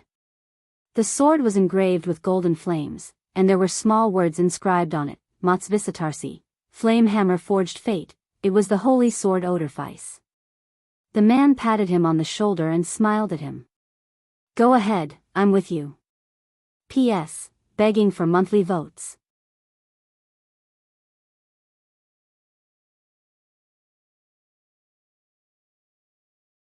Chapter 1069. The knight raised the swords in their hands, and the three cheers suddenly stopped. Because everyone felt an inexplicable throbbing in their hearts. They turned their heads one by one, and what they saw was a world of stillness. The wind was still, and every leaf was drooping. There was no sound of wind or insects, and moonlight poured down from the branches, creating a silver brilliance. It was quiet and secluded. Everything in the world fell into silence, as if the world had calmed down, meekly and silently crawling. On the sea of magic, the 12 moons were dim, and there was not a single ripple on the surface of the sea. It was like a mirror, reflecting the color of the sky. Brendel opened his eyes, and his pupils were clear and limpid. But at that moment, everyone felt that the laws were deviating, leaving them in fear. It was as if something was descending, and its unstoppable power was dominating and taking over everything. The knight instinctively looked down and found that there were snakes and insects of all colors under their feet. Countless insects were fleeing from the grass, and the pebbles on the ground were spinning strangely and trembling. Some small grains of sand even floated up and flew into the sky. Among the 5 Lemeters, the sword-bearer Bradley finally noticed something strange. The air was filled with a familiar holiness, as if he was in the sacred hall of the Holy Cathedral of Fire. The sacred image of a sage stood on top of it, watching everyone with a profound gaze. It was also watching him. This is. Behind the crystal ball, the Silver Queen did not notice these minute changes. She only watched Brando, waiting for the young man's answer. After a moment of silence, Brando spoke. Your Majesty. You and I do not know what the future will be like. But my dream is actually very simple. Halran Gaia and Absolute Death both disappeared without a trace in his hands. He crossed his hands and gently pressed them down. Although there was nothing in his hands, everyone felt that there was a sword tip resting on the ground. Dong! Everyone felt their hearts skip a beat. A ripple spread out on the sea of magic, spreading in all directions. At this moment, all the adepts in the Banker region had their connection with the world of laws forcibly severed. In the hundreds of temples of various sizes throughout the region, the evening prayers of the monks echoed in the prayer halls as usual. But the bishops in gorgeous robes opened their eyes in horror as they realized that there was no response from the territory of Tiamat from that moment on. The bell of the holy temple tolled. Countless people woke up from their dreams, drenched in cold sweat. Their dreams seemed to have been swallowed up, and Bunasan, the country of dreams, was closing its doors. At this moment, the witches discovered that the country of witches had disappeared, and they fell into a common nightmare. In the endless darkness, they saw a golden sword burning with raging flames descending from the clouds. It was like a sun, illuminating the entire sky. Rustle, rustle, rustle, the entire world began to shake. In the Valva Prince district, the gathered citizens saw the statue of the Flame King trembling slightly. The sand on the ground rose and fell, as if forming a layer of waves. The windows of the surrounding buildings creaked and shattered one after another, and the sound of glass falling to the ground could be heard all over the place. Screams of horror rang out in the square, and some people began to hide. It was inevitable that there would be chaos. Is it an earthquake? Seti held Arl's hand tightly, feeling the low rumble under their feet. Arl shook his head firmly. He frowned and carefully protected Seti from the jostling crowd. The sage is angry. Someone in the crowd screamed. There was a commotion. The believers in the center of the square who were holding a ceremony stopped and looked up at the same time, looking in a certain direction. In Saint Cantifer's palace, the Silver Queen seemed to have finally noticed the abnormality outside. She frowned and turned to the person behind her. Grim, go out and take a look. The Dragon Queen nodded expressionlessly, turned around, and opened the door to the inner hall, disappearing outside. Then, the Silver Queen turned around. Her face was as calm as water, and her silver eyes reflected the brilliance of the crystal ball as if there was another world inside. There was indeed another world behind the crystal ball. Because in Brando's dark brown eyes, there seemed to be a dazzling golden flame burning in the depths of his eyes. He opened his mouth, and his voice seemed to shake the whole world. I don't care what you want, and I don't care who you are. Her Majesty the Supreme Queen, or the Dark Dragon of the Myrna people. But, give Scarlet back to me. The buzzing in the air was the change of the law. Oh no. At this time, Bradley finally realized what was making him feel uneasy. He immediately unsheathed his sword and roared, "Stop him!" But it was not up to him. Give Scarlet back to me, his thunderous voice reverberated throughout the entire forest. The low rumble in the forest turned into a roar. Not only the gravel and stones, but even the trees and rocks also made a low and ancient sound. They resonated thousands of times as if they were responding to this sentence. They were responding to the anger of the king. The canopy of the forest creaked and shook, as if it would be uprooted at any time. The rocks had already broken free from the shackles of the earth and flew into the sky with the soil. A majestic and terrifying aura rose from the forest. The faces of the Knight of Flame changed drastically. They drew their swords and wanted to get close to Brando, but an invisible force swept across the forest and forced everyone to the ground. It made it difficult for them to move. But at this moment, above everyone's head, the dark clouds under the night sky parted. A dazzling golden light, like the rising sun, illuminated the entire sky above the Banker region. Reflected in everyone's eyes was a fiery red light piercing through the vast night sky and falling straight down from the sky. That was the light of the birth of all things. From the flame, wisdom was given to all creatures. At that moment, there was no other color between heaven and earth. The world of law shook. In the entire Rushta region, in the wilderness around Banker, in the west of Metz, in Cloak Bay, and even on the front line of the Nazar people, everyone saw this fiery red light falling from the sky. These warriors from another country stopped their war machines, opened the cabin doors, and looked up at this marvelous scene. What was reflected in their eyes was the golden sun, the sacred fire from 1,000 years ago that blessed the world forever. Praise the wisdom. The priests of the Nazar people raised their hands and shouted crazily, praise the wisdom. The sea of cheers rose and fell one after another. Everything was dim, but at this moment, the constellation of the Flame King shone brightly in the sky above the entire southern part of Wonde. Tens of millions of people witnessed this scene. It was golden red like fire, but so pure. Under this dazzling light, a carriage under the protection of a knight passed through the forest near Mulberry Castle and headed in the direction of St. Cantilever Palace. The girl in the carriage, her eyes reflected the flames falling from the sky. In her sparkling eyes, tears involuntarily flowed out. She had been abandoned by everyone in this world.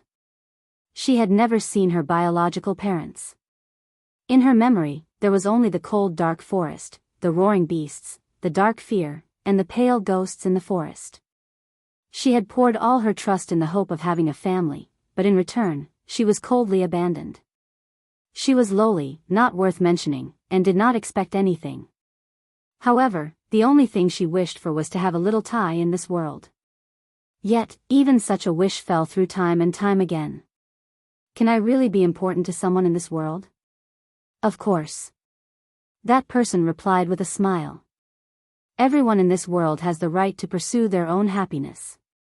But, this question that she carefully hid in the bottom of her heart finally got an answer today. This answer made her so happy that she almost could not believe it. His Excellency did not lie to her.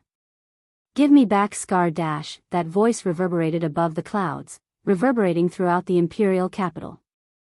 It was not a vow, but it was more beautiful and firm than any vow in this world. Sitting on the opposite side of the carriage, the mountain maids were already moved to tears. They looked at the crying countess, their hearts full of regret and regret.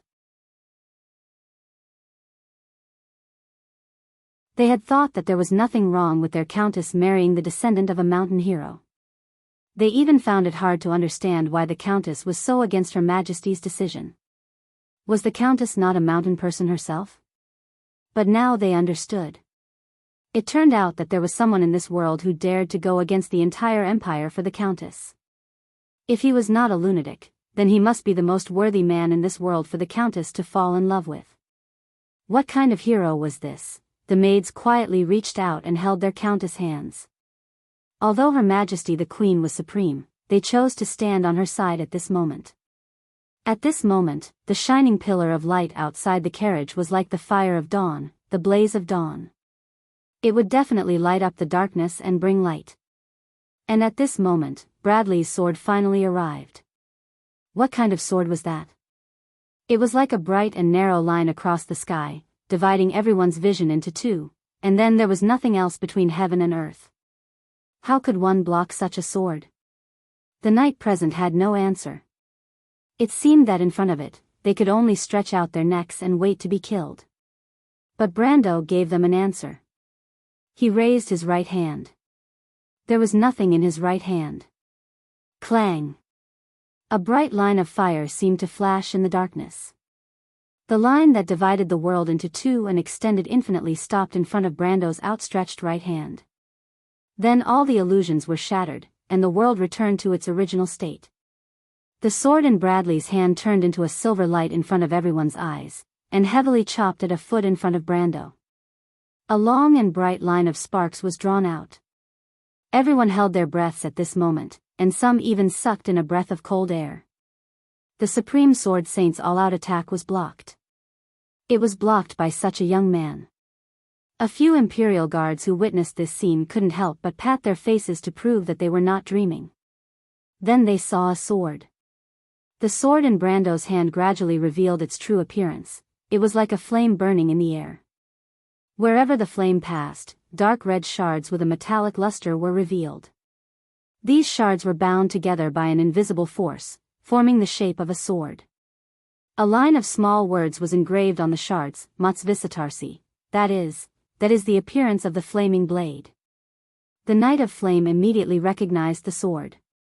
But in their hearts, there was a voice that roared like a stormy sea, the appearance of the flaming blade was passed down from generation to generation in the holy sanctum through a secret method, but this person didn't have any sword inscriptions on him. How could the appearance of the flaming blade appear in his hand? What did this mean? Wait, look at that girl. At this time, someone finally noticed Enrich next to him. Everyone's gaze turned in that direction. The two swords clashed. Brando looked at Bradley in front of him, and the latter's eyes narrowed slightly.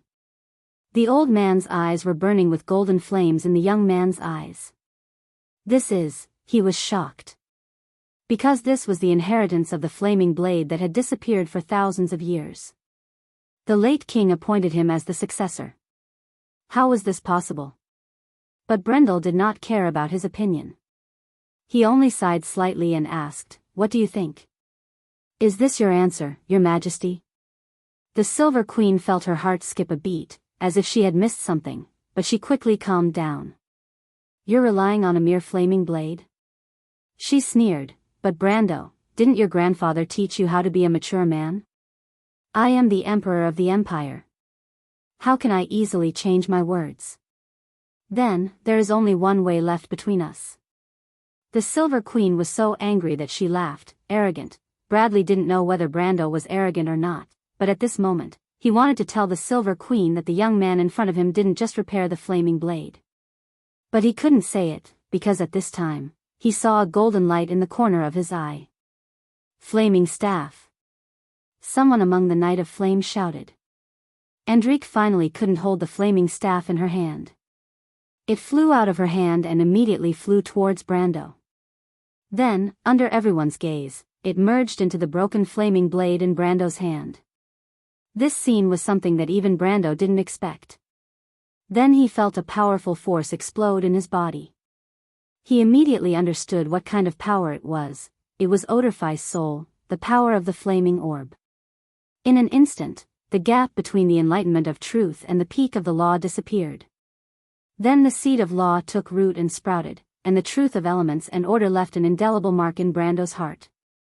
At this point, the door of the spiral peak was also crossed by him. It took less than a second. He closed his eyes and felt the shallow sea breeze blowing on his soul. He saw the spirit of all things being born in the water, getting a body in the soil, being protected by the wind, and then being given wisdom by the flame. When he opened his eyes again, the flames in his eyes were already extinguished. Only a hint of golden flame occasionally flashed in the depths of his eyes. In the lower reaches of the law. But his aura was still rising, as if the memories from the ancient times were integrated into the depths of his heart bit by bit. That powerful force grew until it was close to the middle reaches of the law. Then it slowly stopped. Then he heard a system prompt that he hadn't heard for a long time. Obtained the key of fire, obtained the holy sword, broken amber. Brando didn't know what the key of fire was, but the second prompt was like a bolt of lightning that struck directly into the depths of his soul. He couldn't help but stare blankly at the broken pieces of Odorfeis in his hands.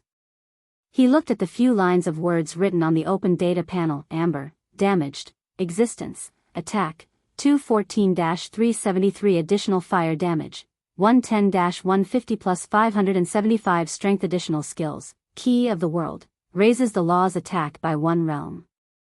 Fire of wisdom, flames of dawn, the wisdom of the wise.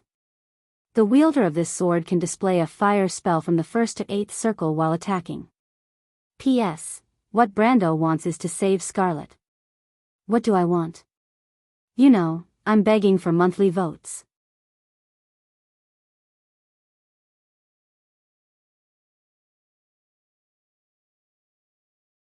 Chapter 1070. Why would it be the sacred sword amber? Brando certainly remembered that this was the only sacred sword that players had the chance to come into contact with in the game, but how could Odorfeis be amber? His thoughts came to an abrupt end because Bradley's attack had arrived in front of him. Bradley, the sword bearer, was known as the Flame Sword Saint. In the Holy Cathedral, this title was not something that everyone could have. At least it meant that the bearer had mastered an extremely high level of fire element. Bradley was one such bearer. When he was 30 years old, he became famous in a battle. After becoming a knight of the Holy Cathedral, he was directly chosen by the previous Great Holy See to be the backup of the Flame-Blessed. However, he did not walk the path of a flame-blessed knight. Instead, he climbed all the way from the priest and bishop to the highest level of power in the Holy Cathedral. Vatican appointed him as the next Knight of the Flame-Blessed. This position was equivalent to the servant of the Flame-Blessed, and had supreme honor. Because he had mastered the fire element, which was the same as Gilt's, the people of the empire often rumored that Bradley was the successor of the Flame-Blessed, and that the Flame-Blessed Odorfice would one day appear in the empire in his hands. However, decades later, this prophecy did not come true. Ironically, Bradley actually witnessed the resurrection of Odorfice with his own eyes, but it was not in his hands. If it was 50 years ago, he might have been furious because he was not chosen by the path of the golden flames. However, after half a century of hardships, he had long been accustomed to the changes in power and power. His faith in the path of the golden flames was also firm and would not be easily shaken. What was faith? Faith was persistence. This kind of persistence could even be called stubbornness, but it would never be weakness. Bradley was definitely a stubborn person. Even his sword was called determination. It was said that it was once the sword of a flame-blessed knight of the first generation. The sword was half an arm long, and it could be used with one hand or with two hands. It was firm when attacking, as its name suggested, and it was unstoppable. The long sword swept over with fractal flames. Before it reached Brando felt a scorching aura. This was the power from the fire elemental plane that could burn everything, the power of the ultimate realm. However, the power of the law was immediately weakened to below the peak of the law by the gap of Lonia. The high temperature of the flames seemed to be bearable, not to mention that Brando was holding the sacred sword Odorfice, which was a real fire-blessed sword. He turned around Odorfice's sword. Clang! The two swords collided in the darkness. Sparks flew like a bird of fire in the forest, and immediately ignited the bushes and canopy of the trees. As soon as the two of them exchanged blows, the forest had already fallen into a sea of fire. The Imperial guards who had chased into the forest immediately screamed and ran out. Many of the Flame Knights in the forest and their colleagues who had rushed over thought that they could stay and help. After all, they were people who were blessed by the fire. How could they be afraid of such an environment like the motley crowd? However, dreams were very plentiful, but reality was often very cruel.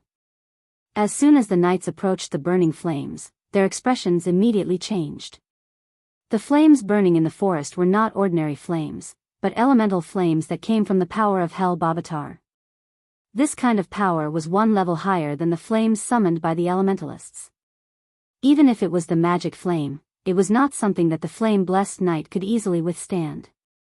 The flame-blessed allowed them to resist at most ordinary flames. Not only them, but even the Shire, Andrique, and Mephistopheles in the forest were forced to stay away. A battle between two supreme realms was not something that they could intervene in. The flame-blessed knight stood far away from the forest, looking at the young man who was fighting with Bradley with a complicated expression. Whether he won or lost, at least at this moment, he could be called the youngest Supreme Realm Master in Wonde. The Supreme Sword Saint in his early 20s. He was not a descendant of a top noble in a big empire. Although he was a descendant of Sword Saint Darius, everyone knew that this young man did not actually get anything from the Earth Sword Saint. Perhaps at most, he had inherited the excellent bloodline of the Earth Sword Saint. He can't defeat the sword wielder, right? For some reason, at this moment, such a ridiculous idea suddenly appeared in everyone's mind. From an outsider's point of view, Brando's current state was indeed not good. Although he managed to block Bradley's sword, only the physical attack was deflected. The weakened power of the flame still penetrated the protection of the collision halo and slashed heavily on his chest. After the Lonia gap weakened the last part of the attack, the remaining flame still burned his coat to nothing. Brando groaned.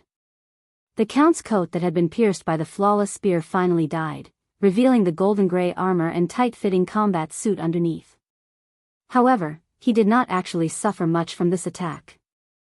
At most, there were some burns from the high temperature.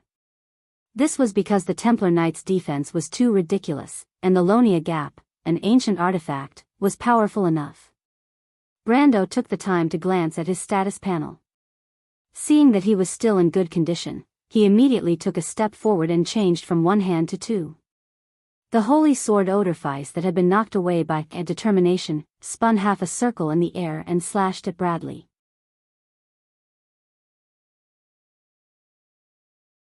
Bradley had only gotten one thing wrong, and that was that Brendel, who was only at the middle level of the Law of Pinnacle, was actually not weaker than him in a head-on battle. Therefore, after his attack, he had misjudged Brando's ability to counterattack. When Brando's sword slashed at him with a bright golden flame line, the Flame Sword Saint suddenly realized his mistake. However, he was an experienced sword saint after all. He immediately took half a step back and raised his sword to block. Opportunity. Brando's thoughts flashed like lightning, and a deep light flashed in his eyes. The Flame Sword Saint, Bradley, who was fully focused, happened to catch that flash of light. He couldn't help but be shocked. As a warrior who had been on the battlefield for a long time, he naturally knew what that gaze meant. That was the decisiveness of an opportunity. In Wound, when a swordsman under the gold rank duel, the difference in personal quality and realm strength would often decide everything. But after the element manifestation, the difference in swordsmanship between the two sides would rise to an extremely high level. The term Sword Saint came from this. But if you were to ask the top sword saints or even the ultimate sword saints what decided the outcome of a battle, some people would say that it was the psychological quality, the state of the battle, and even the aura, these mysterious things. But as a true veteran swordsman who had experienced hundreds of battles and was also one of the few people in Wound who could see the ultimate realm, Bradley understood that these factors could be summed up in one sentence: experience. In fact, very few people understood that Brando's greatest reliance was not his own extraordinary swordsmanship, nor was it the strength that made people despair at his age. Instead, it was the terrifying combat experience that he had accumulated through the hundreds of years in the game and in this world. Countless battles, countless life and death situations, and countless lessons learned from countless people. Or it could be said that battle instincts. In a battle of life and death, which decision was wrong and which decision was right, it was very likely that would determine whether you would be able to survive the next strike. This was why for many newbies, the experience of walking on the edge of life and death was often the most precious. But how much experience could a person have? It was easier for a person to have such experience to lie on the ground and become a cold corpse. But Brando was different. In this world, his experience was like a monster's existence. Even an old sword saint like Bradley, in fact, unless he had reached the ultimate realm, he didn't care about anything else. Because the scenery I've seen is something you've never even imagined, this was why Bradley was so shocked.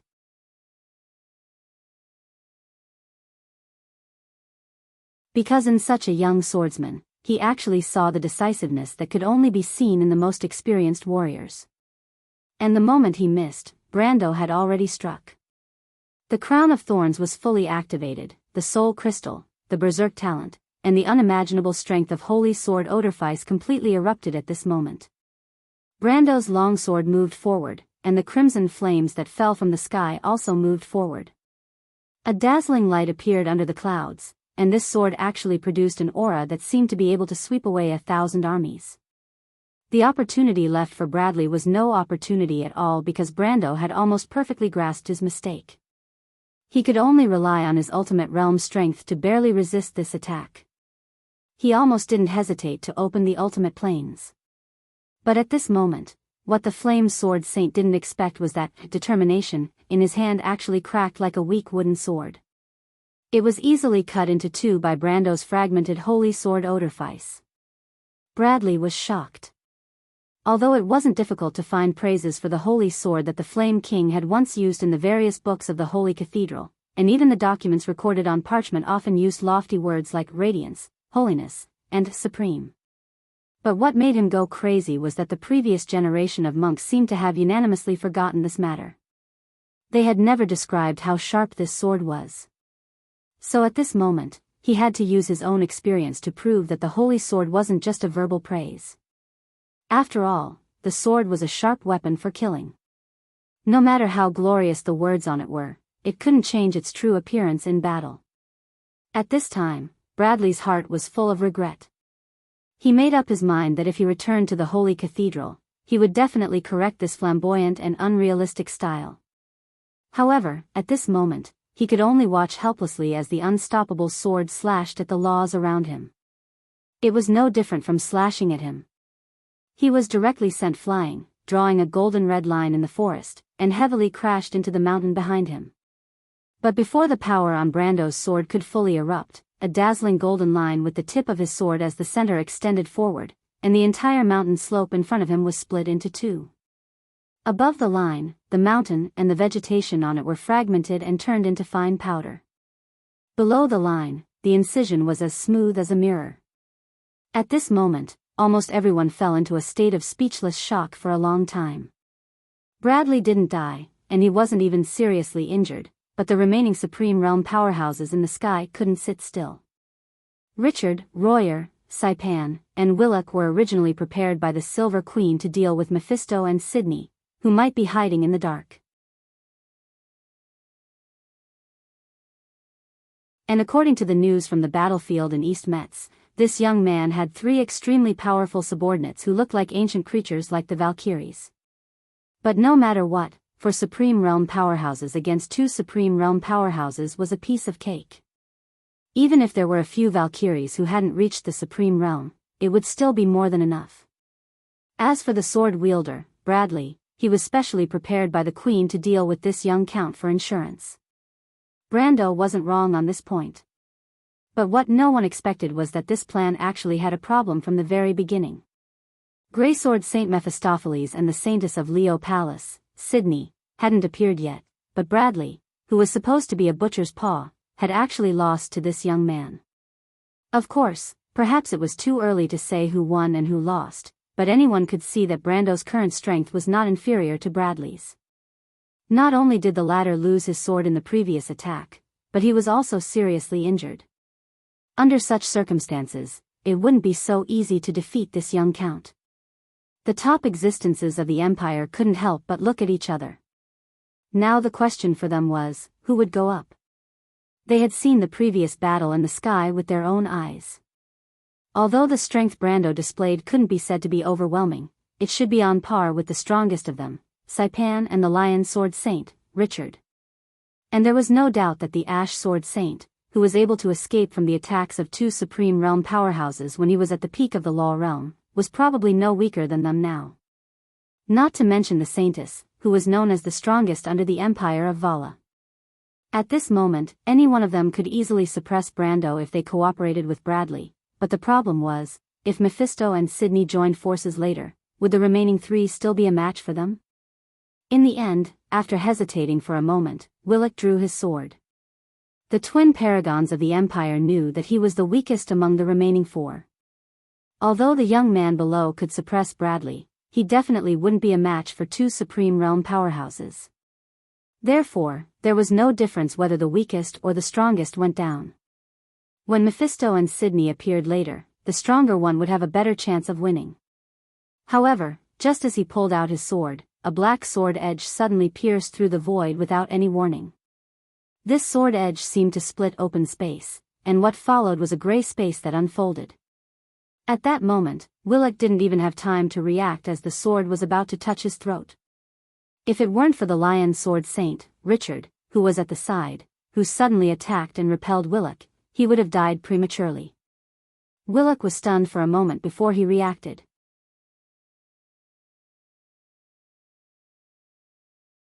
Then, he looked in that direction with a gloomy expression. There was no doubt that he knew who had come. But what made everyone's hearts sink was that the other party's strength was higher than they had imagined. This was already the strength of a middle-level Supreme Realm powerhouse. According to the intelligence, this person had just stepped into the extreme plains from the land of trade winds a year ago. What kind of advancement speed was this? Richard immediately withdrew his sword and said coldly, "Long time no see, Mephisto." "That's right." A voice in the void replied, "So, your opponent is me, Richard. You want to save your student." Richard smiled disdainfully, "You can stop me, but who else can you stop? But before he could finish his sentence, Willock's expression changed drastically as he yelled, "That's right. Great, great sage.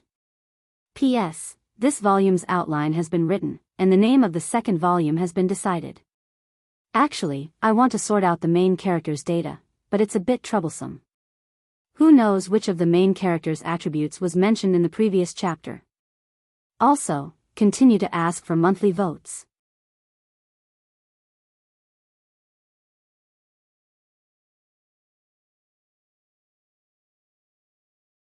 Chapter 1071. Richard turned around and saw a door of light open in midair. An old man with wrinkles all over his face stepped out, wearing a gray linen robe like an ascetic. It was the former Holy Cathedral of Fire, Great Seigneur Vala. Vala glanced in the direction of the forest and narrowed his eyes when his gaze fell on the broken longsword in Brando's hand. He then turned around and looked at the four people in front of him. A sacred and majestic aura instantly filled the air. Richard, Royer, Saipan, and Willock's expressions changed slightly when they came into contact with this aura. They knew in their hearts that this person was already the strongest in the Holy Cathedral 40 years ago, and now it seemed that he had already stepped into the last step of the forbidden zone of men and gods, the peak of the supreme realm. And just as Vala stood still, the gray domain in the sky in the other direction retreated like the tide, revealing the hidden figure behind it. It was a middle-aged man with gray hair and carrying a huge sword. His appearance was not conspicuous, as if he had been through a lot. Only the crow's feet at the corner of his eyes could vaguely see that he used to be a distinguished and elegant man. But the aura exuding from his body was extremely shocking, silent and heavy, making people feel as if they were facing a mountain. This person's appearance alone was not special, but the people of the Empire still recognized him at a glance. Greysword Saint Mephistopheles. Mephistopheles. Richard said this person's name in a deep voice. His brows were tightly knitted, and his heart sank slightly. His opponent was already in the middle of the Supreme Realm, and was on par with him. The next battle was going to be even more difficult. The forest suddenly quieted down because of the sudden appearance of Great Seigneur Vala and Mephistopheles, leaving only the crackling of the flames. The Knights of the Flame family were a little confused, partly because they did not know what to do. Some of them finally recognized the holy sword Odorphice, and partly because of Mephistopheles. This demon of the Empire was notorious in the hearts of every Kurlutzian. The path of the golden flames is not blindly converging. The Silver Queen's cold voice sounded again. What are you confused about? Did the Flame King leave you with a yes man's attitude? You should recognize the choices in your hearts and differentiate between right and wrong. His Majesty is right, Vala unexpectedly agreed. You should have your own justice in your heart and be the master of your own destiny. There is no eternal definition of right and wrong. What is important is the opinion and position in your heart. As Knight of the Flame family, you should understand the true meaning of the Golden Flame Tao.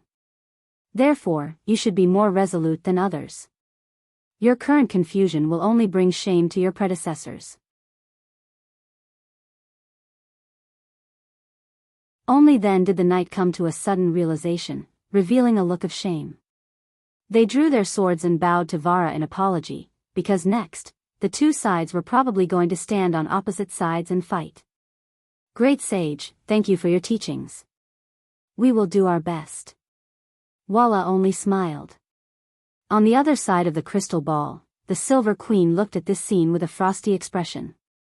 Vala seemed to be helping her, but in fact, his words did not deviate from the definition of the Golden Flame Tao. He just put aside the question of whether it was right or wrong to discuss this issue, but in fact, he denied the supreme position she stood on. The key was that he planted the seed of resurrection in the hearts of these knights. This was the true meaning of the Golden Flame Tao. It did not bend to the will of any one person, even the Supreme of the Holy Cathedral.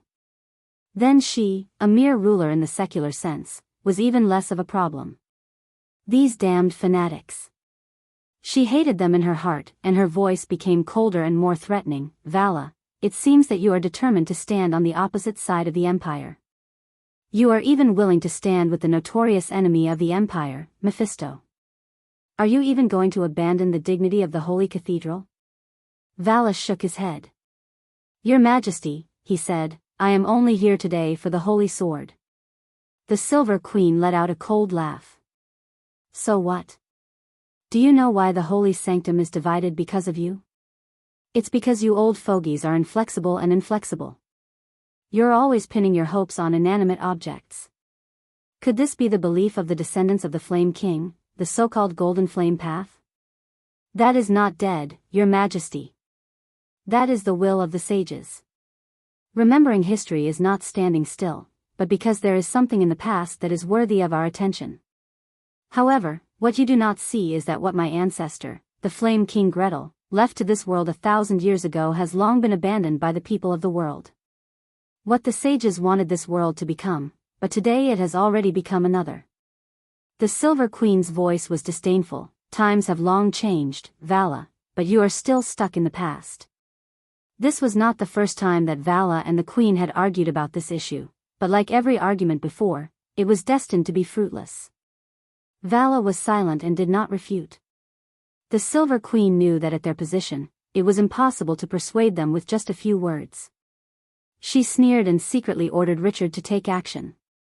Because they were no longer in an advantageous position, the Queen did not intend to give them a chance to stall for time before she called for reinforcements. She knew that Sydney had not appeared yet, and since Mephisto had found Vala, there was no reason for them to let Tessie Castle go. Tessie Castle was guarded by the head of the Night Guards, Tessie Castle, who used to be Sydney's student. Although his loyalty was reliable, he would definitely not be able to stop Mephisto. At this time, Tessie Castle might have already fallen. However, she did not care much about the nobles that Mephisto had rescued. After all, they were just bait. Richard, Royale, and the others received the Queen's signal at the same time and turned to look at each other. Royale and Vala were old acquaintances, so they did not want to face each other. Of the remaining people, only Richard and Saipan had the strength to fight against Mephisto. As for Willock and Bradley, they were a little weaker, and could only be considered second-rate leaders in the Empire. After hesitating for a moment, Richard, the head of the Flame Family Knight Regiment, unsheathed his sword. The blade of the Empire's most famous sword, Steadfast Guard, flowed out like a pool of silver light, blocking the other three. He then said to Royale and the others, "I'll stop Vala. You guys split up and stop Mephisto."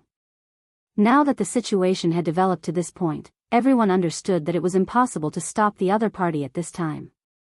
The best choice was to find a way to change the balance of power on the battlefield before Sydney arrived. Out of the three leaders, Brendel was the weakest, so the moment Richard opened his mouth, the others understood what he meant. Among the three, Grand Wizard Royale did not want to bully the weak. He smiled bitterly and went straight for Mephisto, who was not far away. With a sweep of his 5 fingers, a lightning bolt that was almost 100 meters long struck towards Mephisto. This was the 6th circle air spell, Chain Lightning. Although Royale was a wizard of the law, this kind of low-level elemental spell was a piece of cake for him. He was also known for his supreme magic skills, and could cast spells below the 7th circle in an instant. His reputation as a sky wizard was not undeserved. However, Royale's strongest point was actually counterspell. His elemental mirror realm could reflect all mana, and that was how he got his title of Lightless Reversion. Therefore, he chose Mephisto as his opponent because he was at a disadvantage. It was like a lightning dragon that crossed the night sky, and the forest near the Cold Dew Manor was reflected in a snow-white light. However, in the face of this attack, Mephisto did not even use his sword. He just reached out and tore the lightning dragon into pieces. Sparks flew all over the sky. However, Royale's attack was only to buy time. As soon as Mephisto blocked the lightning, he felt the space around him folding layer by layer. He looked up and found that the space had been sealed into a spherical space from the bottom up. Although the sky and earth were still outside the sphere, there was a vague feeling of being separated by a crystal. He knew that this was a magic boundary set up by Royale, but it was not the kind of boundary that was made of paper. The boundaries set up by Supreme Realm wizards usually contained the power of their ultimate realm, so it was not wrong to say that it was a more changeable version of the ultimate realm. Mephisto instantly understood his opponent's intention. He pulled out his sword, and at this time, Royale had already hidden his figure. It was not a useless spell like invisibility, but a real leaving from the material world and hiding in a parallel dimension. At the same time, two roaring flames instantly formed in the spherical space. If Brando was here, he would definitely recognize that this thing looked almost the same as his fire giant, but its size was several times larger, and its strength had increased exponentially. This was the fire deity elder. As soon as the fire deity elder was summoned by Royale, it immediately roared and rushed toward Mephisto. The Ash Sword Saint was not a novice who had never fought with wizards before. He knew that this thing was just a means to buy time for his opponent to cast a more powerful spell. He did not think and directly opened the ultimate domain. A gray world appeared behind Mephisto. It was like a boundless, lifeless wilderness. Other than the endless gray, the horizon and the sky seemed to have merged into one. However, the Ash Sword Saint waved his hand, and suddenly, figures appeared on the gray ground. They seemed to have grown out of the gray world. They did not have faces, and their bodies were only gray. They held longbows and swords in their hands, and tens of millions of them stood in rows like an army. Without needing anyone to give orders, the gray figures raised their longbows and shot forward. Tens of thousands of gray arrows that blotted out the sky and covered the earth were like a storm passing through. The two fire Jinn elders were directly shot into hedgehogs and exploded into countless flames on the spot. Mephisto held the giant sword in his hand and did not move. The gray army rushed forward and spread in all directions along with his gray domain. Royale, who was hiding in the parallel dimension, immediately could not stand still.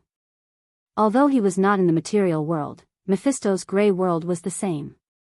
Although the space in the spherical enchantment was almost infinite, there was a limited place for him to hide. He had just fought with Mephisto, so he could not be thousands of miles away. Therefore, when Mephisto's army moved, he immediately knew that Mephisto had caught his weakness. This enemy of the Empire, who had experienced life and death several times, really lived up to his reputation. No wonder he could escape from the Empire's encirclement time and time again and continue to cause trouble for the Empire. Royale put away the general contempt and arrogance of wizards toward other professions and had to go all out. He quietly chanted a spell, and the sky in the spherical space was immediately covered with dark clouds. Endless lightning storms fell from the sky and instantly struck Mephisto's gray army into ashes. The gray army that Mephistopheles had summoned was, in fact, the manifestation of his law. Once the gray army was destroyed, a hole was naturally torn in his domain. At the same time, he was injured and let out a muffled groan. But it was also at this time that he found the location of Royale through the power ripples caused by his incantation. The gray sword in his hand swept towards that direction like a stormy sea. The surging laws immediately caused the entire space to tremble. Royer could no longer hide in the parallel dimension and had to reveal himself in the material world. The next moment, a sword light that was several hundred meters long immediately swept across his waist. Royale's body shook slightly as if it was cut in two, but there was no sudden scene of blood. His body that was cut in two disappeared into the air like broken water ripples. Illusion, Royale appeared on the other side of the sword light. His face was pale, and the ring on his right index finger had shattered. If it weren't for the life protection ring, he would have been cut in half by his opponent. That gray sword could actually ignore his magic defense, which made him horrified. After the previous round of battle, although Mephisto had suffered heavy injuries, he also lost an elemental ring and a life ring. The most important thing was that he was forced to reveal himself by Mephisto. The biggest advantage of a wizard in a battle against a warrior was the unpredictable spells that allowed them to always be in an active position. Once they were passive, it was the warrior's home field. Just as Royale opened a magic boundary and moved the space above the Cold Dew Manor out of the material world, Richard and the others also faced their opponents. Richard himself blocked in front of Vala, while Willock flew down into the forest below. But what the great commander of the Flame Family Knight Regiment did not expect was that the tower-defying Saipan stayed behind to block in front of Vala. His opponent's approach was beyond his expectations. Although his own strength was slightly inferior to Vala's, it was not difficult for him to delay Vala for a while. Richard's original intention was to let the other two take the opportunity to subdue Brando first. With the two of them working together with Bradley and the other three supreme class, the young man named Erwin had no chance at all. But he was a soldier, and his duty was to obey orders, but he forgot that his partners were not the same. Royale was a court mage and only obeyed the orders of the royal family, and Willock's situation was similar. However, apart from these two people, the man who was known as the Tower Defying, or the Near-Divine Wizard, was a complete outsider. Richard could not help but look back at him, only to see that he was expressionless and did not intend to communicate with him. In fact, this person was not a person who was good at talking. His reputation was spread far and wide because of his terrifying strength and legendary experience. Saipan was once a real civilian. He followed an old wizard and was lucky enough to manifest his element. He once served in the Imperial Knight Regiment, but because his element, world reflection, was not valued, he left in disappointment.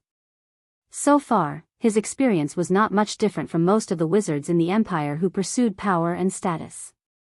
But just a few years later, when he reappeared in people's sight again, he had already activated his element.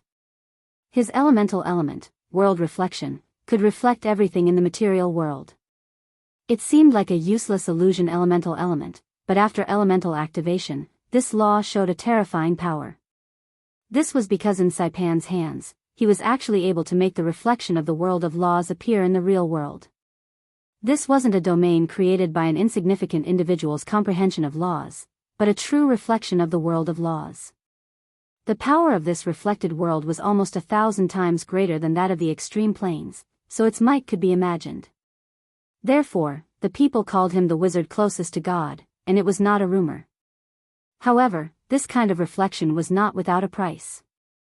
Even he himself had only completely reflected the White Tower in the material world once.